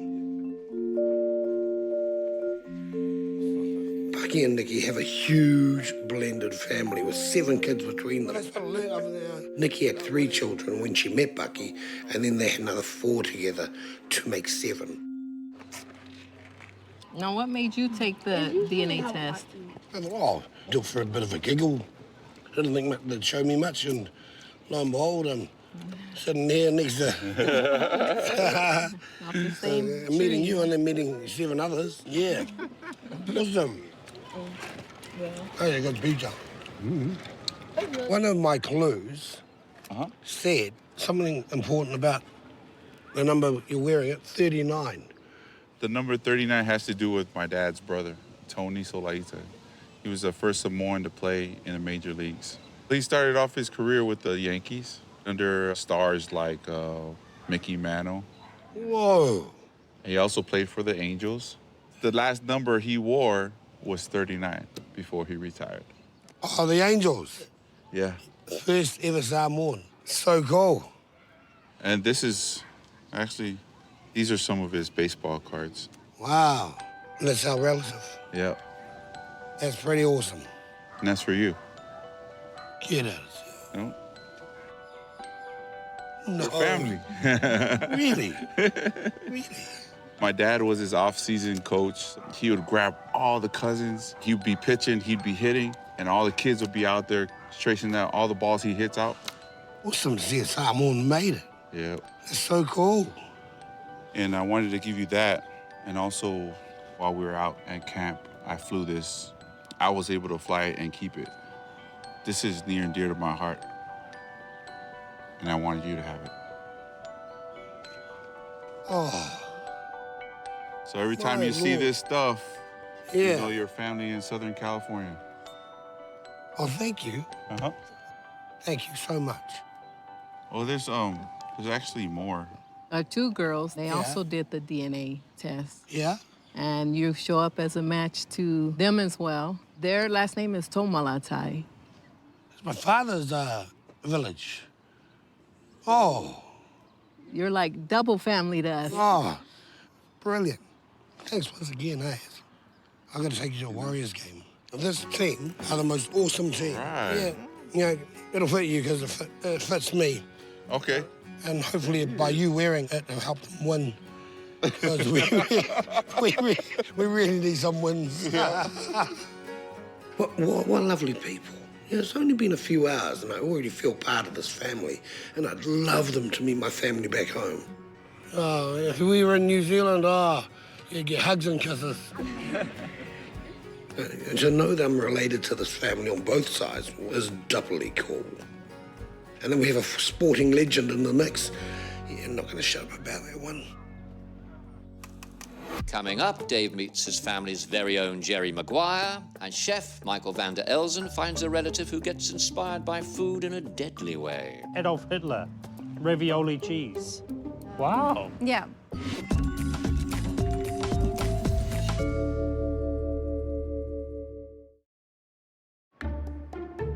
Michael van der Elzen is in Amsterdam on the trail of a Dutch relative. He doesn't know much about his ancestry as his parents moved to New Zealand from Holland in the 1960s, and they didn't talk much about their lives there. Okay, Michael, head on over to the Rembrandt Museum where you're going to meet your fourth cousin. Look for somebody waving a Rembrandt postcard at you. That'll be her. Is that a Rembrandt postcard? It is a Rembrandt postcard. Hello. Hello. How are you? I'm Good. Michael. Hi, I'm Claudia. It's lovely to meet you. It's lovely to be in Amsterdam. Welcome.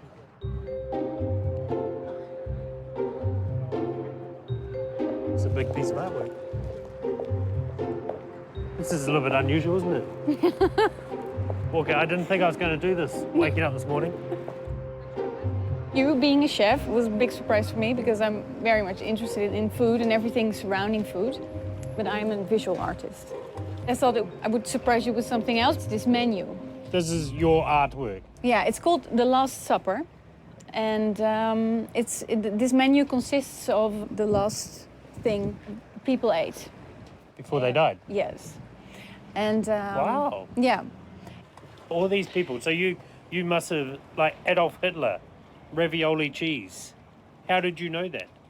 With lots of research. So like, well, I look for archives, autopsy reports, I look for police things, all kinds of stuff. For example, like Marilyn Monroe, it's a ripe grapefruit. Yes. Cleopatra had a fresh fig. Yeah, fresh fig, or James let's Bond's see. wife had wedding cake. Yeah. Tattinger champagne.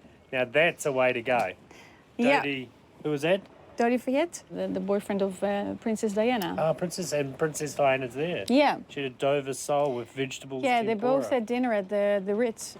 Also did research all the ingredients and to get as close as possible to the real thing.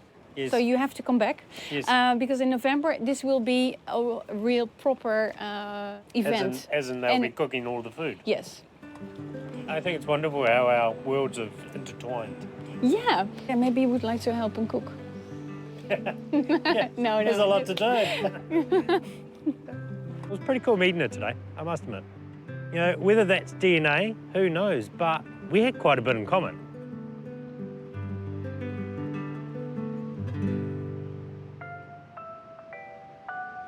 Your next port of call, following your father's DNA, is going to take you to one of the oldest cities in Europe, Hasta Luego. Must be in Spain. Barcelona? What does that have to do with my father's DNA, though? I'm going to one of, like, the culinary capitals of the world. My father can't even cook an egg.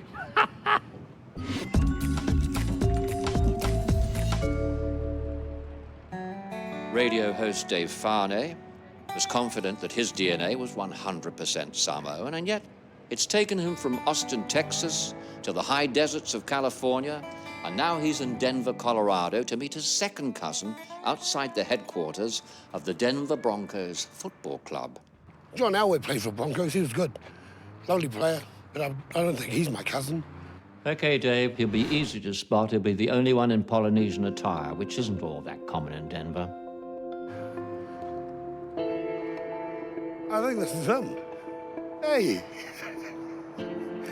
Marlo.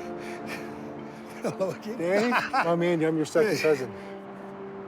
What side of the family are you? I think we're on the mom's side of the family. Yeah. Yes. You look like mum's side of the family. Yeah, absolutely. Yeah. Oh, my God, and you got hair. Yes. Just a little bit of hair. Oh, mine left me. Oh, man, you look great. Right. Well, come on in. You look just like my uncle in Samoa. Spitting image. So the reason why you're here is because I'm also a sports agent. A sports agent? Yes. For, like, the players? Yes. Oh, right. Oh, my Lord. That's why the Broncos has opened up their facilities to us, so. It's pretty nice, eh? You look like my mum. You look so much like my mum. You want to see a picture of it? Yeah. This is my wedding. Hang on, I'm gonna get rid of the ugly kids. There she is. But you see, even the younger photos, you look just like her. Wow. You're from American Samoa. Yes, but my mom's from Western Samoa. That's crazy, Dave. You look just like my mom's brother. I am very excited to kind of know how we're linked together. Yeah. What's her surname? My mom's maiden name is Chan Boone. Yeah, I mean, Chan Boone's playing rugby for Yes. Yeah. Yes, it's my nephew. That's my first cousin's son. So their father and my mother are brothers and sisters. Because one of them is currently going out with the daughter of my mate. Oh. Yeah. Maybe you didn't know that. Maybe he's supposed to be going out with someone else. I've let the cat out of the bag. Oh, wow, that's awesome. So funny. It's my cousin.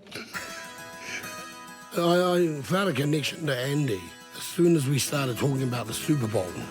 He shows me not just one Super Bowl trophy, but 2 Super Bowl trophies, 2 rings, pretty incredible. And talking about John Elway, the great Denver Broncos quarterback. I got a real buzz meeting him. I used to be a Atlanta Falcons fan, but I think I'll swap over to Denver Broncos. I love the Warriors, yeah, but I love the Broncos as well now. Coming up, Michael is about to find his ancient grandcestors knew all about matching great food with fine wine. Meanwhile, Dave is about to find out what sort of connection he shares with Andy. Wait. Oh, my Lord, you're an angel.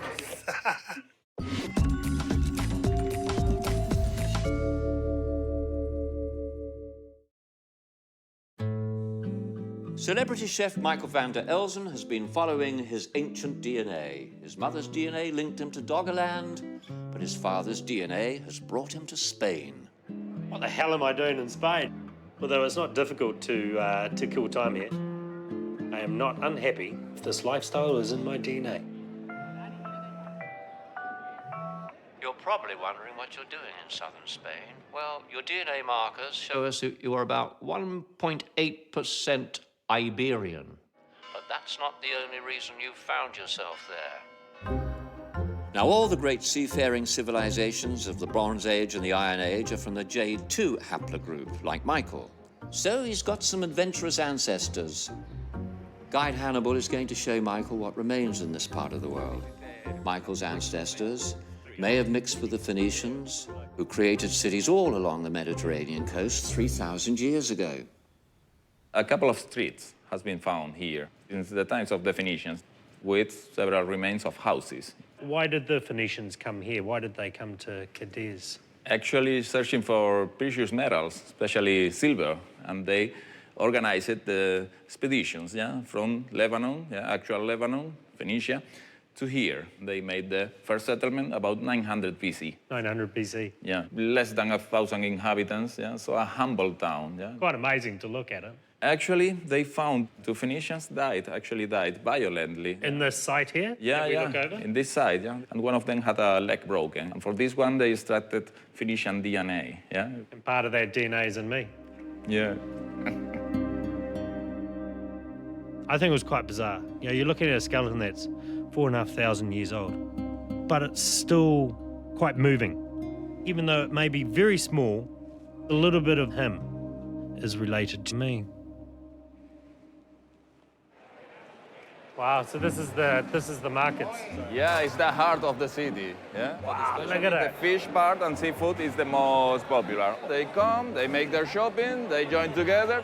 In the afternoon, we eat at 2:30 approximately. You eat, and then you go for a siesta. Sleeping, half an hour only. I love that. But some people 3 hours, well, depends. Been born in New Zealand with Dutch parents. I was a Kiwi with a Dutch heritage. And that's all I ever knew. Sometimes we need to stop and look back, because we are who we are for a reason. This trip's been truly awesome. It's a bit like a breadcrumb trail that I've followed back through history, through countries and cultures that my relatives belong to. I was able to go back in time so that now I can show my kids, Hazel and Ivy, where they come from, and that's very important.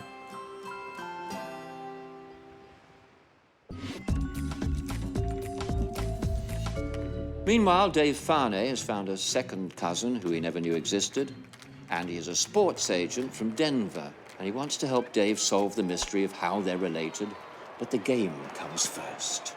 So this is a Major League Baseball game, Dave. This is the real deal. As a sports agent, it's like a high-powered babysitting job. Some pretty big babies say. That is very true, yes. Oh. Got it. Nice.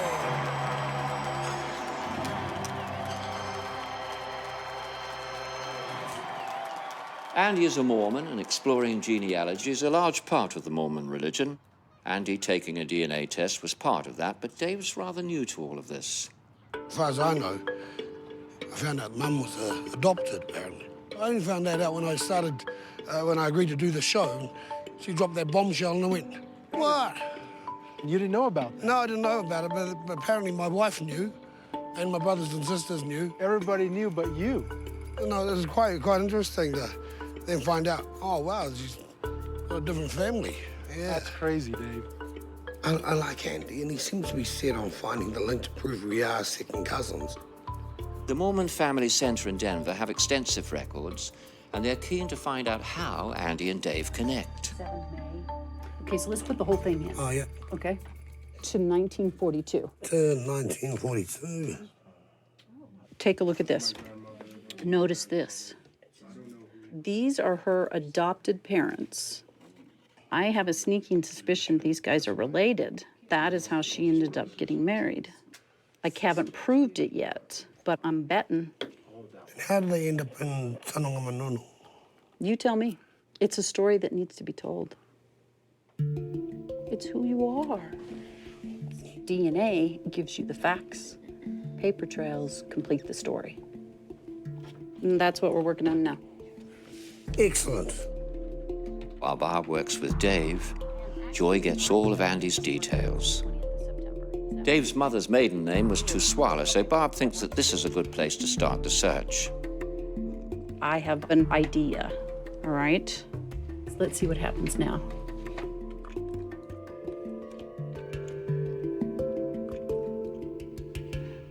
There you go. Oh, my Lord. Wow. That's your common relative, right there. Tupo Tuisaula. Oh, you're an angel. That's crazy, Dave. Like we were thinking, you're second cousins. I've heard my mom talk about that name. Like, it was a very unique and special name. The Tupong is very special to her. And that's how, and that's how we're connected through that. This is crazy. It's quite emotional. It's been really cool.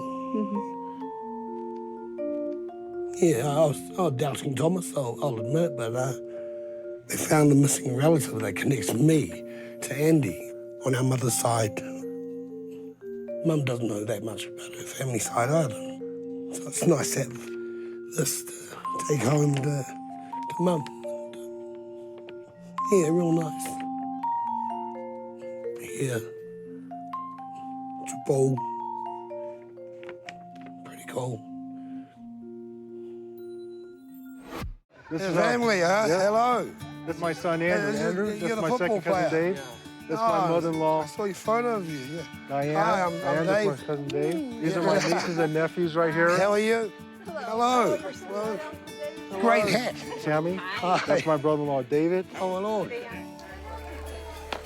I was kind of skeptical. Yeah, same here. Same here? You're probably thinking, I don't have any family members out in America, especially Hell no. Denver, Colorado. I mean, I've got to say, I'm not displeased, you know? Right. I'm pretty happy. I'm actually very grateful that I gained another cousin. Yeah. I'll keep in touch with Andy. You don't go halfway around the world and meet your second cousin who looks like your mother and forget about them. What I've learned from this experience is that we're made up of so much more than we think. I'm not a total thoroughbred like I thought I was, and maybe I'm just a little bit more interesting because of it. Now, the study of DNA is a fascinating science that opens our eyes to how connected we all really are. And the DNA detectives is proving that we all have links hidden in our blood to places and people we could never have imagined. So, who's going to be curious enough to take the test next week? Why don't you join us and find out?